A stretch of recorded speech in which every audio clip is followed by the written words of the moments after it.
a frozen graveyard of fallen soldiers. Amidst the carnage, a lone figure stands tall above the broken swords and blood-soaked snow. Aster Elmheim, gasping for breath, stands before the man on the ridge. Lord Roderick Elmheim turns slightly, recognizing the survivor. "Ash," he mutters, his voice devoid of warmth. The man doesn't truly turn to face him. Lord Roderick's voice is like ice. "I believe I entrusted you with the Eastern Subjugation Force. Why are you here?" Aster stands silent, his body shattered, clutching his wounded side as the freezing wind howls around them. Then, like a bolt of lightning cutting through the despair, everything became clear. Aster looked up, meeting Roderick's murderous gaze with a chilling smile, delivering the final verdict for his own twisted fate. "To kill you." Aster's sword drips with blood as the truth finally surfaces. "From the very beginning, you intended to use my unit as bait to discard us once we were spent. Isn't that right?" The betrayal cuts deeper than any blade. "Father!" Aster gasps, his amber eyes wide with a mix of horror and sudden realization. Lord Roderick sneers down at his own son with pure contempt. "That is the purpose of a wingless one, isn't it, my foolish son?" This is the story of Aster Elmheim, a man whose life was built on a lie of duty to a family that viewed him as trash. The House of Elmheim, the most powerful martial house on the continent and the source of Aster's lifelong misery. At its head sits Lord Roderick Elmheim, a man sworn to protect the crown, yet capable of the most cold-blooded treachery. Aster remembers the beginning.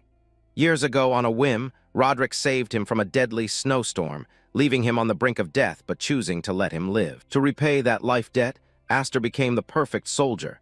He did everything asked of him, drowning his hands in the blood of his family's enemies. But no matter how hard he fought, he was never truly accepted.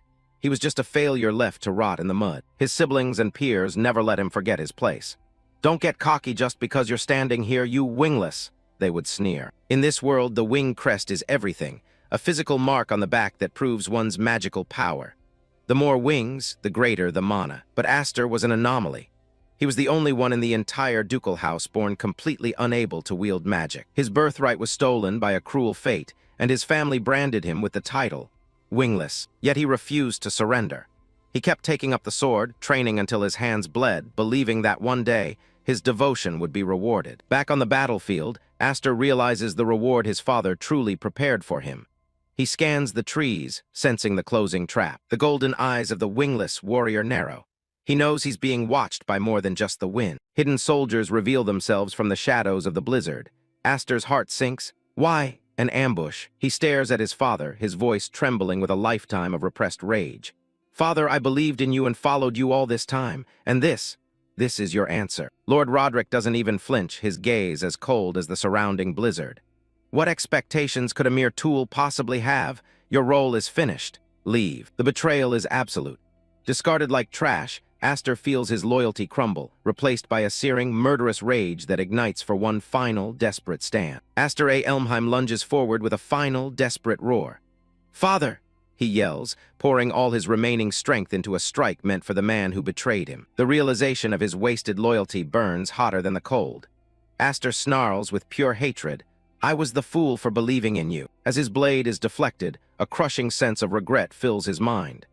Aster realizes the depth of his naivety, thinking, "What a pathetic idiot I am." He manages to draw blood, a shallow cut opening on Lord Roderick Elmheim's neck. But the Duke doesn't flinch. He simply smiles, a terrifying, cold expression of amusement. The trap snaps shut as magical red chains erupt from the air, binding Aster mid-motion. "GGH!" he groans, paralyzed as Roderick's men close in. The execution is brutal and precise. Mana slashes tear through the space around the bound warrior, leaving a trail of blood in the freezing air. Bound by the glowing red chains, Aster lets out a scream of pure agony as his strength fails him. A noble standing over him sneers with absolute disdain. "You really don't get it, do you, brother-in-law?" the man mocks. "A wingless one will always be wingless." Shadows loom over the fallen Aster as the noble continues his mockery.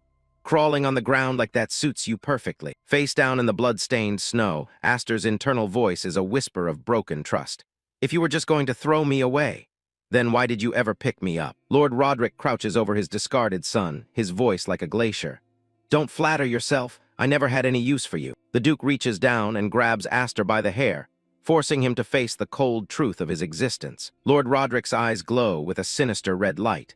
"What I needed was the power of the 7 wings dwelling within you," he declares. Even as he dies, a new revelation shocks Aster to his core. 7 wings, he thinks, the name of the power echoing in his fatting mind. Roderick's indifference is absolute.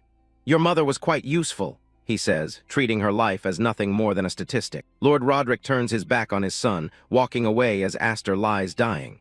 She bore the seed that would serve my purposes, the Duke adds coldly. Aster reaches out with a trembling hand, his voice a desperate plea for answers.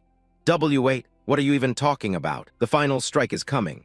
Answer me, Roderick, Aster screams, his final act of defiance before the world turns red. The freezing wind is the last thing he feels. Cold, Aster realizes as his consciousness slips away. His vision dims, the falling snow blurring the world. Is this where I die? He wonders. A distant church steeple is the last sight of his first life. Then what was I even living for all this time? He asks as the darkness takes him. Confusion returns with a flicker of light. Everything's white and faintly warm, Aster thinks. Is this the afterlife? Snow? He isn't in heaven. He's back in the storm, but his body is tiny. Beside him lies the frozen body of the woman who saved him. Aster's amber eyes snap open. A warrior's soul suddenly awakened in the body of an infant. No, this is reality, he realizes, the biting frost of the snow proving his rebirth is no dream. A second chance has been thrust upon him amidst the wreckage of his first life. Stranded in the blizzard, the newborn Aster stares into the void and asks the question that will ignite his vengeance. Where am I? Aster stares at his tiny infant feet, the shock of his rebirth finally setting in. This small body, he thinks, his warrior's soul trapped in a form that can barely move. He raises a pudgy, trembling hand toward the winter sky. Is it really mine? The realization of his regression becoming undeniable. Aster looks down, seeing himself wrapped in thin cloth amidst the freezing blizzard. Like an infant. No, this is an infant body. He turns his gaze to the woman lying motionless beside him. And this woman, she's dead. A sacrifice he barely remembers from his first life. Harsh voices suddenly pierce through the howling wind. Search everywhere, a commander bellows, the search party closing in. Knights of the tyrant family thunder through the snow on horseback. No matter what, find that woman, the leader orders. The soldier's command is absolute. In a blizzard like this, she can't have gone far. For Lord Roderick's sake, recover the baby she abducted. Aster's yellow eyes snap open in recognition. He knows that name all too well. The dark silhouette of Lord Roderick A. Elmheim looms in his mind like a curse. What was that just now? Did they say Lord Roderick? The reality of his situation is a cold slap to the face. He's searching for an infant. Me. Memory and reality collide in the freezing dark. I was told I was found on a night just like this, during a blizzard. Don't tell me. I've returned to the past. The glowing lanterns of the Elmheim search party flicker through the swirling whiteout. They are hunting him like a prize. Aster forces himself to focus through the panic. That's ridiculous, I'll confirm it later. Survival comes first. He looks at the dead woman and then at the path ahead. If I stay here, I'll end up in the Duke's hands again. He refuses to be a tool for another lifetime. With a warrior's willpower, the infant begins his desperate crawl across the frozen waste. He drags himself through the ice, his tiny heart pounding against his ribs. I have to get away as far as I can. Each push off the frozen earth is an agonizing struggle against death itself. The sub-zero air burns his throat with every gasp. Damn it, I can't breathe. Heat flares in his tiny hands as they sink into the frost. My limbs feel like they're burning. The 7 wings' power is stirring. Aster drags his body forward, leaving a solitary track in the deep snow. A life spent crawling, but never again for the Duke. His yellow eyes burn with an unnatural fire through the snow. But I will survive. A memory of Lord Roderick's cold, retreating back fuels his rage. Roderick, I swear I'll... The promise of vengeance is his only warmth. Teeth gritted, the infant refuses to let the cold claim him. He has to change everything. Defying the limits of his tiny form, Aster drags himself further away from the Duke's cold shadow. Each agonizing push is a silent vow that this life will belong to no one but himself. Aster collapses as the blizzard fades, his consciousness slipping away in the white silence. But the cycle is broken. Footsteps crunch nearby as Viscount Hifreed stands over him, staring at the small miracle that just rewrote the laws of fate. Over here, father, a young, silver-haired girl calls out, her voice breaking the silence of the mountains. Behind her, a massive silhouette emerges from the morning light. Viscount Hifreed stands frozen, staring at the small life at his feet. What in the world? He mutters, disbelief washing over his face. The Viscount lifts the infant into his warm arms as the Hifreed girl looks on. Why is there a baby in a place like this? He asks, his voice trembling with concern for the child's impossible survival. Aster rests his exhausted head against the Viscount's chest. For the first time, he isn't being held like a tool, but like a human being. Viscount Hifreed stares intently at the child's features. "A baby," he whispers, the gravity of the situation settling in. He looks back at the long, grueling trail of blood and effort left in the snow. Covering this distance, the Viscount wonders, unable to fathom how an infant could move a single inch in this frost. A path of sheer willpower stretches for miles across the mountainside. Aster didn't just crawl, he fought for every centimeter of his freedom. Viscount Hifried gazes at the mystery in his arms, oblivious to the fact that he has just stolen the Duke's greatest prize. "Who is this child?" he asks. As the warmth of the Hifried family envelops him, Aster drifts into a deep sleep. The pawn of the tyrant family is dead, and the rebellion has finally found its true beginning. Floating in a void of consciousness, Aster wonders, "Where am I?" His soul drifts, untethered from the death he just embraced. "This child," he notes, watching a small, spectral form in the darkness. The lights of fate swirl around him like glowing feathers. Aster senses a new beginning as the child came to welcome me. The transition from the battlefield to the unknown starts now. Consciousness snaps back with a countdown. 10, don't use it, he warns himself.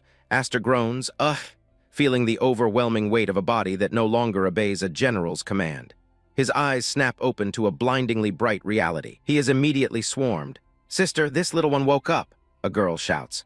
Viscount Hifreed's daughters lean in, poking and prodding the confused infant. "Now don't be naughty, you'll break your cute little nose," one warns playfully. To Aster, they are just noise and annoyance. The sensory overload is too much. Being squeezed and cuddled by these strangers, Aster is horrified. "This situation is... what the heck?" he screams internally. The great general is being treated like a plush toy. One of the Viscount Hifreed's daughters pulls him closer, her grip firm and suffocatingly affectionate. Aster struggles, his pride wounded more than his tiny body. This wasn't the rebirth he expected. "HMPH," Aster huffs, finally breaking free. He rolls away, intent on escaping this chaotic nursery. The girls cry out in surprise, "Ah!" as their toy makes a sudden break for it. He crawls with the precision of a trained soldier. His goal, any exit. His tiny limbs move with desperate speed across the polished floor. Escape is the only priority. One of the sisters stares in shock. "Damn it, what's going on?" she mutters, watching the baby move like a man possessed. "Hey," she shouts, trying to reclaim the fugitive infant. "The chase is on. Stop right there," they scream, chasing him down the hallway. Aster pushes himself harder, fuming. "Why are you chasing me?" he cries in his mind, his baby legs failing to match his spirit's pace. Cornered, his primal instincts take over. His hand begins to glow with an intense, golden aura. The 7 Wings magic, the power that doomed him in his first life, is awakening within his fragile vessel.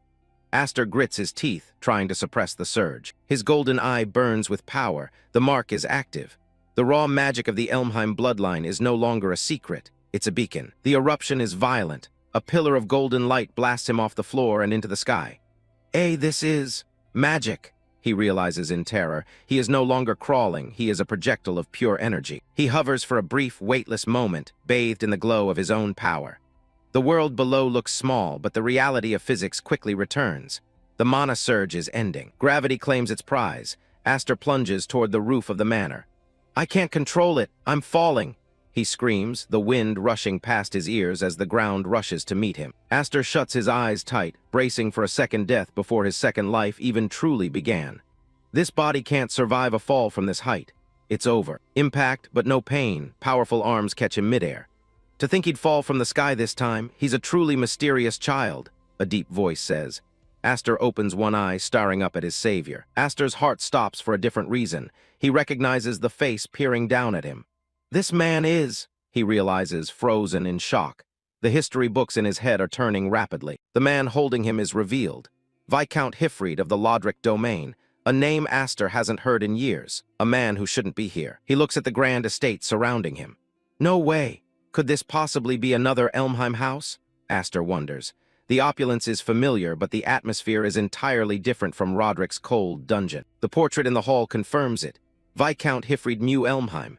He is the head of the Viscount family, a branch of the main Elmheim house, the younger brother of Aster's murderer. History says he was once a legend. Alongside his brother Roderick, he was one of the 2 wings entrusted with protecting the royal family, the pride of the Elmheim name. But Aster's memories are darker. The Viscount Hifreed I know should have died in some civil war, along with the collapse of the Viscount family, he thinks, looking at a cracked portrait of a lost era. The timeline is broken. He is in the past. The evidence is undeniable. This confirms it. I've gone back to the past. Aster stares at his small, clumsy hand, feeling the seven wings magic still vibrating in his veins. The regression isn't a dream. It's a second chance to burn his father's legacy to the ground. The irony is almost laughable.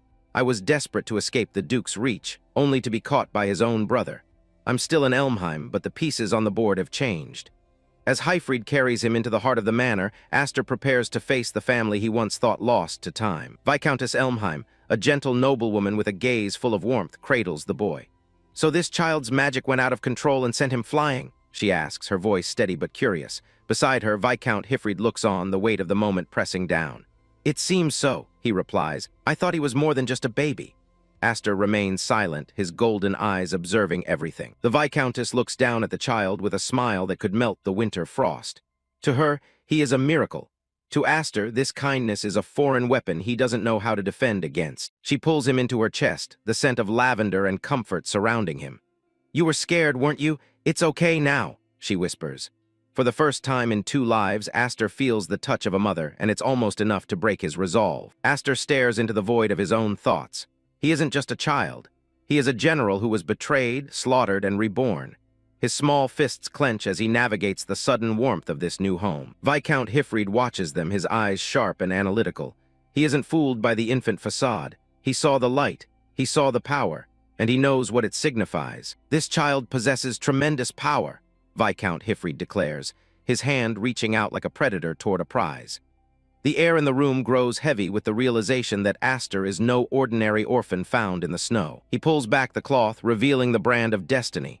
"This crest is proof of that," Hifreed says. Aster's breath hitches. The secret he hoped to hide is laid bare before the brother of his murderer. The mirror reflects the shock on the Viscountess's face. "7 wings," she gasps. "It is the ultimate power of the Elmheim bloodline, the same power Roderick would kill to possess. The stakes have just reached a lethal peak." Aster looks down at his own thigh, the burning red mark mocking him.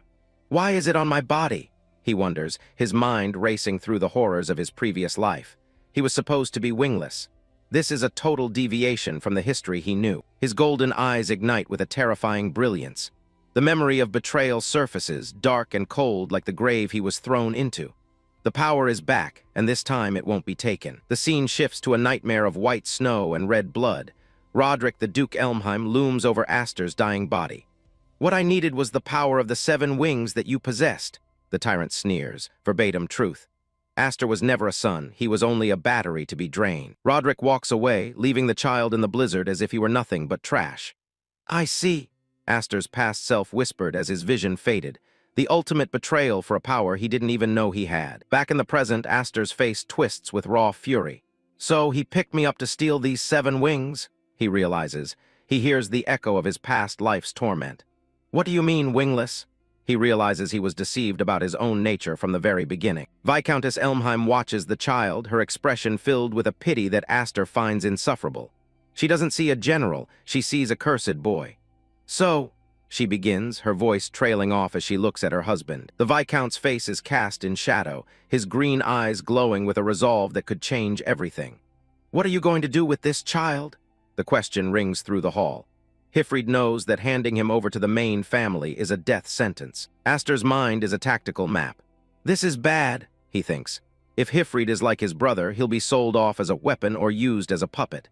He has to find a way to escape or fight before the chains tighten. He clenches his tiny fist, the anger bubbling over. "I can't let this power fall into the hands of the Elmheim family. I need this power to get revenge on him. If he is to be a monster, he will be a monster that destroys the Duke." The silence is broken by a final decree. "Let's adopt him," Viscount Hifreed says. His voice is firm, leaving no room for argument. He is choosing to defy his brother, the tyrant, to protect a child he barely knows. Aster stares up, frozen. He didn't expect this. In his first life, he was a tool. In this one, he is being offered a name, a shield, a chance. Hifreed's hand reaches down, not to take, but to comfort. The contrast is jarring. Aster has never known a touch that didn't come with a price. He remains wary, waiting for the hidden blade. "This child is still a fledgling who can't even fly on their own," Hifreed notes softly as he pats Aster's head. The fledgling with a general's soul bristles at the comment, but he remains still, letting the moment play out. Viscount Hifreed looks at his wife, their pact sealed in a glance. Until the moment he tries to take off on his own, I will take responsibility and take care of him. A promise of protection. A declaration of war against the fate Roderick intended for him. Aster's eye catches the light, reflecting a new, dangerous path. The revenge is no longer a dream, it has a foundation. The House of Hifreed will be his fortress. The dramatic tension is suddenly shattered by a thud and a chorus of squeals. Ah! The door swings open as a pile of eavesdropping girls spills into the room. The secret family meeting was not as private as they thought. Viscount Hifreed's daughters scramble to their feet, looking guilty as charged. Viscount Hifreed sighs, his authoritative tone replaced by that of a tired father. "Were you all listening?" he asks. The rebellion has begun, but it looks like it will be a crowded one. The room is filled with a suffocating warmth. Viscountess Elmheim cradles the secret of the 7 wings while her daughters swarm around. "Mother," one of the girls chirps, oblivious to the fact that the baby in her mother's arms is a reincarnated general. Viscount Hifreed stands guard, his presence a silent wall against the prying eyes of the main family. Viscountess Elmheim looks down with a smile that screams noble kindness, but Aster knows better. He is a ghost in an infant's shell, watching as his new sisters celebrate his awakening. They see a miracle, he sees a strategic complication. The sun sets on the first day of his second life. Aster is no longer a tool for the Duke. He is the hidden weapon of the Viscount, a piece of the game that has been reset. Aster, the name of a new star born into our family. The name is officially bestowed. A name meant to symbolize hope, but to Aster, it is the banner under which he will march for blood. He stares at the moon, the countdown to vengeance beginning with a single breath. Time is a luxury the dead don't have, but for Aster it is a tool. 10 years later, the manor of the Hifried family has become his training ground. The boy has grown and the storm is finally ready to break. "We have been waiting for you, Lord Hifreed." The older Viscount Hifreed leads his family toward the stage of their reckoning. His hair is white now, but his eyes reflect the sharp steel of a man who has successfully hidden a god from a tyrant. The carriage door swings open. A pair of polished boots hits the pavement.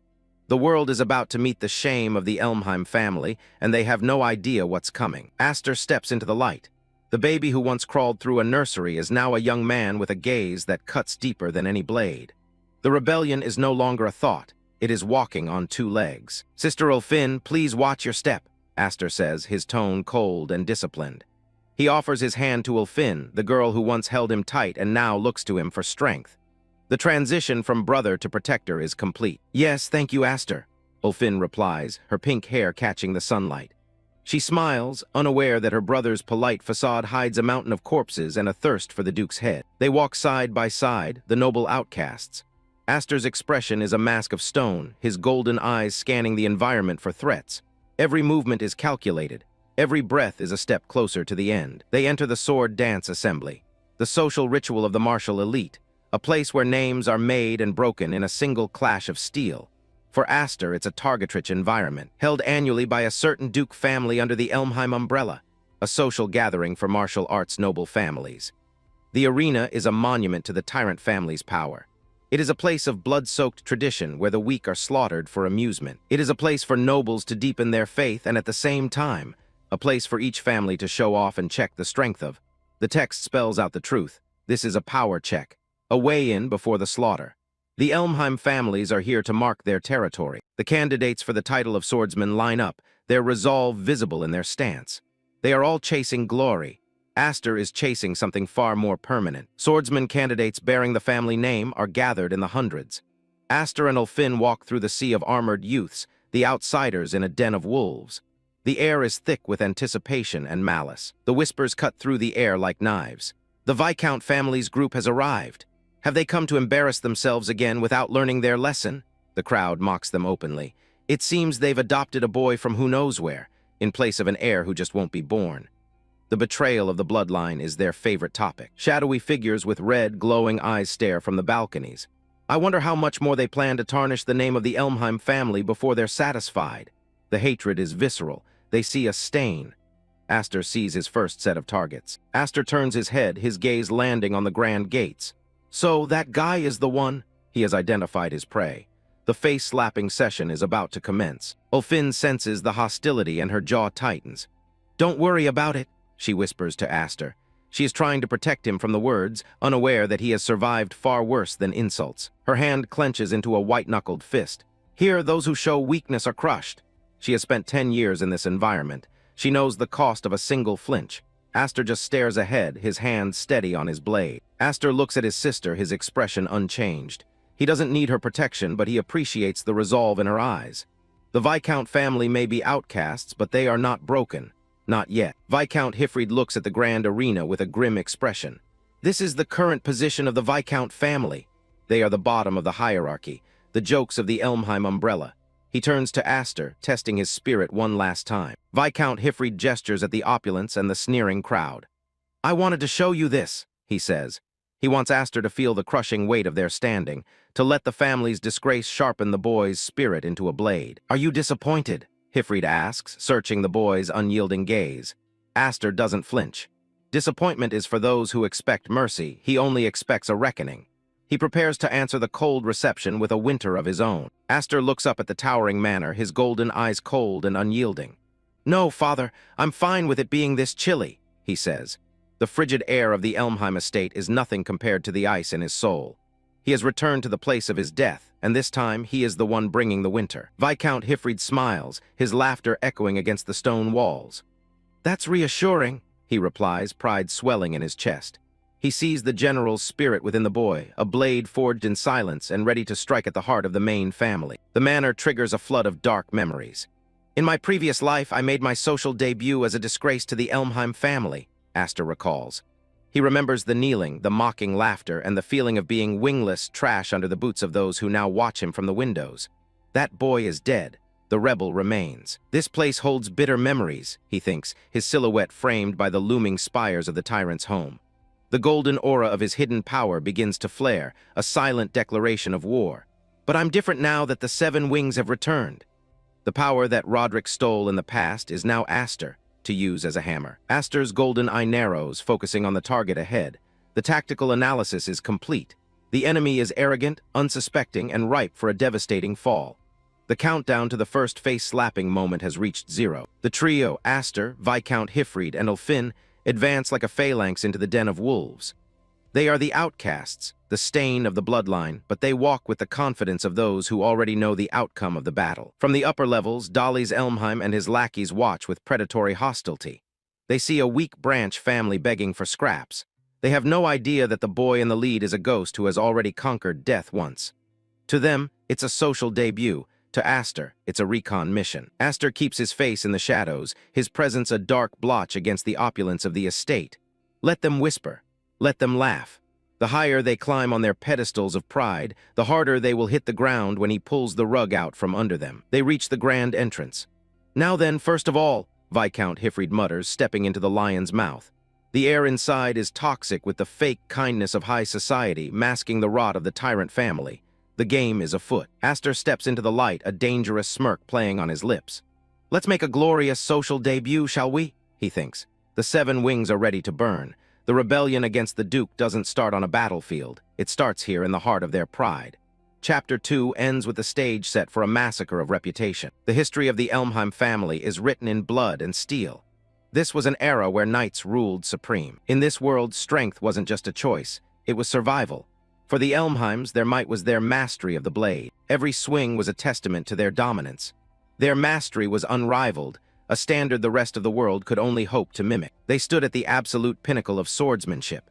In the grand halls of the tyrant family, only the strongest earned the right to lead. With that power came majesty, an undying renown that echoed through the centuries, striking fear into their enemies. But even in this house of monsters, there was a symbol that transcended mere skill, a mark of true authority, the absolute symbol that separated the rulers from the ruled. The crest that dictated destiny. When the light of the wings flared, the hierarchy was absolute. This power wasn't just a weapon, it was a birthright. The embodiment of both might and majesty was none other than the metal. To possess it was to be a god among knights, a mark that Aster now carries in secret, a power that will eventually burn this entire family to the ground. Present day, Aster stands on the balcony of the grand hall looking down at the spectacle. He thought to himself, "This place is as overwhelming as ever." He wasn't the only one feeling the pressure. Aster realized why his other sisters, Furin and Flare, had refused to come to such a stifling event. Beneath the glitz and glamour, Aster felt the familiar, suffocating air of the Elmheims. Cruelty masked as nobility, smiles hiding daggers. He remembered the past, the way they trampled over anyone they deemed weak. This sword dance festival was nothing but a display of arrogance. A voice broke through his dark thoughts. Alfin called out to him, noticing his distant expression. "Aster?" she asked with concern. She leaned over the railing, trying to read him. "Are you nervous?" Alfin asked. "Well, it is your first sword dance festival." Aster turned to her, a cold, sharp smile playing on his lips. "Not really," he replied. "It feels nostalgic, or rather, it's actually quite loathsome." Alfin blinked in confusion, unable to understand the bitterness in a child's words. She could only wonder what he meant by loathsome. Their father, Viscount Hifreed, interrupted them. "Well, I have a meeting to attend, so I'll be heading off for a bit," he said, placing a hand on Aster's shoulder. "I'm counting on you to look after Alfin." Alfin puffed out her cheeks in protest. "Father, honestly, I'm a year older than Aster, you know." Aster couldn't help but tease her. "It's because you're so clumsy, sis," he joked. Viscount Hifreed gave them a serious look. "There are many people here around your age. Use this time to mingle and build some connections." Then his voice dropped to a low whisper meant only for Aster. "Just make sure no one finds out about the 7 wings." The secret was their only protection. As the Viscount walked away, Aster watched him go, knowing that hiding his true nature in this den of vipers would be easier said than done. The air in the ballroom thickened with palpable malice. From the shadows, the highborn vultures watched with predatory eyes, their whispers hissing like serpents in the dark. Aster's gaze remained cold and analytical as he surveyed the room. He realized, it's hard to socialize when the atmosphere is this blatantly hostile. He didn't need connections, he needed targets. Aster's golden eyes narrowed, reflecting a coldness that didn't belong to a child. The hunt had started. He wasn't here to play nice. He was here to measure the weight of his enemies' lives. Alfin's voice cut through the air, sharp with concern as she watched him move toward the den of vipers. "Aster, where are you going?" she called out, but his resolve was already set. He didn't stop, he didn't even look back. With a casual stride that masked his lethal intent, Aster replied, "To make some friends." The word tasted like ash in his mouth. Friends, no targets. The laughter of the highborn rang through the hall, a grating sound of unearned arrogance. At the center of the clique sat House Elmheim, lounging like a king on a throne of stolen prestige. They were the masters of this world, or so they believed. House Elmheim didn't even bother to stand. He looked up, his expression a mask of bored contempt. "Huh," he grunted, his eyes scanning Aster like he was a stray dog. "Who the hell are you?" Aster stood his ground, a polite but hollow smile on his face. He was playing the part of the dutiful younger brother, a wolf in sheep's clothing. "Nice to meet you, Brother Dollies," he said, the greeting a calculated insult to the man's pride. Aster introduced himself with a confidence that unnerved the gathered nobles. "Aster F. Elmheim, I'm your younger brother," he declared. The name hung in the air, a challenge wrapped in a formal introduction. He was here, and he wasn't going anywhere. House Elmheim's eyes remained fixed on Aster, cold and calculating. "I saw you from outside," Aster continued, "so I thought I'd come by and say hello." The simplicity of the lie was perfect. He wasn't greeting them, he was marking them. One of Dolly's lackeys leaned in, a sneer twisting his face. He didn't see a threat, he saw a joke. "He's the adopted kid, brother," he whispered, loud enough for everyone to hear. "The one picked up by that Viscount family." The room rippled with mocking amusement. House Elmheim's laughter was a jagged blade, cutting through the thin veneer of noble etiquette. "I see," he spat, leaning back with a look of pure malice. "So that's why you're shameless enough to carry the F in your name." To them, he was a failure, a branch family cast-off. Behind the masks of these arrogant children lay a dark truth. Dollies and Grian. Both were the legitimate heirs of the Elmheim family, and more importantly, they were the two who killed Aster in his past life. The memory of the betrayal burned in his soul. Aster watched them, his mind a steel trap of vengeance. He remembered the fear they once inspired. How pathetic, he thought. To think I used to find them intimidating back then? The power dynamic had shifted. They just didn't know it yet. To a man who had seen the horrors of war and the depths of betrayal, these nobles were nothing. "Now they just look like kids playing dress-up," Aster concluded. Their fancy clothes and titles couldn't hide the weakness in their hearts. Aster's eyes flared with a lethal light. They were mere children playing at godhood, unaware that a real monster was standing right in front of them, counting down the seconds until their fall. "Aster!" The call brought him back to the present. Alfin grabbed his arm, her grip tight with urgency.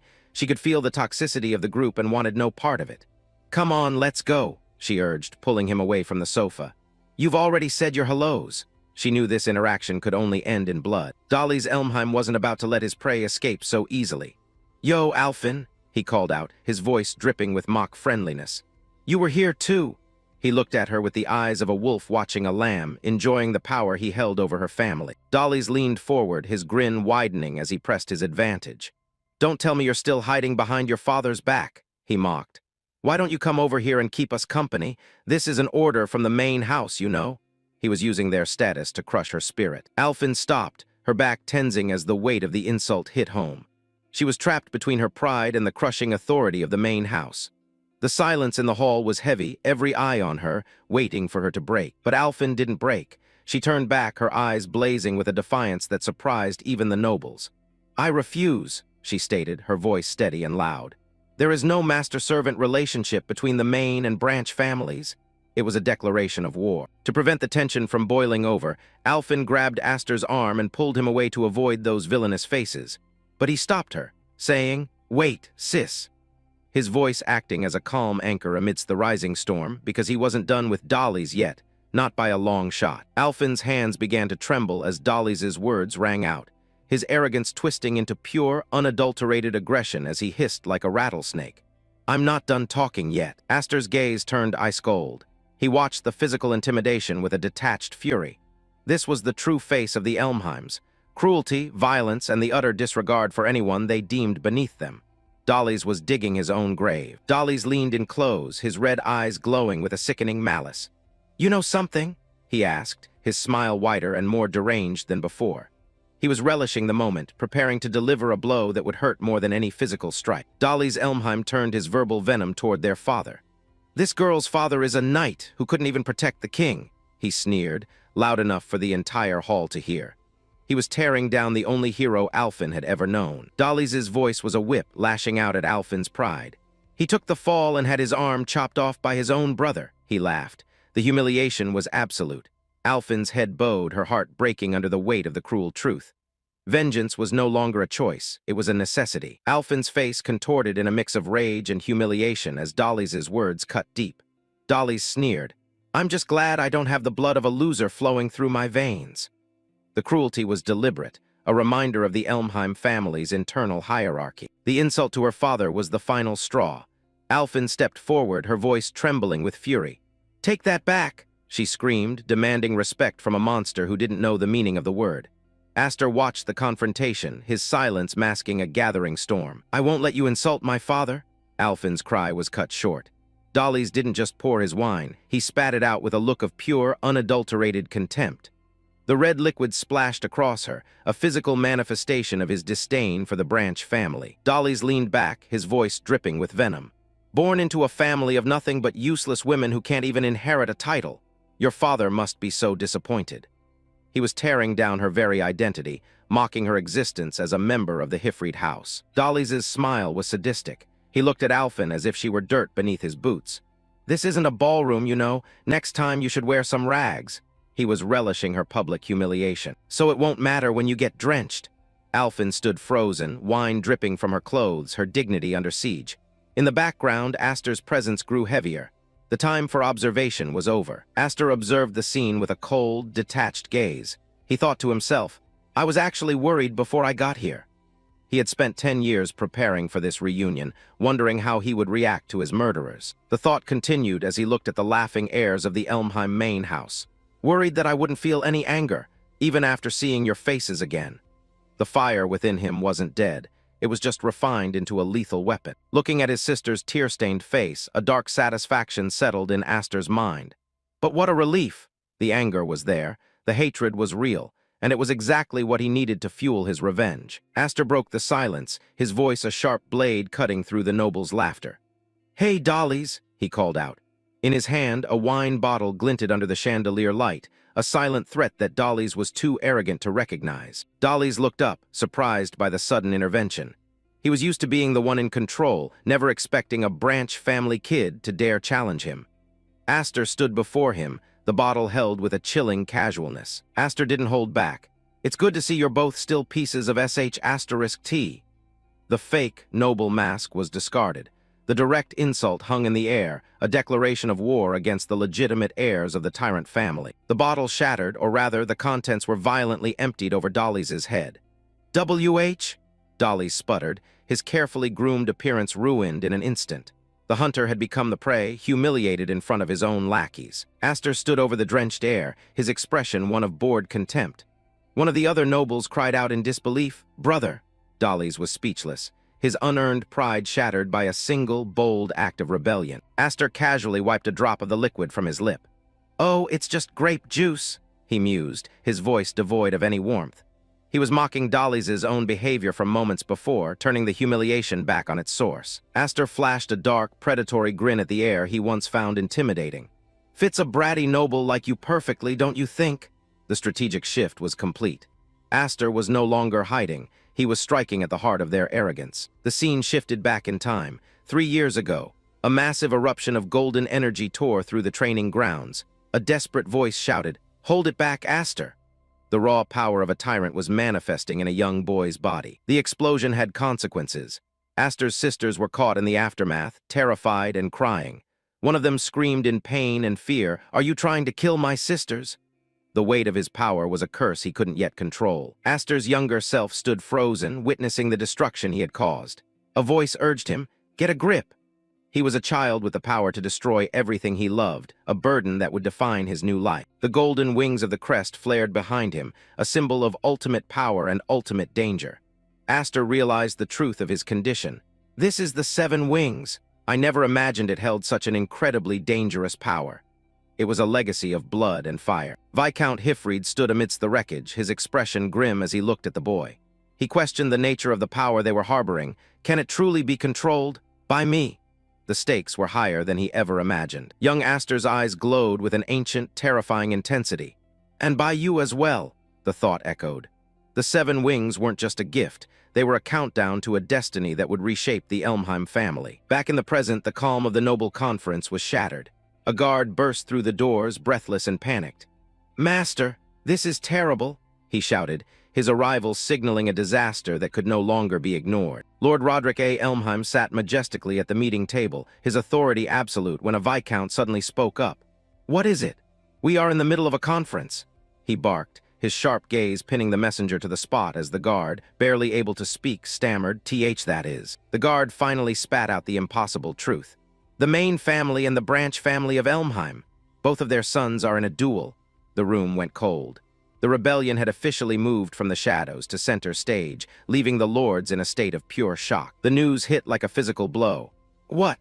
Both Viscount Hifreed and Lord Roderick Elmheim, Duke Elmheim, exclaimed, their minds racing to process the absurdity of the situation. The peaceful conference had just turned into a battlefield. Viscount Hifreed didn't waste a second. He bolted toward the hall, his cape billowing as a frantic cry of "Father!" rang out through the grand corridors.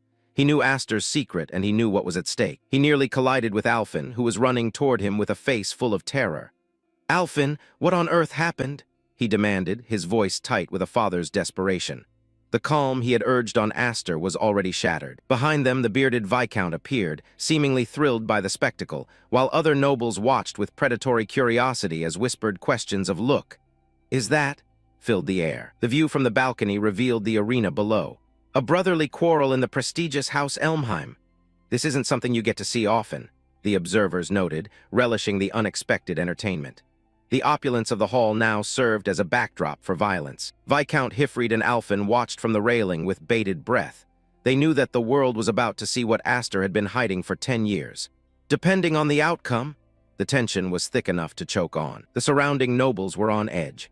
Sweat beaded on their brows as they realized this duel was more than just a spat. In the shadows, a blue-haired observer watched with silent calculation, sensing the shift in power. The bearded Viscount stroked his chin, a dark, amused glint in his red eyes. "This sword dance gathering could turn chaotic," he mused, enjoying the potential for destruction.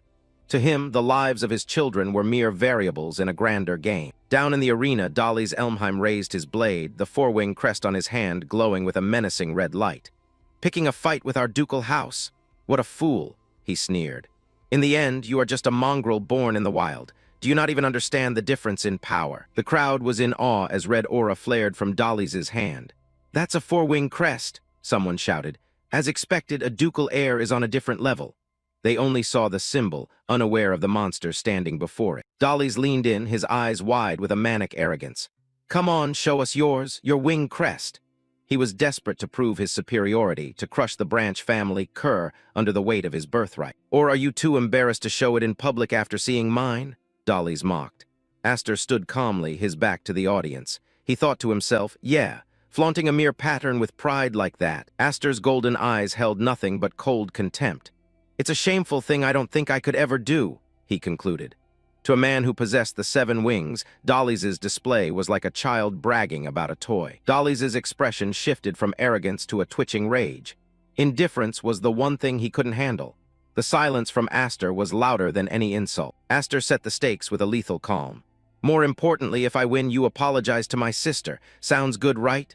Dolly's countered with a cruel grin. "Fine, but if I win, you'll become my dog." The contract of humiliation was signed in the air. Dolly's lunged, his face twisted in a mask of homicidal joy. "I'll work you to the bone for the rest of your life," he screamed, the red mana exploding from his blade as he aimed to end the duel in a single strike. The air screamed as the swords collided. Sparks showered the arena floor, the raw power of the main house clashing against a phantom.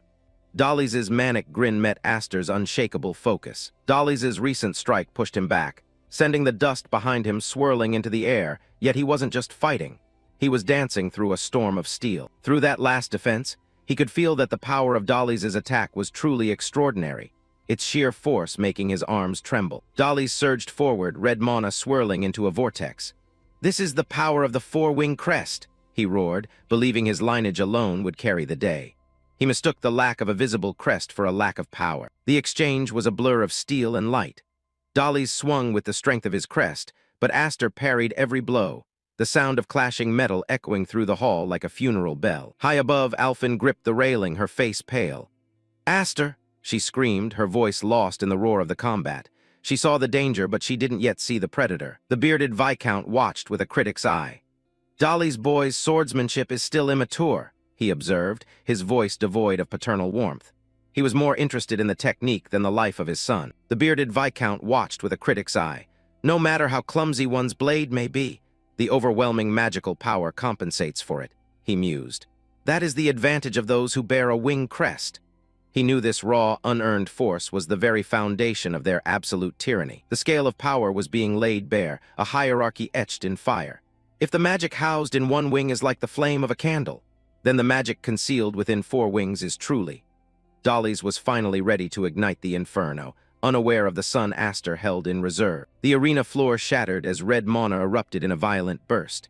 Explosion of raw power from House Elmheim's 4-wing crest rocked the hall, but the smoke didn't hide his growing desperation.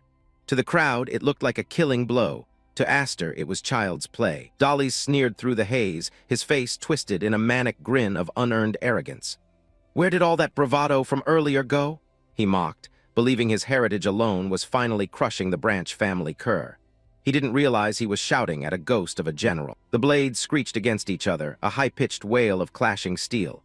Dolly's pressed forward, his voice a jagged edge of malice. "Didn't you want to make me apologize, or were those just empty words?" Aster's golden eyes remained unshakable, a silent promise of the violence to come. "Show me your power," Dolly's roared, putting every ounce of his pride and mana into a heavy, downward strike. He was no longer fighting for entertainment. He was fighting to prove that his lineage still held meaning in the face of Aster's indifference. From the balcony, a mustached noble watched with a trembling, nervous smile. "The match is decided," he whispered to his companions. He saw the fake, noble kindness in Dolly's family, but he failed to see the dark reality unfolding beneath his nose. Aster's blade finally moved, a blur of silver and gold.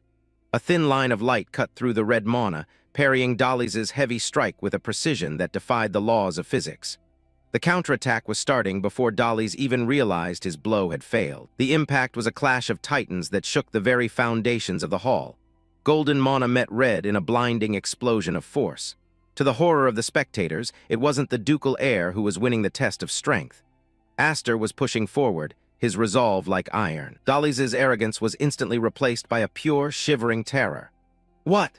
he screamed as his arms buckled under the weight of a power he couldn't comprehend. He was supposed to be the superior one, the legitimate heir, yet he was being crushed. Aster's voice was a cold whisper that cut through the roar of the Mana. "You talk too much," he said, the simple truth hitting Dolly's harder than any physical strike. The predator was tired of the prey's noise. With a single, fluid motion, Aster swung his blade. Arcs of golden energy tore through Dolly's desperate defenses, creating a shockwave that sent the legitimate heir stumbling back like a wounded animal. The tyrant family's prestige was being shredded in public. Aster stood at the center of the vortex, golden mana swirling around him like the wings of an avenging angel. The pressure alone was enough to make the air itself feel heavy and suffocating for every noble in the room. The real power of the 7 wings was beginning to bleed through. "For the past 10 years, I've learned magic in a Viscount's household," Aster thought, his mind a steel trap of cold memories. "Waiting for nothing but the chance to take revenge on you all." Every day of training was a countdown to this very moment. The golden light flared with a blinding intensity, a massive arc of energy reflecting the sheer scale of Aster's hidden power. He wasn't just swinging a sword, he was wielding 10 years of concentrated hatred and a lifetime of battlefield experience. Dolly's could only groan in agony, "Gah," as his red mana was completely swallowed by the golden tide. His 4-winged crest, the pride of his life, looked like a guttering candle compared to the sun that was Aster. The weight of Aster's mana was too much for Dolly's to bear. The proud heir's knees hit the stone floor with a bone-jarring thud. "NGH," he grunted, the legitimate heir of the main house reduced to groveling at the feet of the adopted kid. A noble spectator watched in frozen shock, his face pale as he witnessed the impossible. "B-brother is," he stuttered, unable to comprehend the sight of the Elmheim main house heir being humiliated so thoroughly. "Being pushed back?" the crowd realized in a collective gasp. Aster loomed over Dolly's, the golden fire in his eyes reflecting the burning halls of his past life. He was a nightmare come to life for the tyrant noble family. Dolly's looked up, his face a mask of sweat, blood, and utter denial. I'm 4-winged," he screamed, clinging to his rank as if the mere mention of it would magically save him from the predator in front of him. Aster's face was a portrait of cold, unyielding resolve. He didn't see a brother, he saw a parasite that needed to be purged. The tactical shift from observation to dominance was absolute. The screech of metal against metal filled the hall as Dolly's blade began to spiderweb with cracks under Aster's pressure. The physical weapon was failing, mirroring the total collapse of Dolly's arrogant spirit. The spectators were in a state of total disbelief. "No way he's actually going to win like this, right?" one noble muttered, his hands shaking. Their entire understanding of the Elmheim power structure was being dismantled in a single duel. "Dolly's is being completely overwhelmed," the spectators murmured in a low, panicked hum. The golden aura radiating from Aster made Dolly's red light look pathetic. The difference in power was no longer a question, it was a visible fact. The fear in the hall was now thick enough to taste. "There are still monsters like that in Elmheim," the nobles whispered, finally recognizing that Aster wasn't just a talented kid, but a lethal threat to their very existence. Aster's gaze remained lethal through the swirling golden mana. He savored the terror in Dolly's eyes, the exact moment a predator breaks its prey. 10 years of waiting had led to this. He was the rebellion personified, and he wasn't done yet. Viscount Hifreed and Alphen watched the status quo burn. "This is bad," Hifried realized, sensing that this display was about to dismantle the very hierarchy of the Elmheim house. The war hadn't just begun, it was already evolving into a systemic slaughter. Dolly's Elmheim's teeth ground together in a desperate, futile struggle against the weight of the golden mana. The proud heir of the main house was being systematically dismantled by a power he couldn't comprehend. The hierarchy of the Elmheims was crumbling before the crowd's very eyes. A ghost from a previous life flickered in the dark recesses of Aster's mind. A severed arm, a spray of blood, and the memory of the cold, final moment he lost everything. This wasn't just a duel, it was a repayment of a blood debt. The laughter of a killer echoed in the void. Aster remembered Dolly's face from the past, the same sadistic joy he showed when he delivered the final blow in his previous life. The fake, noble kindness was a mask Dolly's had worn for far too long. Aster became a silhouette of golden fire, the personification of a vengeance 10 years in the making. The 7 wings weren't just a power, they were a judge and jury. He was no longer a branch family child, he was an executioner. Dolly's unearned pride was finally dead. Stop! Stop! He whimpered, his voice a pathetic crawl as the golden pressure threatened to crush the very marrow of his bones. He was pleading for a mercy he had never shown others. From the high balcony, Alphen's voice tore through the heavy air, sharp with terror. "No, Aster! she screamed, realizing that her brother was moments away from crossing a line that would change their lives forever. She saw the darkness in him that no one else dared to notice. The golden blade descended like a final sentence. With the sound of shattering glass, Dolly's sword exploded into useless shards. The physical weapon was gone, and the spirit of the air was broken along with it. Aster had won more than just a fight. High above the wreckage of the arena, the bearded Viscount watched. His arms were crossed, his expression a mask of cold, analytical interest. The tyrant was no longer ignoring the Branch family. He was seeing a threat that needed his personal attention. Aster stood in the center of the sudden, ringing silence, his chest heaving as the golden aura slowly receded. A single shard of Dolly's broken blade stood buried in the stone floor, a jagged tombstone for the main house's arrogance. Aster looked down at the shivering, drenched wreck of the ducal heir. "Next time you should come wrapped in some rags," he said, throwing Dolly's own cruel words back in his face. "That way you won't mind getting soaked, cousin." The humiliation was absolute. The protagonist's golden eyes glowed with a new, dangerous understanding. The strategic shift was complete. He had revealed his teeth to the monsters of the world, and there was no going back to the shadows now. Alphen and Viscount Hifreed looked down from the balcony, their relief fighting against the cold realization of what Aster truly was. The boy they had raised had become the most dangerous person in the room. The internal declaration was final and absolute. "I'm no longer Ash the Wingless." The name they used to mock him was now a testament to their own blindness. The wingless boy had grown talons. "Just realizing that has already cleared my mind." A soft, lethal smile touched Aster's lips. The fear of his past life was finally dying, replaced by the cold clarity of a rebellion that would soon consume the entire noble family. Suddenly, the very air in the hall turned to ice. A sharp, piercing intent cut through the lingering mana, signaling the arrival of a predator that made Dolly's look like an insect. Aster's senses screamed a warning he knew all too well. A wave of dark, blood-red mana crashed through the room, an oppressive weight that silenced the noble crowd instantly. The dark reality of the tyrant family's power was no longer a whisper. It was a physical force. Aster snapped his head around, his eyes widening as he located the source of the lethal pressure. "That is," he thought, his blood turning to liquid fire. The man he had spent 10 years hatting was no longer just a memory. Lord Roderick Elmheim, Duke Elmheim, stood bathed in a sinister, pulsating red aura. His presence was absolute majesty, a cold, terrifying beauty that demanded total obedience from all who looked upon him. The tyrant was no longer just a spectator. The Grand Duke stood at the peak of the stairs, looking down into the arena at the broken Dolly's and the defiant Aster. The master of the house had entered the stage, and his gaze was fixed solely on the boy from the Branch family. Aster's golden eyes burned with a decade of concentrated, unadulterated hatred. He stared up at the man who had murdered him in his past life and abandoned him in this one, the biological father, the ultimate enemy. "Roderick!" The real war had just begun. Shock ripples through the ballroom. The impossible has happened. Aster, the youngest son of a mere Viscount family, has laid low the third son of the main house. The whispers are venomous. "But this has put us in a bad spot," they mutter. "There is no coming back once your reputation is dragged through the mud like this." Enter the storm. Lord Roderick Elmheim, head of the Elmheim main family, 8th generation. His presence alone suffocates the room. Dolly's Elmheim sprawls on the floor, a pathetic sight. He sees his father and smiles, the desperate grin of a loser expecting a rescue. Lord Roderick Elmheim doesn't look like a savior. He looks like a judge. Aster stands his ground as the tyrant approaches, the air crackling with pressure. Lord Roderick Elmheim's face is a mask of stone.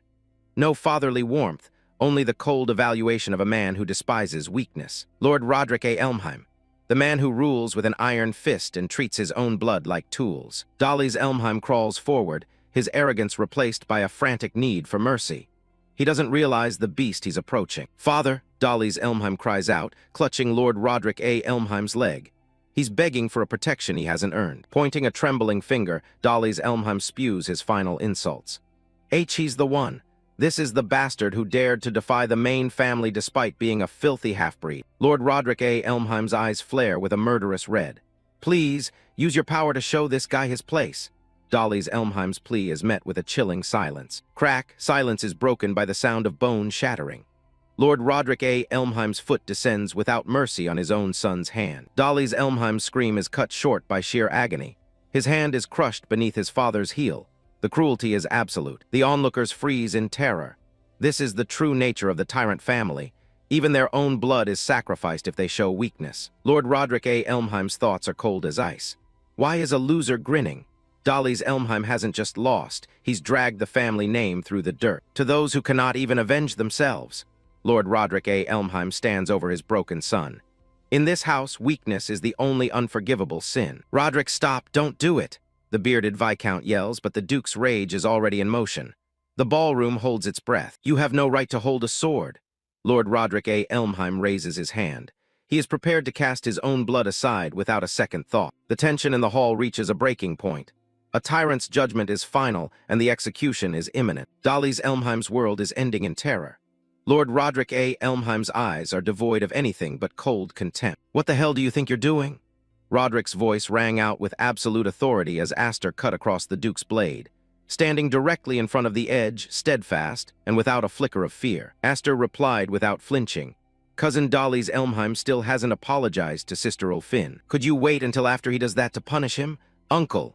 Aster's words are a direct challenge to the man everyone else is too afraid to look at. Lord Roderick A. Elmheim sneers at the boy, blinded by his own arrogance. He sees only an orphan, a half-breed, sheltered by Hifreed, unaware that the monster before him is already measuring the weight of his sins. I am the son of the Viscount.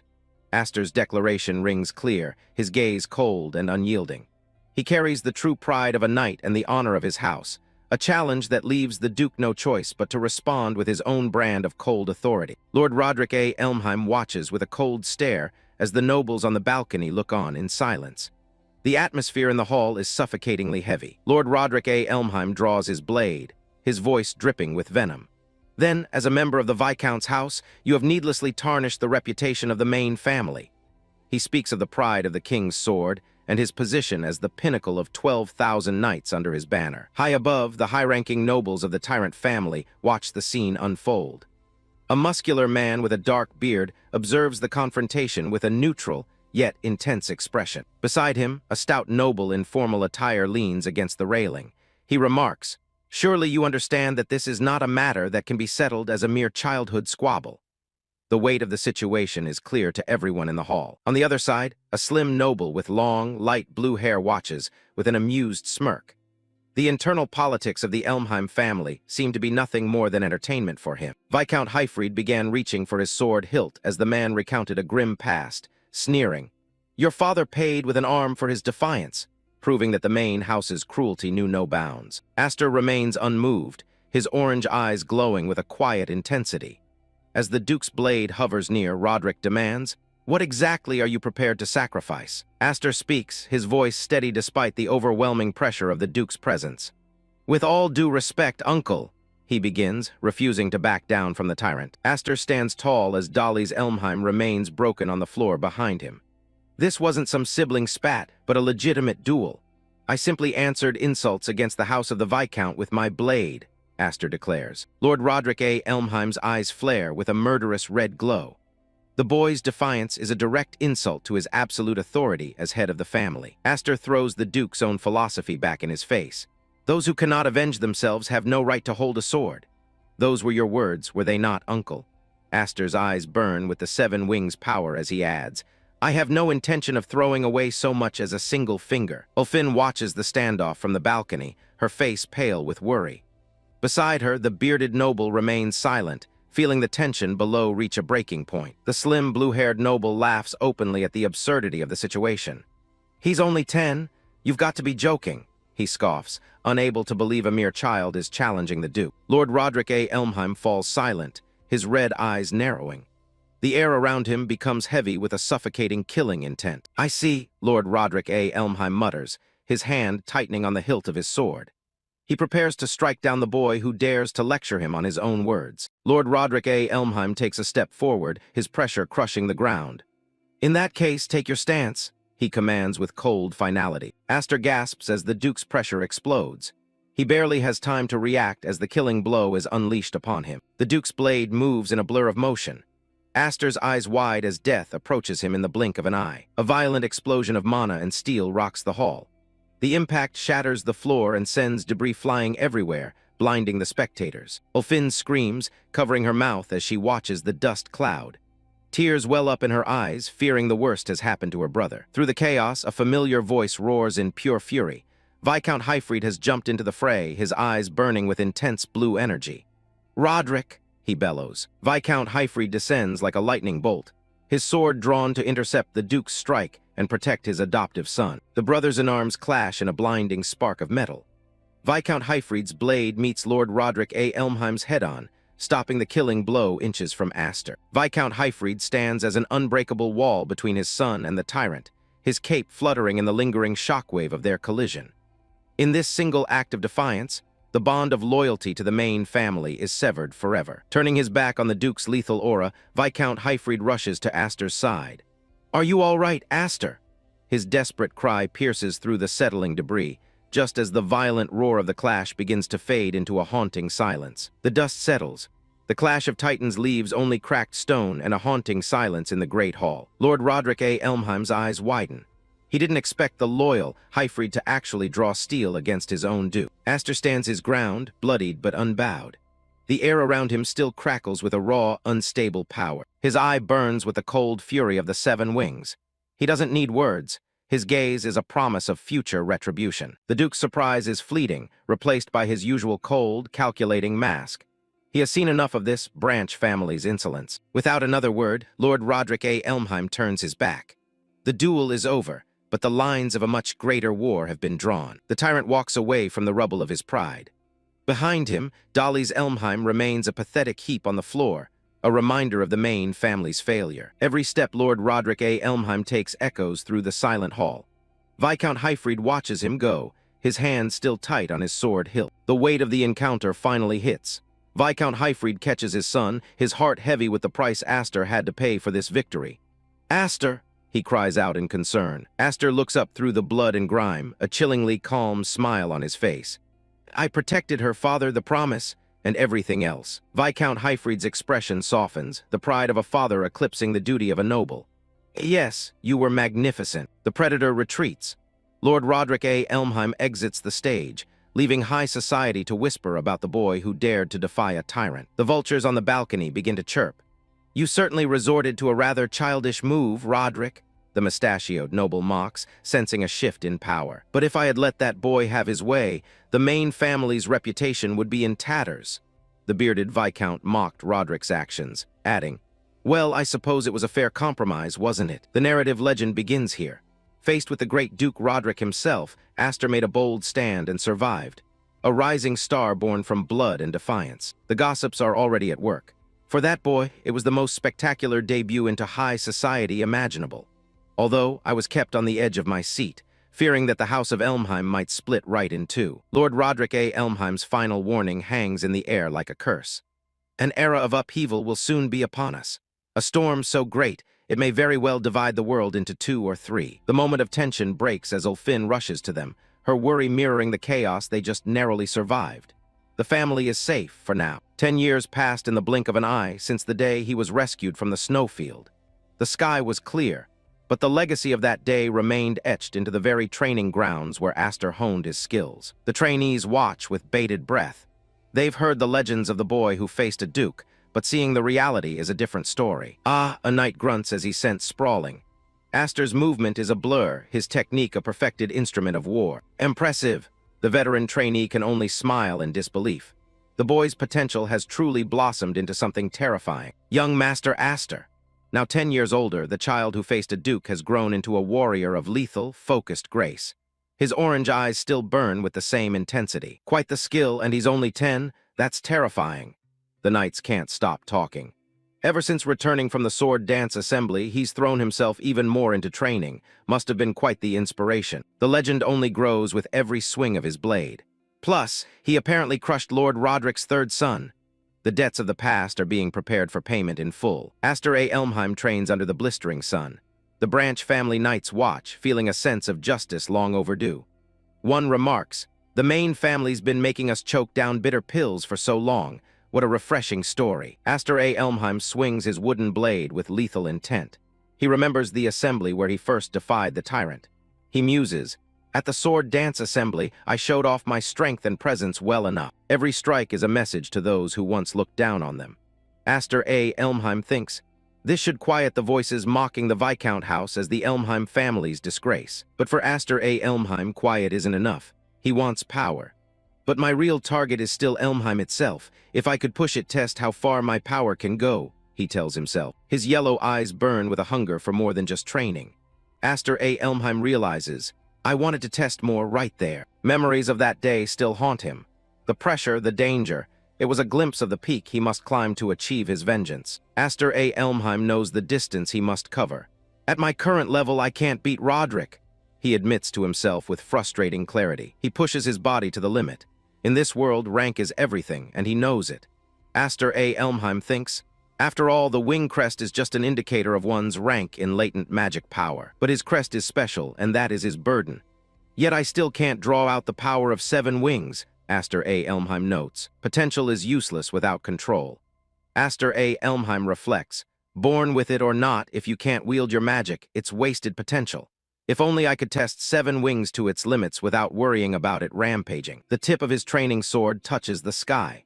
He is a predator in training, waiting for the right moment to strike back at those who discarded him. He moves like a shadow. Another night falls, unable to even track Aster A. Elmheim's speed. The gap in skill is widening every day. 10 years of training hasn't softened his resolve. If anything, the fire in Aster A. Elmheim's eyes has only grown hotter, fueled by the memory of betrayal. The sound of wood hitting the ground is the only music he needs. Total victory over his sparring partners. Aster A. Elmheim stands among the defeated knights. Next, anyone else? He demands, his voice cold and commanding. No one moves. A familiar voice breaks his concentration. At it again, huh? Says Ulfin Elmheim as she approaches. Ulfin Elmheim walks onto the field with a teasing smile. Aster never knows restraint, it's really unbelievable. Also, father's calling for you, she informs him. Aster A. Elmheim sighs, the intensity fading for a brief moment. Father, got it. On my way, he replies, walking past the fallen knights. He stops and looks at his sister, noticing something out of the ordinary. That outfit, Aster A. Elmheim notes. Ulfin Elmheim turns, looking back at him with a quizzical expression. She asks. She's dressed in training gear instead of a noble's dress. Rare sight, Aster A. Elmheim remarks. Didn't you say it wasn't cute, so you hated wearing it? Ulfin Elmheim shrugs off the comment. Everything needs balance, right? Seeing you made me think I can't keep going like this, she explains. Before he can respond, Ulfin Elmheim points her wooden sword right at his face, catching him off guard. So, she begins. Ulfin Elmheim's eyes sparkle with a rare, playful determination as she points her blade. When I get back, you're spending plenty of time with me, she declares, making sure he understands it's not a request but a promise. Aster A. Elmheim watches her go, the fleeting smile on his face already fatting back into cold resolve. The reprieve is over.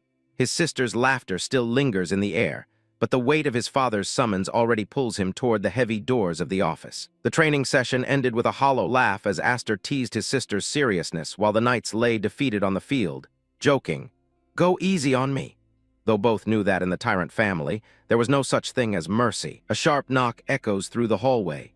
Aster A. Elmheim stands before the heavy doors of his father's office, the weight of the summons pressing against him. Aster A. Elmheim enters the room, the golden sunlight of the afternoon spilling across the floor.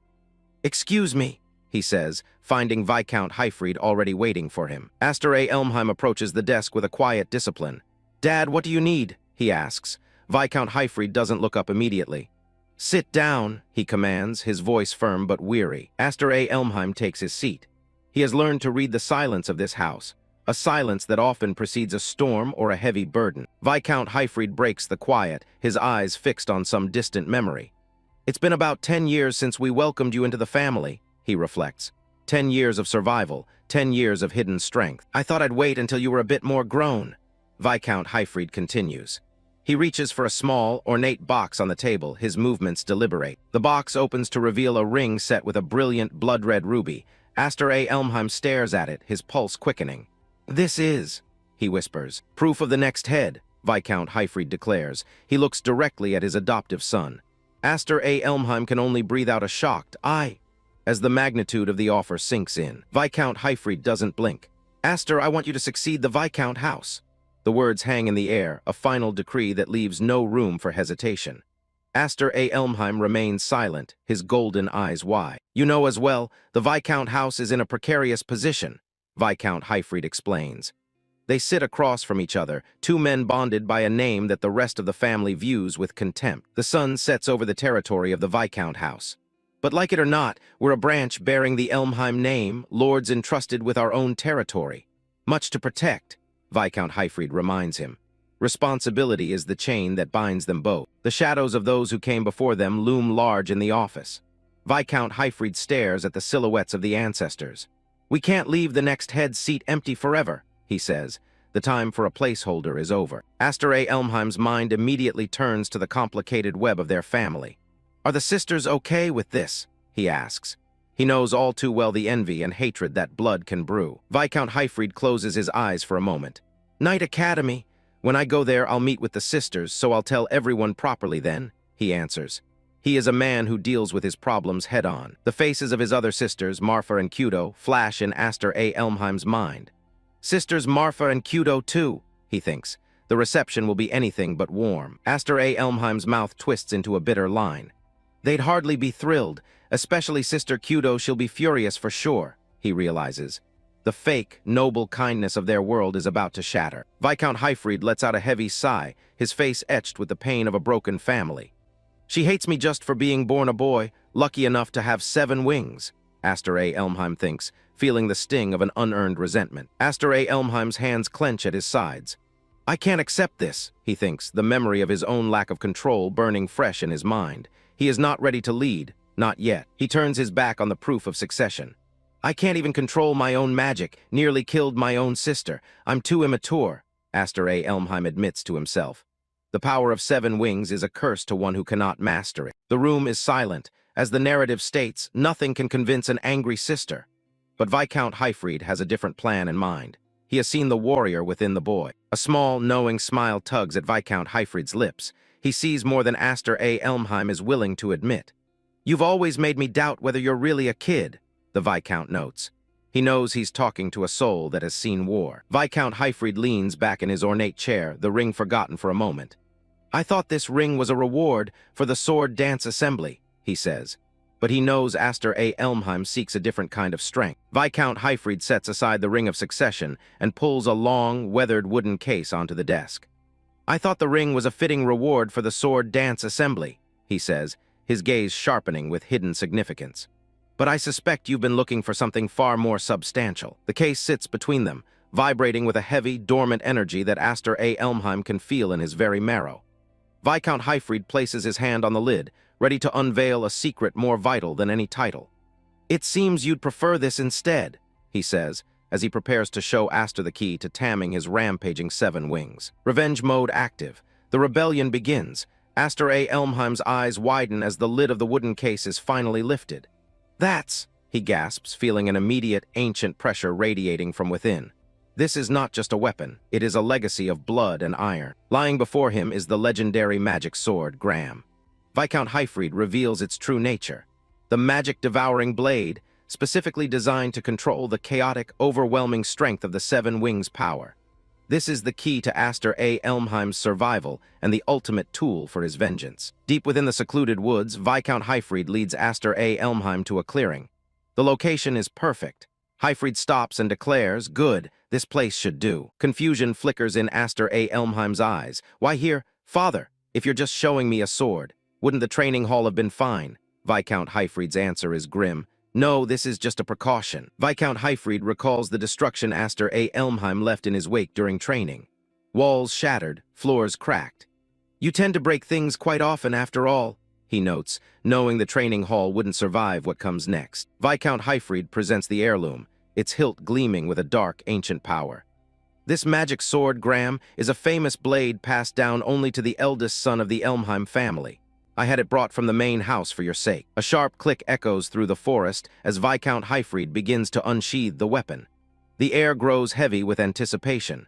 This is the true power of the tyrant family. Aster Elmheim stares in disbelief. Something is wrong. The legendary blade. It isn't there. His breath hitches as he realizes the sheer absurdity of what he's seeing. Aster Elmheim's eyes widen as he mutters, Is that a sword? Viscount Hifreed reveals the cold reality of the heirloom. As you can see, this sword has no blade. Viscount Hifreed's mana begins to surge, bleeding into the hilt. However, if I imbue it with magic power like this, A violent, red energy erupts from the crossguard, forming a jagged edge of pure power. The red mana coalesces into a lethal edge. Viscount Hifreed explains the secret of the Elmheim legacy. This sword is a blade of potential, completed by the wielder's magic power. With a single, devastating swing, Viscount Hifreed unleashes the stored mana. A massive red blast tears through the landscape, obliterating everything in its path. The earth itself groans under the weight of the strike. The explosion clears, leaving a massive crater where a dense thicket once stood. The forest has been rewritten by a single stroke of the magic sword, Graham. Viscount Hifreed stands amidst the smoke. The blade of Graham still hums with lethal intent. He warns Aster Elmheim of the sword's danger. However, with mediocre magic power, you might find yourself completely drained by the blade instead. It's a sword with a history. The weight of the legacy is now thrust upon the young boy. Viscount Hifreed offers the hilt to Aster Elmheim with a challenging gaze. So, do you want to give it a try? Aster Elmheim grips the cold hilt. He can feel the ancient metal hunger for his energy. He prepares himself, ready to prove he is more than just a discarded noble. My mana, into this sword? Aster Elmheim whispers. He closes his eyes and focuses on the power swirling within his soul, the dormant potential of the 7 wings finally awakening. The ground trembles. Aster Elmheim grunts in pain as the sword begins to drain him. Gah, this is... Suddenly, a pillar of blinding golden light erupts from the hilt, dwarfing the power shown by Hifreed. The energy is uncontrollable. Aster Elmheim realizes with horror, my mana is flowing into the sword on its own. The golden torrent pierces the clouds, a beacon of raw, untamed power. Miles away, the spectacle is impossible to ignore. A beam of radiant light stabs the sky, visible to all in the surrounding territories. The rebellion has just announced its arrival. In the distance, confused guards stare at the horizon. What was that light just now? Did a comet fall or something? One guard snaps back. Idiot, it's the opposite. Something flew up into the sky. A lone figure watches the light from the manor. Ulfin Elmheim's gaze is fixed on the distant explosion of mana. Her expression is unreadable, but she knows exactly who is responsible. It must be Aster, Ulfin Elmheim mutters, her green eyes reflecting the fading glow. The honorary knight has returned, only to find the brother she left behind has become something else entirely. Back in the forest, Aster Elmheim collapses, gasping for air as the mana dissipation leaves a haze around him. He smiles through his exhaustion. This is an extraordinary sword. Viscount Hifreed is frozen in shock, his eyes wide as he looks at the devastation caused by a mere child. He realizes his mistake. What's extraordinary? He breathes. Viscount Hifreed finishes his thought, his voice trembling with a mix of awe and fear. Is your power. Above them, the sky itself is scarred, the clouds swirled into a violent vortex by the sheer force of Aster Elmheim's mana. The weight of the 7 wings is absolute. There has never been a single person possessing the 7 wings crest, even looking back through the entire Elmheim family lineage. Viscount Hifreed looks at Aster Elmheim, knowing he isn't just a survivor. He's a force that will soon outgrow everyone he knows. Viscount Hifreed watches Aster Elmheim in the woods, his mind heavy with a terrifying prophecy. Once he masters that power, he will likely become a swordsman who far surpasses myself, a 6 wings, and even Lord Roderick. The shadow of the B letter 1EA1 Ochua, Lord Roderick, looms behind Aster Elmheim. Viscount Hifreed knows the boy must become more than just a survivor. He must become more than the man who sought to crush him. More than that man. Viscount Hifreed continued his story. However, power that is too great always sows the seeds of conflict. While Aster gripped his weapon's hilt, fully aware of the danger on the path ahead. Power was a double-edged sword. The 7 wings crest glows fiercely on Aster Elmheim's back, a mark of legend that double-edges as a target. Viscount Hifreed warns, if it were to be known that you are a 7 wings, spectral hands reach from the abyss, threatening to tear Aster Elmheim apart. Everyone would envy or even resent you.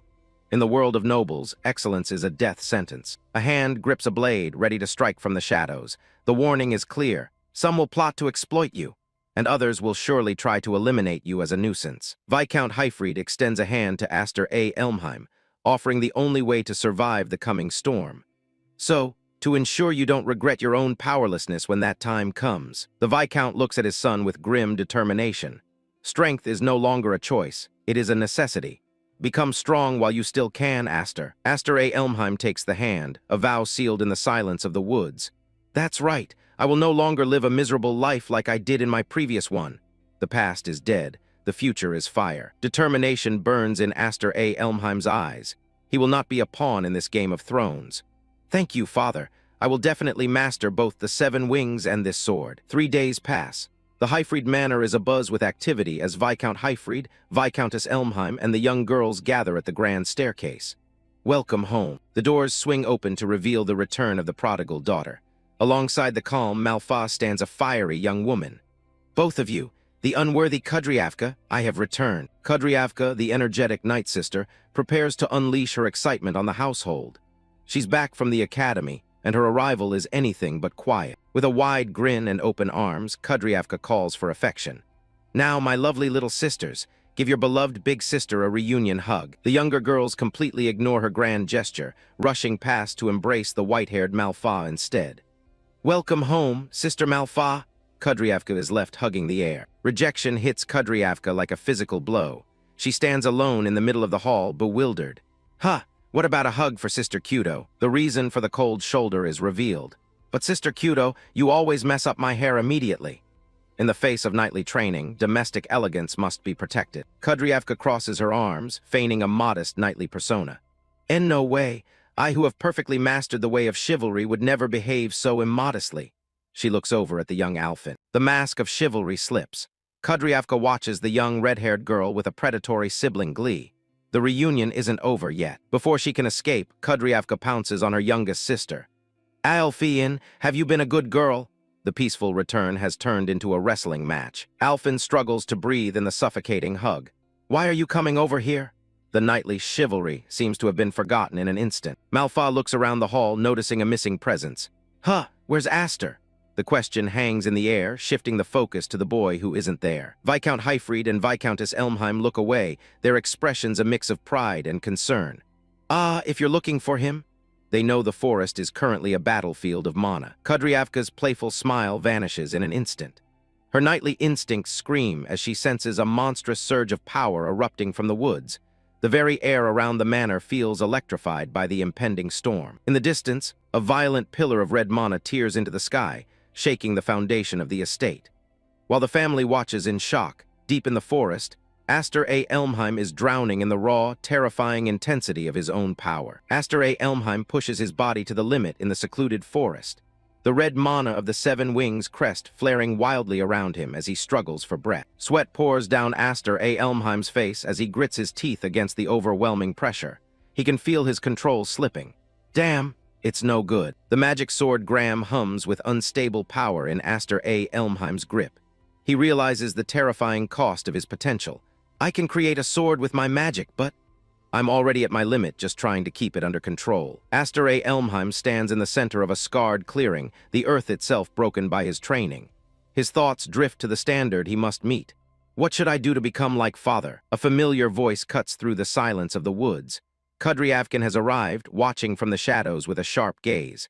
Well, you've really outdone yourself this time. Aster Elmheim turns to see his elder sister standing there, her presence as imposing as any knight's. Sister Kudo, were you back already? Kudryavka retorts coldly. To think you didn't even show up to welcome your sister back. Kudryavka's smile is anything but warm. She mocks Aster Elmheim's lack of courtesy. Isn't that rather cold of you? Walking towards him with measured steps, Alfin lets her resentment show.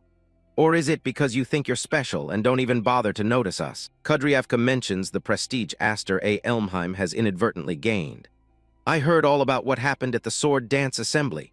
The Knight Academy was buzzing with rumors about you after all. I'm sure father must be very proud. Aster Elmheim maintains his composure, reciprocating the observation. The same goes for you, sister.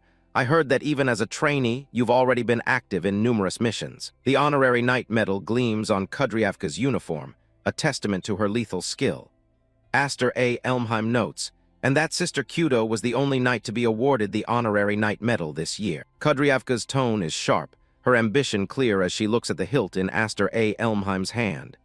Well, if I couldn't at least do that, I'd never be able to succeed father. The air between them grows heavy. Kudryavka confronts him directly.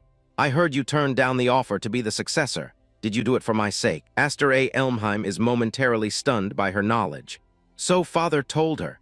He really went and caused a lot of unnecessary trouble. He thinks to himself, That wasn't my intention. I just didn't think I was worthy yet. Kudryavka's lips thin, her playful mask beginning to crumble. She sees right through the noble family's kindness. Kudryavka continues her relentless stroll, her eyes burning with a dark intensity. Honestly, both father and you, Aster. With a fluid, lethal motion, Kudryavka draws her blade. Knowing what my dream is, you're being so spiteful. The reunion is over. The training has become an execution. Shock ripples through Aster Elmheim as he senses the shift in atmosphere. Alfin's killing intent is undeniable. A massive blast of blue mana erupts as Kudryavka strikes. The force is cataclysmic, tearing through the trees like they were paper. The forest floor explodes in a hail of dirt and splinters. Kudryavka's swing is broad and devastating, leaving Aster Elmheim no choice but to move. Aster Elmheim barely manages to evade the lethal arc, his heart hammering against his ribs. Ha! The ground where he stood an instant ago is gone. The debris is still falling when Aster Elmheim shouts in disbelief. What are you doing all of a sudden, sis? Kudryavka stands poised in the center of the destruction, her blade resting easily at her side. Now then, it's been a while, so Big Sister will give you a little test. A wild, battle-hungry grin spreads across Kudryavka's face. She isn't just testing him, she's ready to crush him. Next, she warns, I'm coming at you for real. Aster Elmheim's heart hammers. He's out of time and offers a desperate excuse. Wait, Sister Alfin, this sword is still incomplete. Kudryavka stares down Aster Elmheim with the cold, unyielding eyes of a veteran. Her voice is like a whip across his pride. Can you make the same excuse when you're facing an enemy on the battlefield? The word echoes in the clearing, chilling the air. Enemy? Aster Elmheim realizes that in this forest his sister is no longer a guardian, she is a predator. Kudryavka lunges forward, her blade a blur of lethal blue energy. She isn't holding back. The knight's code is to always be ready for battle. If you keep holding back, I might just crush you. The earth shatters under the weight of Kudryavka's assault. A massive shockwave tears through the forest floor, forcing Aster Elmheim to realize that survival is the only victory left. Aster Elmheim watches the destruction rain down, his desperation mounting as he struggles with his own volatile power. You've got to be kidding me. I already have my hands full just trying to control my magic power. Gold light ignites in Aster Elmheim's eyes. He stops suppressing the red mana, letting it flare into a violent shield. But I have no choice. If I don't, my sister is seriously. Kudryavka's glowing blade descends like a falling star, a strike meant to end the duel. Aster Elmheim grits his teeth, the cold reality of the moment finally sinking in. Going to kill me. Red and blue mana collide in a cataclysmic explosion of raw potential. The clash between brother and sister shakes the very foundation of the Elmheim lands. The rebellion has truly begun, to be continued. Deep in the forest, the sounds of a fierce battle echo as two powerful forces collide. A fiery knight named Kudryavka, or Kudo for short, charges forward. She compliments her opponent's sharp skills, but confidently states that she has grown much stronger since her time at the academy. But her compliment quickly turns into a taunt. As Aster struggles to block her powerful strike, she mocks his weapon, calling it a pathetic excuse for a sword. She presses her attack, criticizing his magic control as completely non-existent, sending him stumbling backward. Aster digs his heel into the ground, desperately trying to regain his footing against the onslaught. With a glare, Aster grits his teeth and calls out his sister's name, remarking on how relentless she's always been. He thinks to himself that she's been this way ever since they were children. The scene shifts to a memory of the past. In the flashback, a younger Kudo angrily questions if Aster's right to succession is only because he's the sole male heir, while a young Aster looks on with a stoic expression. Aster wonders if her resentment stems from the fact that he possesses a winged sigil superior to anyone else in the family. He remembers her as a living storm, constantly challenging him over every little thing and crying that the world was unfair. Back in the present, Aster comes to a firm conclusion as another attack lands. To put it bluntly, she is his natural enemy. In a sudden blur, Kudo leaped and vanished from Aster's sight in an instant. A glint of realization appears in Aster's eye. He seems to have figured something out during their fight. With renewed focus, their blades clash again in a massive explosion of magical energy that tears through the forest. Kudo's frustration boils over as she unleashes her power, yelling that Aster is not fit to be the next head of the house. Meanwhile, inside the mansion, a woman with long silver hair named Marfa watches them from a window, worriedly asking her father if it was truly wise to leave those two alone. She voices her concern that at this rate, their sibling spat might actually result in a casualty. Their father, Viscount Hifreed, calmly reassures her. He says they are good rivals in their own way, and while they can be reckless, things won't escalate that far. Marfa remains unconvinced, her expression filled with doubt as she can only hope that he's right. Changing the subject, Marfa asks her father for the real reason he summoned them back from the Knight Academy, doubting it was just to discuss the succession. The Viscount simply replies no. He reaches into his desk drawer, about to reveal the true, more serious reason for their return. Marfa's eyes widen in shock as she sees what her father has placed on the table. He reveals a letter with an official seal, explaining that it's a summons from the Elmheim main house. A dark, ominous aura surrounds the image of shadowy figures, as the Viscount explains that the elders who lead the core of the main house want to see their grandson's face. It's not a request, but a demand for Aster to appear before them. Marfa looks away, her hand to her mouth, fully understanding the gravity of the situation. This is a major development. Viscount Hifreed's expression turns grim as he considers the possible outcomes. He admits that in the worst-case scenario, they might lose Aster. His words hang in the air as the scene cuts back to the furious duel outside. Aster, completely unaware of the summons, angrily yells that he already turned down the talk of succession, and that the Viscount heard him. Bakudo retorts that the head of the main house finds his refusal itself disagreeable, implying he has no choice in the matter. She brings her blade down with incredible force. Aster struggles to parry, grunting at the sheer weight of her attack. To him, it feels like he's facing a troll swinging a giant mallet.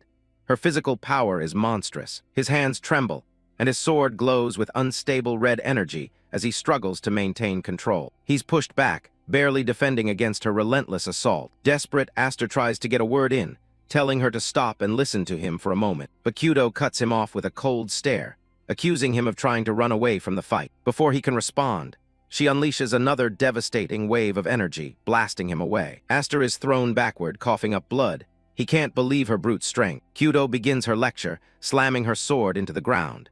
She declares that being able to only swing a sword makes a warrior third-rate. She continues her lecture, stating that those who can only handle magic are merely second-rate. Bakudo stands confidently, concluding that only when a warrior masters both the sword and magic can they finally be considered first-rate. She rests her massive sword on her shoulder and lets out a sigh, telling Aster that she's disappointed in him. As she speaks, the narration explains the power system.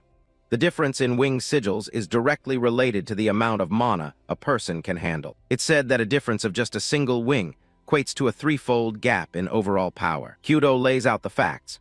With her 5 wings, she should be 2 full stages weaker than Aster, who possesses an unprecedented 7 wings. And yet, despite his overwhelming magical advantage, he avoided a direct clash of strength and retreated to using only his swordsmanship. She gives him a sharp, knowing look, asking if he truly distrusts his own power that much. Her words strike a nerve.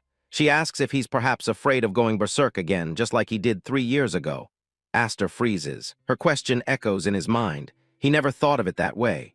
Was he truly afraid of the power of the 7 wings? A shocking realization dawns on him. He had never even considered it, but was he unconsciously putting a limit on his own power? He looks at his sword, and everything clicks into place. The blade felt unstable because he had been forcibly suppressing his own magic all this time. While Aster is lost in thought, Bakudo begins to gather her magic, telling him that he possesses everything she ever wanted. She accuses him of being arrogant, letting his incredible gift rot away without even realizing how lucky he is. With a final, desperate roar, she unleashes all of her power, demanding that if he won't use it, he should give it all to her. But this time, Aster doesn't flinch. His expression is calm, resolute. He's made his decision. A massive explosion erupts as her attack is met with an overwhelming wave of red and blue energy. Bakudo stares in disbelief, unable to comprehend what just happened. He knocked back her full-force strike. A confident smile spreads across Aster's face as his eyes glow with power.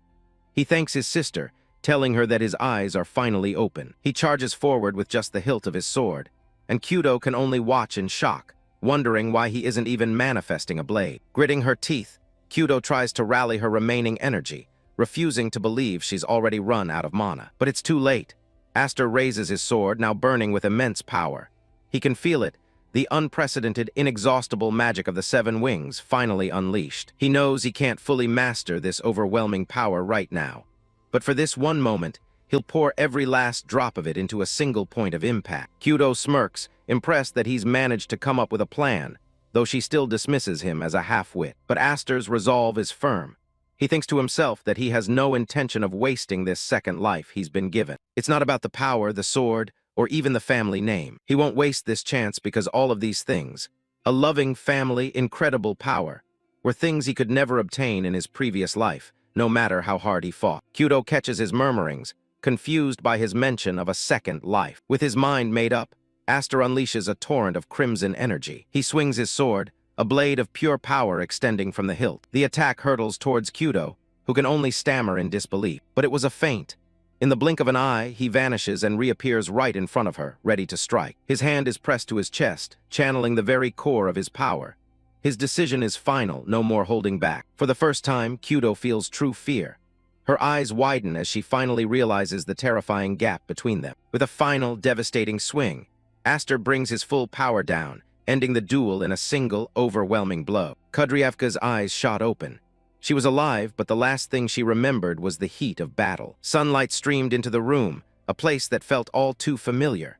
She wondered how she could have been in the heat of battle just moments ago, only to wake up now in her own bed. Just then, a calm voice called out to her, nodding that she was finally awake. Standing by the window was a graceful woman with long, silver hair. It was her older sister, Marfa, who commented on how long she'd been asleep. Suddenly, the memory of her duel came flooding back. Kudryavka sat bolt upright, panicking as she remembered her fight against Aster. Marfa smiled gently, reassuring her. She explained that it was Aster himself who had carried the unconscious Kudryavka all the way here. She relayed Aster's cover story, that Kudryavka had simply fallen asleep during the match due to exhaustion from her journey. But Kudryavka knew that wasn't true. She stared blankly, understanding what had really happened. The scene of the final moment replayed in her mind. She had been certain, absolutely certain, that Aster was about to cut her down. But just before impact, he had skillfully dispelled the blade of magic power, neutralizing the attack. Only the faint remnants of that power had passed through her body, knocking her out. It dawned on her that there was no way Aster would ever seriously try to kill his own sister. And yet, the memory of his face at that moment sent a chill down her spine. She remembered the look in his eyes, the terrifying pressure. For just a split second, she truly believed she was going to die. A small smile crept onto her face. He was much smaller than her, but he was a thoroughly disagreeable younger brother indeed. Her expression hardened with resolve.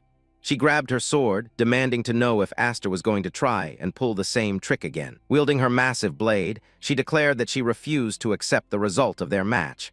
She wanted a do-over. This time she would go all out from the very beginning. But Marfa calmly interrupted her, informing her that Aster had already left. Kudryavka froze, completely caught off guard by the news. Marfa explained that a summons had arrived for Aster from the main house, and he'd just left with their father. Seeing her sister's confusion, she asked, "Huh, you didn't know?" The casual question confirmed her fears. Kudryavka's face went pale as the reality of the situation sank in. They had left without her. Panic set in as she realized what was happening. She screamed out that no one had told her anything about this. Meanwhile, a carriage was already making its way down the cobbled streets, carrying Aster and his father away from the estate. Inside, Aster stared out the window with a quiet, unreadable expression, contemplating the journey ahead. His father, Viscount Hifreed, began to explain the gravity of their situation. The people they were about to meet were the elders of House Elmheim, a powerful group that operated from the shadows. They were former heads of the main and branch houses, who still held immense influence despite being retired. They were known as the rulers of the shadows. The Viscount sighed, filled with worry. These elders had never shown any interest in Aster since he was adopted, so why summon him now of all times? Aster answered calmly, his gaze sharp. He was certain it was because of the incident at the Sword Dance Festival. He continued, recounting what he knew of them. The old men of Elmheim valued one thing above all else, the family's reputation, more than money, honor, or even their own lives. And the punishment for anyone who sullied that reputation was horrifying. It was rumored they were thrown into a cage and fed to monstrous beasts. Viscount Hifried turned to him, alarmed, asking where on earth he had heard such a dreadful rumor. Aster just smiled nonchalantly, giving a vague answer before stating that he was fully prepared for either execution or banishment. His casual acceptance of his potential fate was unnerving. The Viscount's concern only deepened.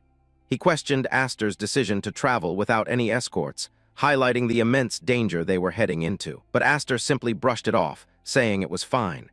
He revealed that he had originally planned to leave just as his sisters were arriving anyway. He explained that it would be better for Kyudo if he, the person she hated, wasn't around, allowing her to relax and stretch her wings. The Viscount could only watch his son, a complicated expression on his face. Looking down at his sword, Aster added that his duel with Kudo had been a blessing in disguise. Thanks to her, he was finally starting to understand how to handle the mysterious blade, Graham. He now felt he could draw out the power of the 7 wings more than ever before. With this newfound confidence, he made a startling request to his father. If something were to happen, he was not to be saved. Aster declared that he was prepared to survive on his own. His father could only stare back, stunned by his son's grim determination. Suddenly, the Viscount's composure broke. He began shouting at Aster, scolding him for acting so high and mighty when he was still the youngest child of the family. His lecture was cut short as Aster's eyes shot wide, startled by a sudden noise from outside the carriage. It was Kudryavka.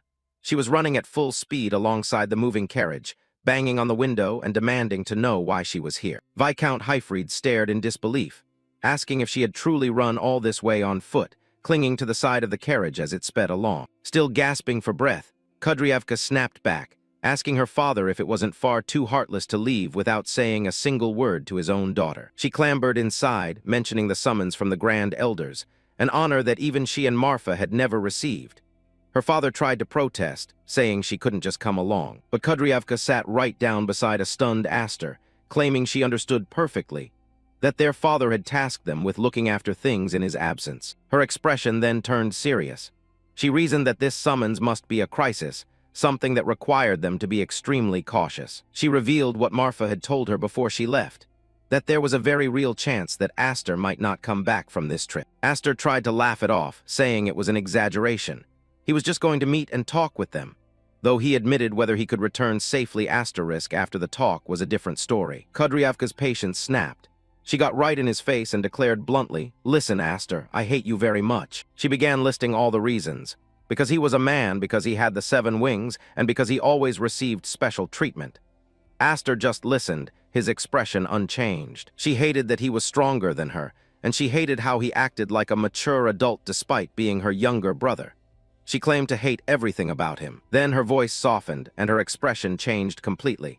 With genuine emotion, she told him, "But even so, you are precious family." Before Aster could react, she leaned against him, her head resting on his shoulder.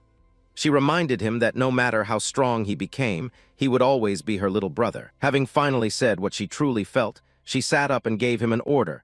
He had to come back safely so they could have their rematch. With a fierce grin, she gave him a final warning. She wouldn't forgive him if he dared to quit while he was ahead. And with that, she leaped out of the moving carriage, her message delivered. Aster watched her go, completely bewildered by her actions. His father, however, smiled warmly, remarking that she was a good rival for him. For the first time, a genuine, warm smile spread across Aster's face. He looked out at his sister's retreating figure and thought, "Thank you." As the carriage drove off into the sunset, Kudryavka waved from the road. And in that moment, Aster made a silent promise to her and to himself. "I will definitely return." Aster A. Elmheim and Viscount Hifreed stand before the massive iron gates of the Elmheim main house as a guard offers a bone-chilling greeting. The sentry's spear remains lowered, while he informs the pair that the Grand Elder is already waiting inside. Hifried attempts to lead the way without a guide, but the guard immediately cuts him off to insist on a joint escort. As the duo is led through the vast grounds, the boy notes that this summon clearly isn't for a grandfather to dote on his grandson. His eyes suddenly glow with a sharp, calculating light as the mask of a submissive child is discarded. Staring up at the looming spires, he finds the view nostalgic, reflecting on the long years since he last set foot in this home. The Viscount walks beside him, observing the training soldiers and asking if the boy truly understands the gravity of their situation. The father warns him to stay calm regardless of any insults, but Aster replies that his behavior depends on the other side's actions. Hifried sighs deeply at the response, nodding that the other side is exactly where the problem lies. He begins to explain the identity of their host,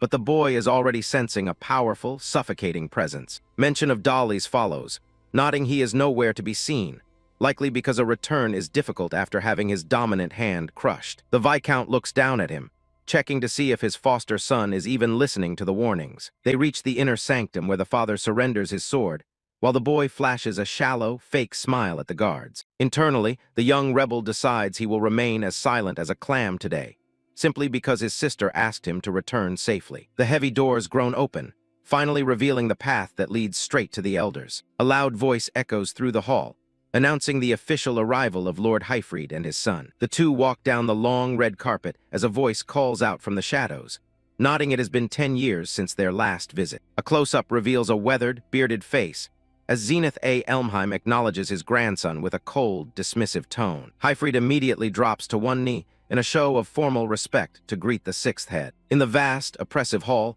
Zenith sits on a throne-like chair, prompting the man to correct his greeting to Great Grand Elder. Aster stares directly at the man, recognizing Zenith A. Elmheim as the true monster lurking in the shadows. He scans the room with a keen eye, identifying the other heavyweights gathered under the Elmheim umbrella. His gaze lands on Count Maze, who smirks back, as the boy recognizes several faces from the Sword Dance Festival. Noting a significant absence in the room, he wonders to himself if Roderick is not here. Zenith's voice booms through the hall, expressing a mock regret that his beloved son isn't present to witness the brat's audience before them. The elder explains that as the head of the Royal Knights, Roderick is far too busy for such trivial matters. He laments to himself, claiming that these old soldiers are merely being charitable by handling such trivial administrative chores personally. Aster reflects on his previous life, remembering that he never even had the chance to see these people back then. Looking at the gathered power, he realizes that for a man who claims to be retired,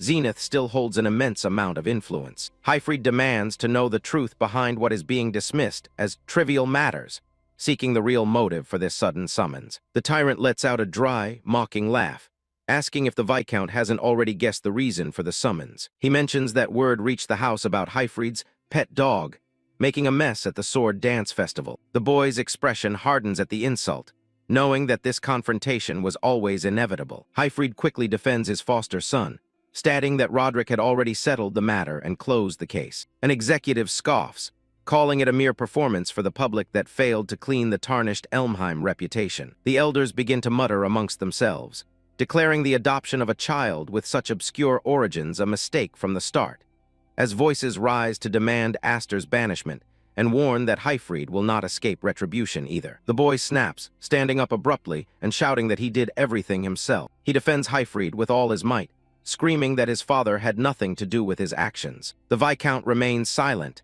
his head bowed as he trembles under the weight of the judgment. Aster looks at his foster father, the realization of the family's cold cruelty finally sinking in. Zenith sneers at the outburst, finding the lack of discipline predictable and mocking a child for trying to interrupt adults. The old man reminds them of the family's might, leading 12,000 knights who will not be mocked by a stray. He stares down at them, lecturing about the weight of the name, claiming Elmheim is a holy signboard, not just a family. He warns that the knights are not a monolith, and that countless shadows are always watching for a chance to strike. Count Maze watches with a thin smile as Zenith explains that the struggle for power never ends, even within these walls. Zenith strikes his cane against the floor, demanding peace of mind and a guarantee of absolute loyalty. Hifreed's eyes go wide as a glowing blade is presented, the air growing heavy with the scent of blood and betrayal. The monster demands proof that Hifreed isn't a traitor, mocking him for failing to protect his liege in the past. He reminds the man of the price already paid, mentioning how they forced Roderick to maim dollies in this very hall. A face contorted into a mask of pure malice issues a final, lethal command. This time, cut off that brat's head. Aster's eye glows a sharp gold, while Zenith promises that spilling the boy's blood will settle the debt. Remaining on one knee, the father lowers his head slowly as his voice rings out with unwavering resolve. I refuse. The man declares that if he must cut down his own child, he would gladly take his own life instead. Zenith lets out a cold HMPH, his expression unreadable as he absorbs the defiance. The Grand Elder slams his cane down again, the sound echoing through the hall like a death knell. His aura explodes in a wave of terrifying pressure, declaring that if that is the choice, then everyone must die. He laughs as he formally dissolves the Viscount house, ordering the guards to draw their steel and surround them. Hifreed is trapped with swords leveled at his throat, and the execution is imminent. Aster breaks the tension with a chillingly calm voice, asking, "Why are you so frightened, Grand Elder?" Zenith freezes in place, his one good eye widening in shock at the boy's sheer audacity. The boy mocks them all, calling it unsightly for grown adults to huddle together and tremble in fear. He tells them to do whatever they like with banishment or execution, but his voice drops to a deadly whisper. "But if you intend to lay a hand on my family." The Viscount watches with a stunned expression, sensing the sudden and terrifying shift in his son's demeanor. Aster apologizes to his father, admitting he was never good at staying silent, before violently shredding his shirt. The guards stagger back in fear, their faces turning pale with pure disbelief. The legendary mark is revealed, a glowing crimson emblem of 7 wings burning onto Aster's skin. He delivers his final ultimatum, warning that at this moment, these 7 wings will become Elmheim's enemy. His eyes burn with the fire of a god, as he tells the elders to think it over very carefully. The Elmheim elders stare in utter disbelief, a few of them stammering, "Impossible! Could that be?" The 7 wings emblem. One elder strained his eyes wide, peering intently as he stammered in disbelief. "Is it not a fake? For hundreds of years, that thing appearing on a human body has been." Beside him, another noble stammered, his gaze locked onto the boy. "However, that crest is unmistakably." The Grand Elder hissed the word, "brat," his mask of calculated indifference slipping for a moment. He then demanded to know if Aster truly grasped the magnitude of what he was revealing. "Do you understand the meaning of that which you are showing us now? Do you understand?" The boy offered a cold smirk in return. "Yeah, like the more wings there are, the more surprised people get." Count Maze suddenly erupted into laughter, the sound sharp and jarring against the suffocating tension of the hall. "Ha ha ha." Count Maze waved his hand dismissively, telling the others to ignore him and carry on. "No, excuse me. Please continue." Beside him, the others sat frozen in shock, cold sweat pouring down their faces. The old man began to explain that the wing emblem was originally an organ for magic generation. In the first place, the wing emblem is an organ for generating magic power that spirits shared with humans long ago. He detailed the lineage, explaining how that primordial power was meticulously passed down. By passing that power down from parent to child, over the ages, humans had refined and deepened that inherent power. Humans deepened that power further. Zenith noted that reaching 7 wings was a feat no human had ever achieved. However, there has yet to be anyone who reached 7 wings, with the sole exception of the winged clan, the ancestors of spirits. Aster narrowed his eyes at the elder. "Are you saying I am of that spirit clan?" The old man turned his back on the boy. "If your 7 wings are real, perhaps." Indeed. Viscount Hifreed remained motionless, the weight of the revelation pressing down on him in the silence. Glancing at his discarded shirt on the floor, the boy spoke. "I am a child of the Viscount house. At this point, my birth doesn't matter." He then glared through the circle of blades. "What I want to ask right now is just whether or not you all have the resolve to make an enemy of me." Aster mused that if he were driven out, many other noble houses would kill for the chance to welcome him. "Suppose I were driven out of Elmheim. There are likely many among the martial nobility who would want to welcome the 7 wings." He warned that he would become a catastrophic threat to those already paralyzed by fear. "If that happens, for you people who already fear rebellion, it would become a major threat. Rather, you should want to keep me close at hand, surpassing even that Duke Roderick." The signboard known as 7 Wings. An elder gasped in shock at the boy's sheer audacity. The boy thought to himself that the Elmheim family was far from a unified front. Just as this old man said earlier, even Elmheim is not a monolith. In fact, a rebellion will occur. A vision of a future he once lived flickered in his mind. A brutal civil war that would consume the entire nation. A massive civil war involving the whole country. I have seen that future once before. To survive the coming storm, he needed to draw the line between friend and foe right now. For me and the Viscount house to survive in the future, I want to at least determine right here who is an enemy and who is an ally, even if I have to take some risks. Zenith let out a jagged laugh. "Kaka, you think you have that much worth?" He pointed out that they still lacked any concrete proof. "There isn't even proof that those 7 wings are real." The boy met his gaze with chilling defiance. "If you think there isn't, just kill me quickly." The elder's eye glowed with a predatory light. "At that time, it will be a war between me and you all." Aster clenched his teeth, wondering if they would finally take his bait. Killing someone like me right now would be easy, but, well, if Elmheim got serious. Now, what will they do? Will they take the bait? Count Maze watched the standoff with pure amusement, clapping his hands a few times to shatter the suffocating tension. Then he stood up, cutting through the silence. "This conversation seems to be going in circles." He turned to the Grand Elder with a calculated suggestion. "Grand Elder, for now, how about we try imposing a trial on him?" An elder barked at Maze, questioning his interference. "Count Maze, what are you?" But the silver-haired noble simply smiled, nodding the curiosity in the room. "Because you want to see it, don't you? The power of the 7 wings." Maze's smile turned razor-sharp. It won't be too late to decide his treatment after that. Gesturing broadly, he remarked that a clan as renowned as Elmheim must have a suitable trial. "How about it? Being the mansion of the world's renowned martial clan, surely there are 1 or 2 suitable trials." Aster studied the silver-haired noble carefully. "There's no mistake, this man." He decided that for the moment, the Count was a useful asset. "Is an ally." Zenith laughed harshly, conceding to the idea. "Kaka, Kaka, very well, follow me. The old man declared it was his burden to teach a lesson to a disrespectful grandson. Teaching a lesson to a grandson who doesn't know how to speak properly is also an old man's duty. The boy stared down into the pitch-black depths of the trial grounds. This is the trial grounds? It's quite dark. Zenith explained that the darkness led to an underground bunker linked to the city's sewers. Beyond this darkness lies an underground bunker connected to the waterways. He revealed the bunker housed a single magic beast. It was an evacuation shelter for emergencies, but we are keeping a single magic beast there. The trial is to defeat that magic beast. That is all. Hifreed looked at Aster with a mix of frustration and worry. Good grief, he was a troublesome fellow who just cried and screamed, even though I told you so many times to keep the existence of the 7 wings hidden. The boy realized he couldn't keep the mark hidden forever, and this was the perfect opportunity. I can't keep such a conspicuous thing hidden forever. It was a perfect opportunity. The Viscount watched with concern as the boy prepared for the trial. Don't let your guard down, okay? Without hesitation, Aster leaped into the darkness of the pit. I'm off. Count Maze watched from the ledge, a faint smirk playing on his lips as the boy descended. Aster landed in the shallow water at the bottom. It is dark as expected. The darkness was no obstacle for his enhanced senses, but not so dark that I can't see. A sudden presence in the shadows caught him off guard. That is. Zenith spoke from above, his voice echoing down the shaft.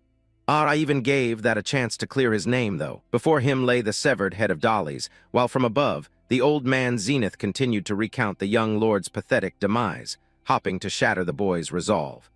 He did nothing but wail and scream until his final breath. It was a sight too wretched to behold. A massive blue-furred beast emerged from the gloom, stalking toward the boy. The Grand Elder issued a cold command as Aster drew his sword. Don't you disappoint me now, brat. The beast bared its fangs and let out a deafening roar as the trial officially commenced. Now then, let the trial begin. Aster stood his ground, his pity reserved only for the weak. So the rumors that the Elmheims keep magical beasts in their manor were true. Just this once, I pity you, Dollies. He reflected on the corruption of the house that bred such monsters. Let us lament that such monsters were born into this house. The monster lunged forward, but the boy remained unfazed. But he moved with blinding speed, delivering a flurry of slashes to the beast. The onlookers above witnessed the exchange of strikes, their faces contorted with pure terror. Oh, Aster compared the beast to a far more terrifying threat he knew. To me, my sister is much scarier. The beast didn't fall. Instead, purple energy began to emanate from its wounds. The boy's eyes widened as he sensed the unnatural nature of the creature. Wah! The realization hit him as the beast's body began to twist and reform. No way, this guy. The creature was a mockery of life, fueled by necrotic energy. Is undead. Viscount Hifreed cried out in disbelief at the choice of opponent. An undead. Zenith explained the creature's origin with a callous tone. That thing is drawn to the scent of death. I suppose it thought it could find its fill of carrion here, so it came crawling into the basement. He revealed that the beast was a permanent fixture used for the family's dark purposes. Since it won't die no matter if you slash it or burn it. I had it captured, thinking it would be the perfect opponent to test one's strength. The old man's admission of how they disposed of corpses left Hifried speechless. Thanks to that, we no longer have trouble disposing of corpses. A portly Viscount protested the blatant unfairness of the task. An undead is too much for even a seasoned knight to handle, and yet you order him to kill it. He questioned whether the elders were truly willing to sacrifice the prodigy they had just discovered. Do you intend to just stand by and watch a child of the 7 wings die? Zenith dismissed the boy's potential if he couldn't survive this. If that happens, it just means he was nothing more than a blowhard. A winged crest without power is worth less than a mere decoration. The Grand Elder didn't care for Aster's survival, seeing other paths forward. Don't worry, even if he dies, there are ways. In fact, that might actually be more convenient for us. The Count watched the battle unfold, a cold amusement in his eyes. He noted the discrepancy between the boy's words and his current struggle. He talked so big. Maze silently urged Aster to prove his worth. Don't go dying on us so easily, Aster. The boy's blade bit into the beast, but the lack of impact was unsettling. No matter how much I slash, there's just no feedback at all. The creature's unnatural vitality was far beyond anything he had ever faced. Plus, its regenerative power is phenomenal compared to a normal undead. He realized conventional methods were useless against a creature that was already dead. To begin with, an undead is already dead. The only known ways to destroy such a horror were through extreme heat or divine intervention. To kill it completely, You either burn it to death with sunlight. Purification through holy weapons was the standard practice for dealing with such things. Or you must purify it with a weapon imbued with holiness. Lacking those means, standard protocol dictated avoidance rather than confrontation. And if you can do neither, then not engaging is the standard protocol, the common sense of fighting undead. Aster rejected the idea of retreat, determined to prove the power of his mark. But of course, there's no path for retreat. If I just use superficial, standard methods, there's no meaning in being a 7 wings. He channeled his immense mana into the blade, the air crackling with power. With a single, overwhelming strike, he prepared to crush the immortal creature. To prove my worth, I'll show them I can crush a mere undead with sheer force. The strike landed with devastating force, shattering the stone floor and sending dust into the air. The portly Viscount reeled back from the shockwave, his eyes wide with utter disbelief. What incredible magic power! So this is the true power of the 7 wings. Panic broke out among the observers as the basement was swallowed by chaos. What happened down there? Did he defeat it? Zenith leaned forward, searching the settling dust for any sign of his new asset. Aster stood in the center of the crater, his breath steady despite the massive output. The Grand Elder's disappointment was palpable as he sensed the beast's lingering presence. What a pity! Without warning, the undead monster charged through the debris, slamming into the boy with mindless fury. Aster grunted as he was shoved back, the creature's weight threatening to crush him.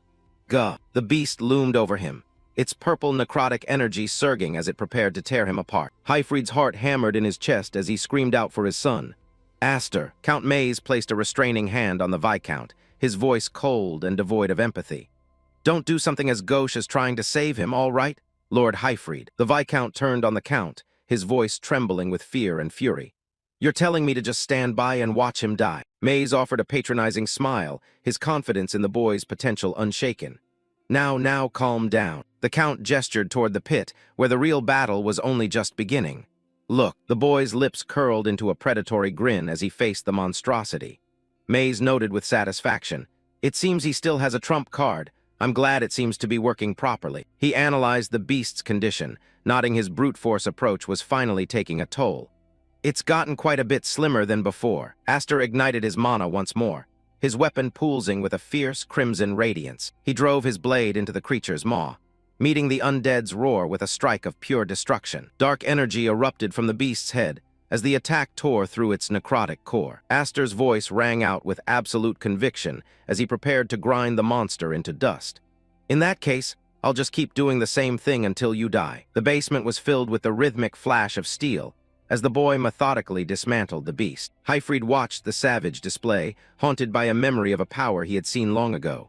I showed that once before, but the images of the past clashed with the reality before him, revealing a terrifying truth. The Viscount realized that the boy's power had transcended all expectations. No, it's something else, something different. The structural integrity of the manor basement groaned under the strain. Hey, this place is going to collapse. Servants rushed to protect the Grand Elder as the floor began to give way.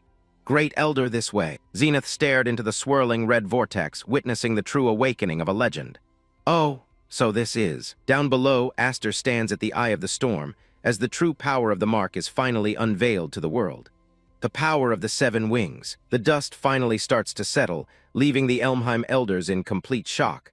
One of them is even trembling on the ground, unable to process what just happened. Zenith Elmheim stands at the edge of the pit, looking down at the wreckage. There's no sign of the beast anymore, it's just gone. The great Grand Elder's eyes narrow as he realizes the undead creature was completely pulverized. Even for someone as powerful as him, seeing a nearly immortal beast crushed so easily is unsettling. He notes that it wasn't even a matter of technique. It was just a massive surge of brute force that swallowed everything in a vortex of magic. Down in the center of the crater, Aster Elmheim stares up, his glowing blade still pulsing with energy. To Zenith, the boy doesn't look like a student. He looks like a threat. Zenith turns to Viscount Hifreed, asking if this destructive display was actually part of the plan. The foster father looks back, seemingly just as stunned by the result. Hifried admits that even he's constantly amazed by how fast his son is growing. He's clearly proud, even if the situation is getting out of hand. Count Maze leans in with a smirk, cutting right to the chase. He wants to know if Aster officially passed the exam after that mess. Zenith huffs, but he has to admit the truth. With that level of power, nobody in the room is going to dare raise an objection. Maze calls down to the pit, letting Aster know that the trial is officially over and he passed. Aster stands in the middle of the cracked arena, the residual wind still whipping around him. The heavy chains that were supposed to hold the beast are now nothing but scrap metal. He looks up at them with a calm face, asking for a rope to be dropped down since he destroyed the exit. Later, Zenith watches through a window as the boy prepares to leave the estate. He's clearly keeping a very close eye on the Wingless failure. Inside his study, Zenith offers Aster a place in the main family's inner circle. He warns the boy that if he passes this up, there won't be another invitation. Aster turns his back without hesitation. He explains that he has no interest in getting involved in a succession war that would just make his cousins restless. Zenith lets out a sharp laugh, finding the boy's humility almost offensive.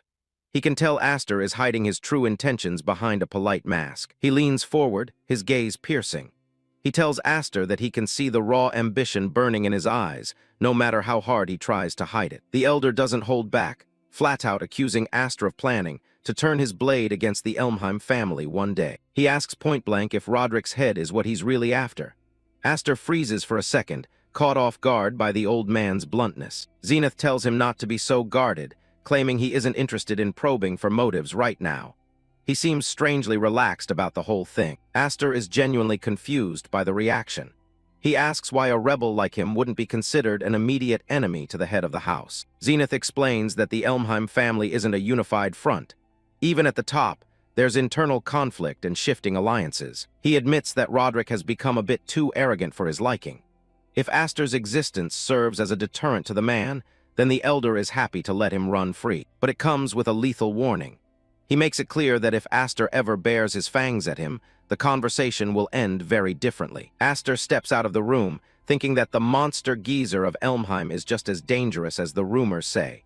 He's relieved to finally be out of there. Hifreed and Maze are waiting in the hallway. Aster casually mentions that the elder wanted to welcome him into the main family, but he refused the offer. Hifreed is stunned, wondering why his son would walk away from such a massive opportunity for power and status. Maze just thinks the whole situation is hilarious, calling it a total shame. He seems to enjoy the chaos Aster is causing. The flamboyant count explains that Aster could have lived a much sweeter life with the main family's backing. Aster stops and asks him why he proposed to help earlier. Maze laughs it off, claiming he has no idea what Aster is talking about. He's clearly playing some kind of game. He claims he just felt like teasing a cheeky brat, and that was all. Aster just gives him a flat, unimpressed look. Maze drops the act for a moment and puts a hand on Aster's shoulder.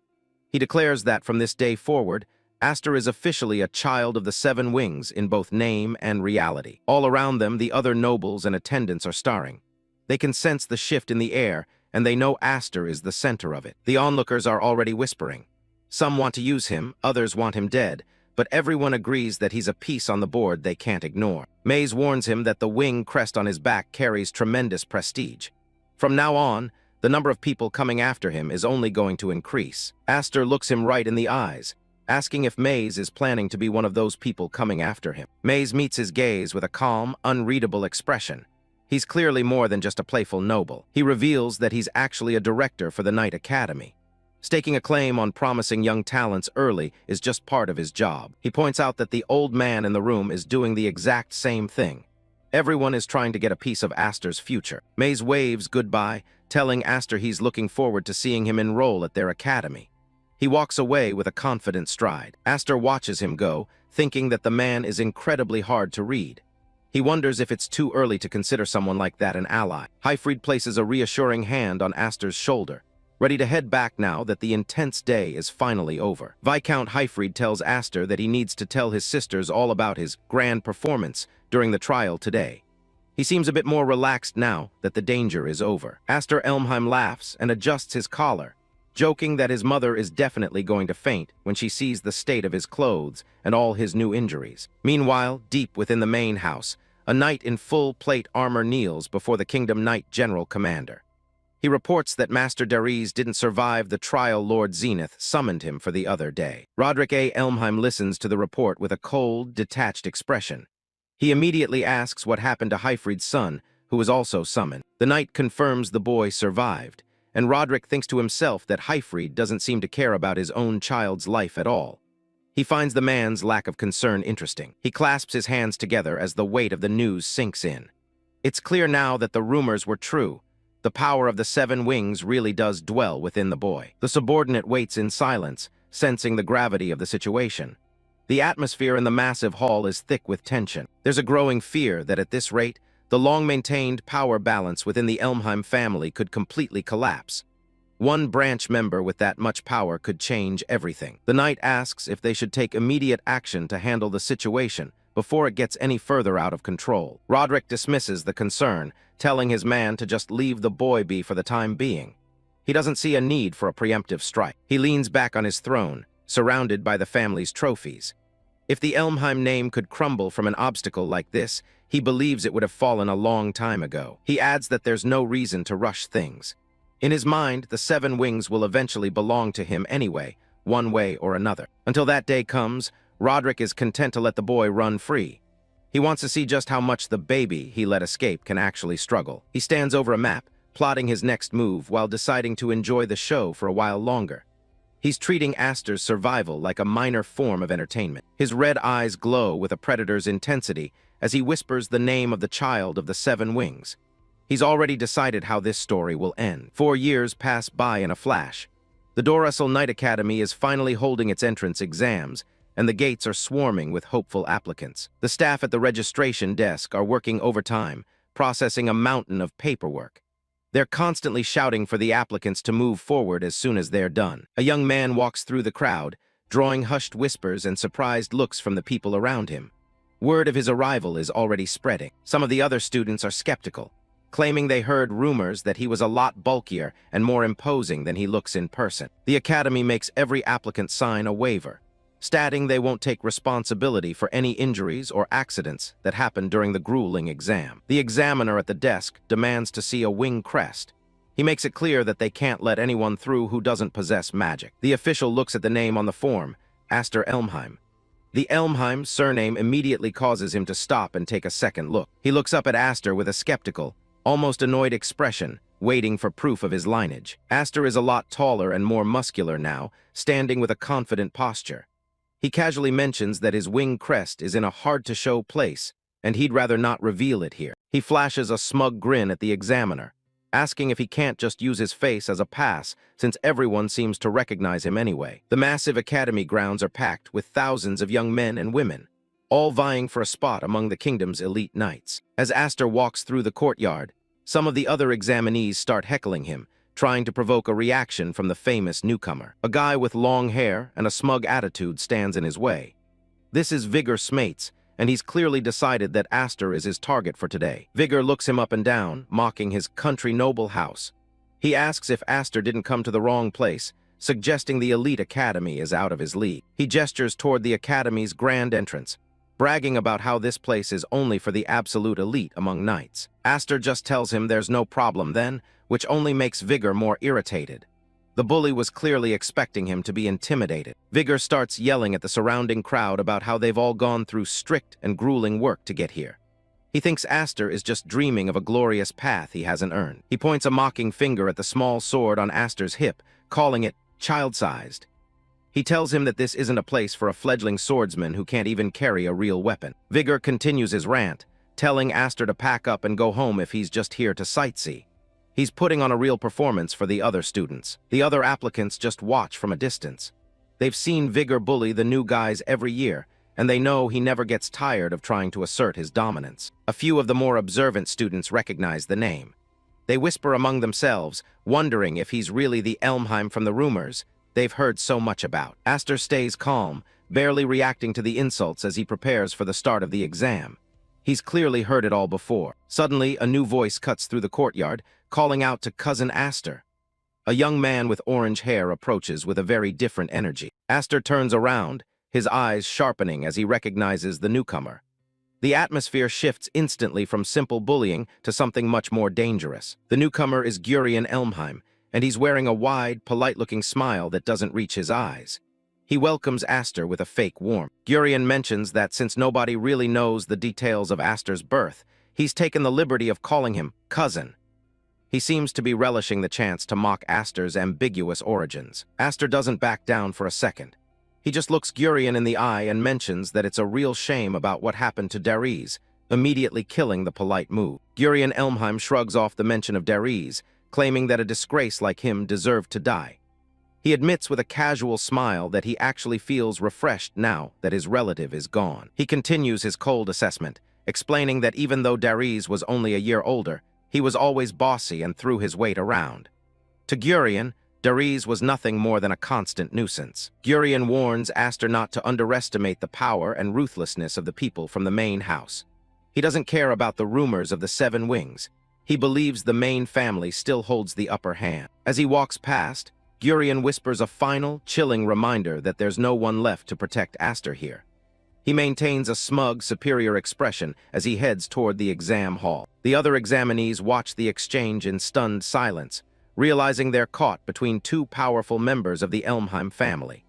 They feel like they have rotten luck to be testing in the same year as these two monsters. While Vigor wipes the sweat from his face, the other examinees begin to mourn his fate for provoking the Elmheims, terrified by the prospect of being dragged into the centuries-old feud between the main and branch houses. The tension between the two Elmheims is something everyone can feel. Vigor realizes how much he screwed up by bullying a member of the Elmheim family earlier. He approaches Aster with a mix of anxiety and fear, rubbing his hands together. He starts brown-nosing, claiming he's heard all the legendary rumors and can't believe he's actually standing in front of the famous branch family member. Aster stares back with a calm, steady gaze, his golden eyes filled with an intensity that matches his reputation. The senior is momentarily paralyzed by the weight of the Elmheim presence. After a tense second, Aster's face breaks into a small, knowing smile. He seems much more composed and in control of his power than he was 4 years ago. Aster tells the older student that just Aster is fine, dropping the heavy weight of his family title for a moment. He carries himself with a quiet confidence as he steps forward to begin his new life at the academy. 4 years have passed, and the first venue for the entrance exam is finally open. High up on a balcony, a military official addresses the crowd, welcoming them with a speech about patriotism and courage. He doesn't hold back on the elitism either. He makes it clear that Kingdom Knights are a different breed entirely, far above the provincial ones crawling around the countryside. With a clenched fist and a booming voice, he reminds everyone of their primary duty. Their sole purpose is to serve and protect the king. The examinees listen intently, knowing that only the sharpest blades will make the cut. The official warns them that there's no room for blunt swords in their ranks. Looking down at the sea of hopefuls, he tells them to treat this exam exactly like a battlefield. He wants them to show their true worth from the very start. Standing among the crowd is Aster Elmheim, now a teenager with a much more powerful build. He listens to the official's ridiculous speech with a smirk, just happy to finally be back here. Becoming a Kingdom Knight was a dream he couldn't even reach for when he was wingless.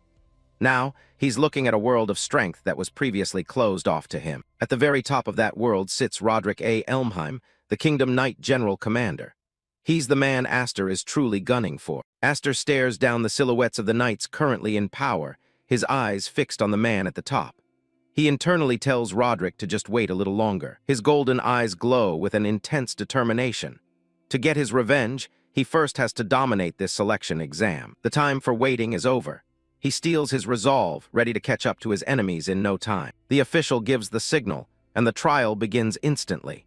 Heavy spears materialize in the air, plunging down toward the unsuspecting examinees. One guy doesn't even have time to react before an arrow pierces right through his head. Blood sprays as he collapses in the middle of the arena. Panic erupts as the examinees realize the scale of the danger.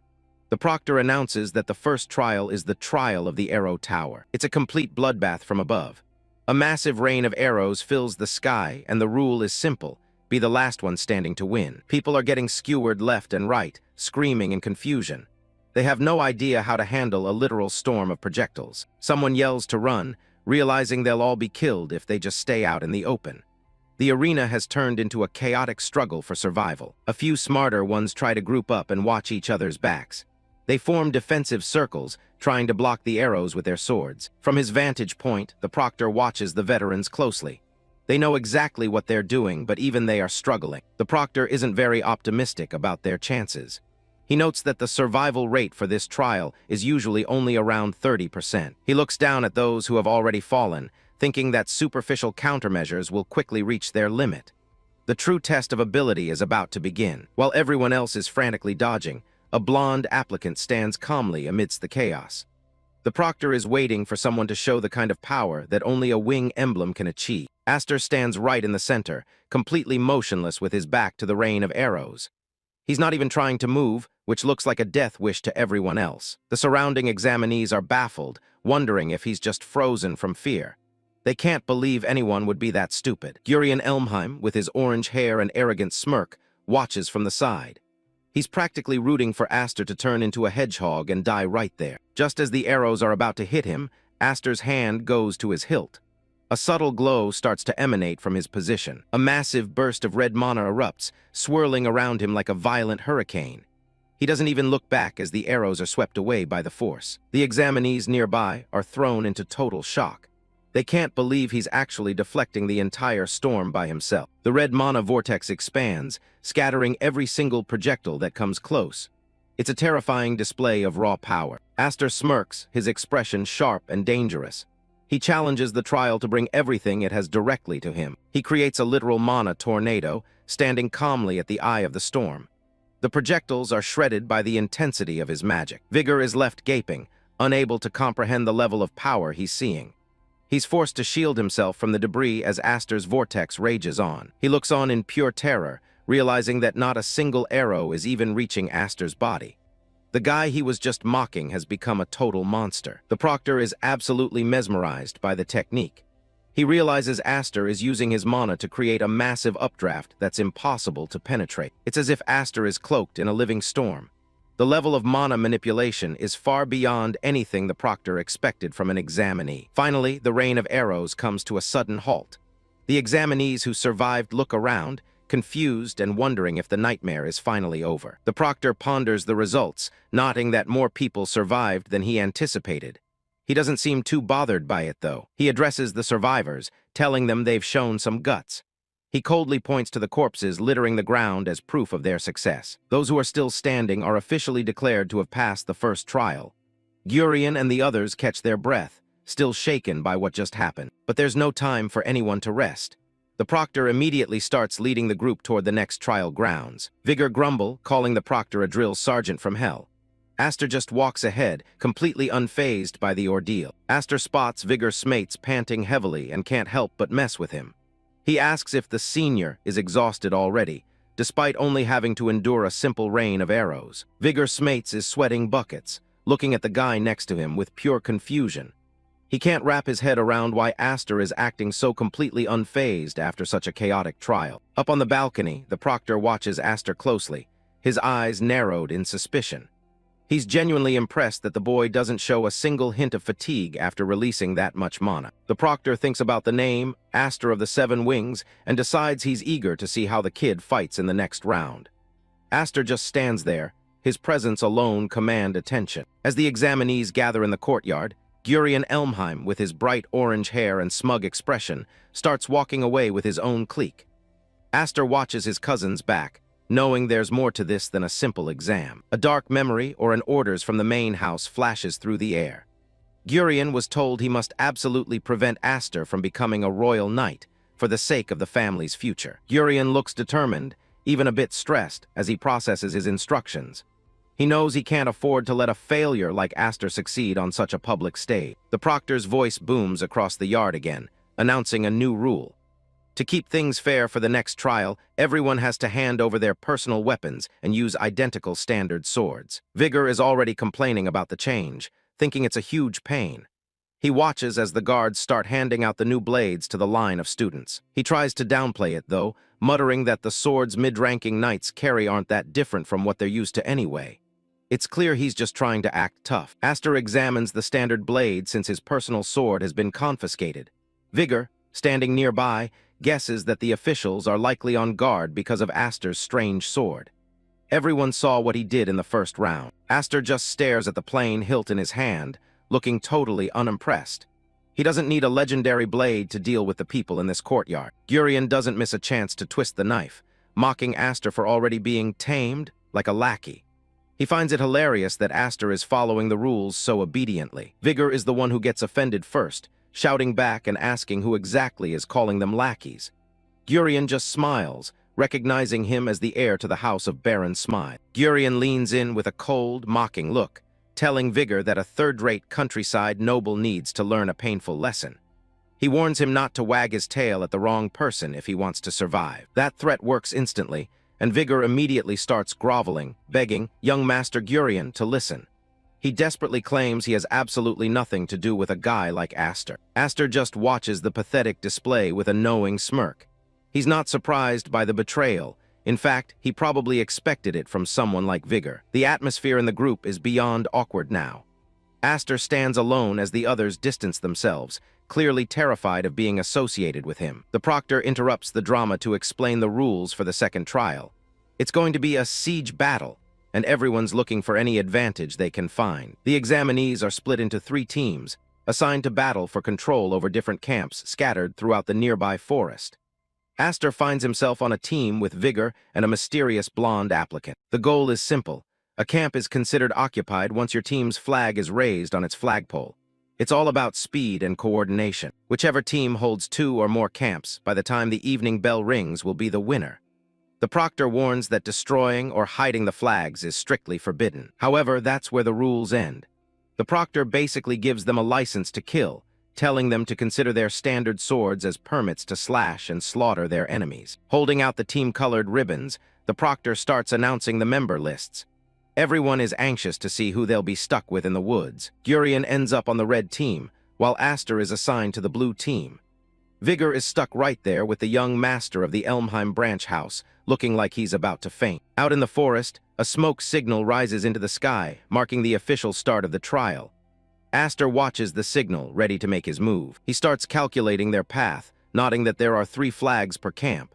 To win, they have to capture at least 2 camps, including their own starting point. Vigor is already second-guessing everything, asking if that means only one team can pass the trial. He's clearly looking for an excuse to avoid any real conflict. The realization hits him like a ton of bricks. If they want to win, they'll have to fight an Elmheim, specifically Grian. Vigor looks like he's seen a ghost. The other students turn to Aster, their voices trembling as they ask if that's really what all of this means. They're still clinging to a faint hope that there's some other way to get around it. Aster just looks at him with a deadpan expression, confused by why the guy is so panicked already. It's a trial. Of course there's going to be fighting. Vigor practically begs Aster to understand, saying they are all terrified of the Elmheim family's retaliation. He's shaking at the mere thought of it. He points out that their opponent isn't just anyone. It's the young master of the main Elmheim house. He can't even imagine the consequences of pointing a sword at someone like that. In his mind, he sees Grian's smug face, knowing that even in a trial, the rules don't apply to the tyrants. To him, challenging an Elmheim is a literal suicide mission. Vigor's imagination runs wild with images of knights being brutally executed.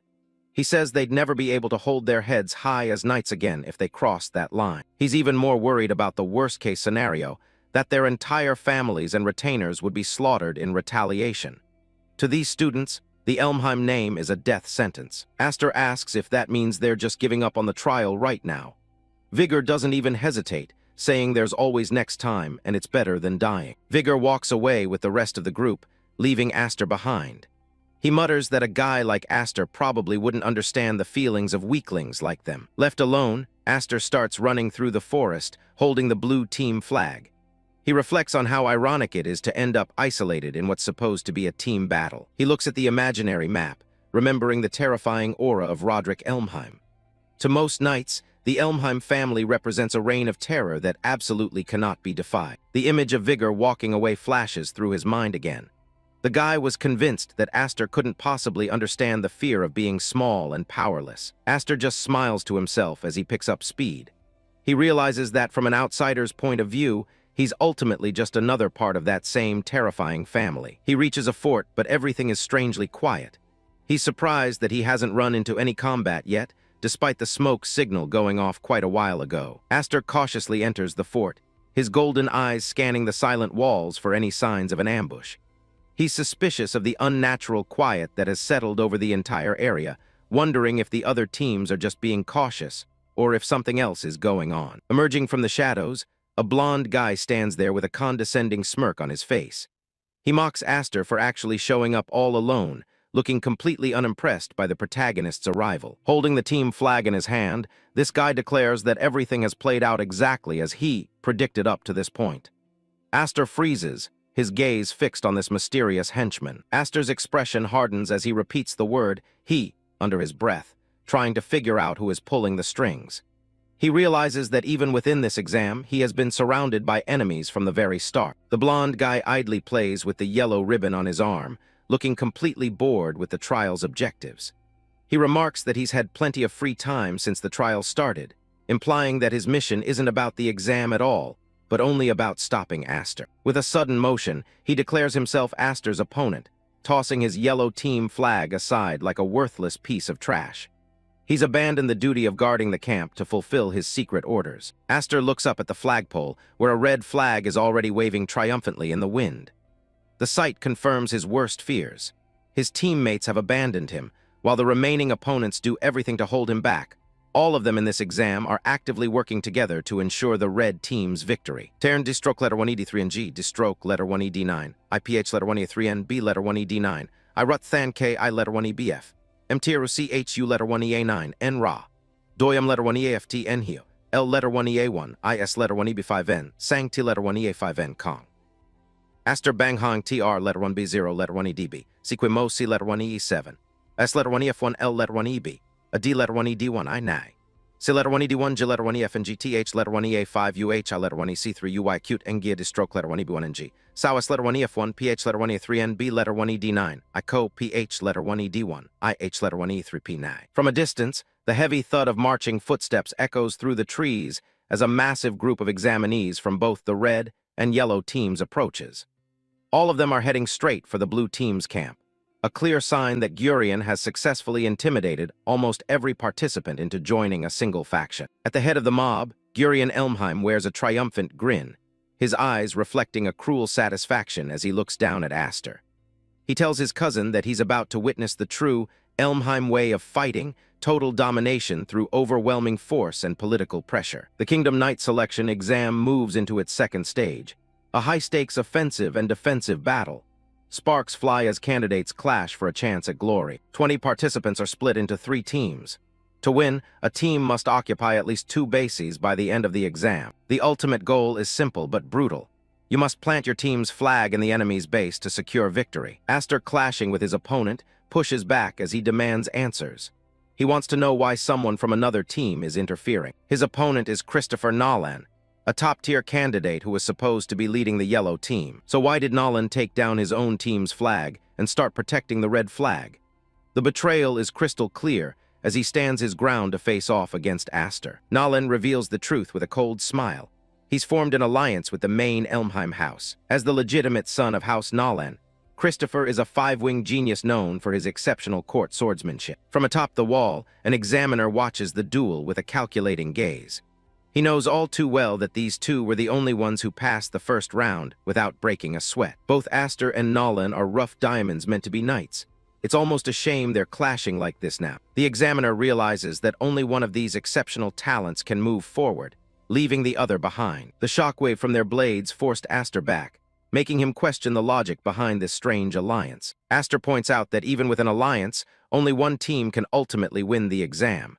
Nolan just looks at him, unfazed. Nolan admits he's chosen to let the main house take the victory. He reveals that even now, his allies are heading to Aster's base. A vision of his teammates being threatened flashes through Aster's mind. He realizes Grian has leveraged fear to turn everyone against him. Aster breaks out in a cold sweat. He knows Grian is behind the intimidation, forcing the other students into submission. Nolan looks down on him, remarking that no one is foolish enough to stand in the way of a moving carriage if they don't want to get crushed. To Nolan, this hierarchy is the natural order of noble birth. He sees Aster's resistance as a futile struggle against destiny. The duel resumes with a heavy clash of steel. Aster grinds his teeth, refusing to back down from the overwhelming pressure. Something is wrong. Aster notices a crack forming on his blade. In a brief flash, Aster remembers the examiner handing him the sword.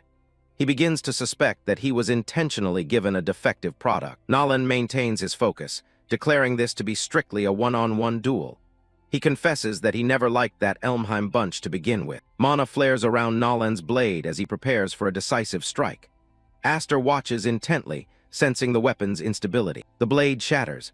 Under the strain of the mana and Nolan's strike, Aster's sword explodes into useless fragments. Without stopping for even a single beat, Aster immediately snatches the shattered fragment of the blade. He flings that blade fragment straight at Nolan to prevent him from closing the distance. Nolan flinches and lets out a huff, pulling back his sword to parry Aster's throw. Aster doesn't stick around to finish the fight.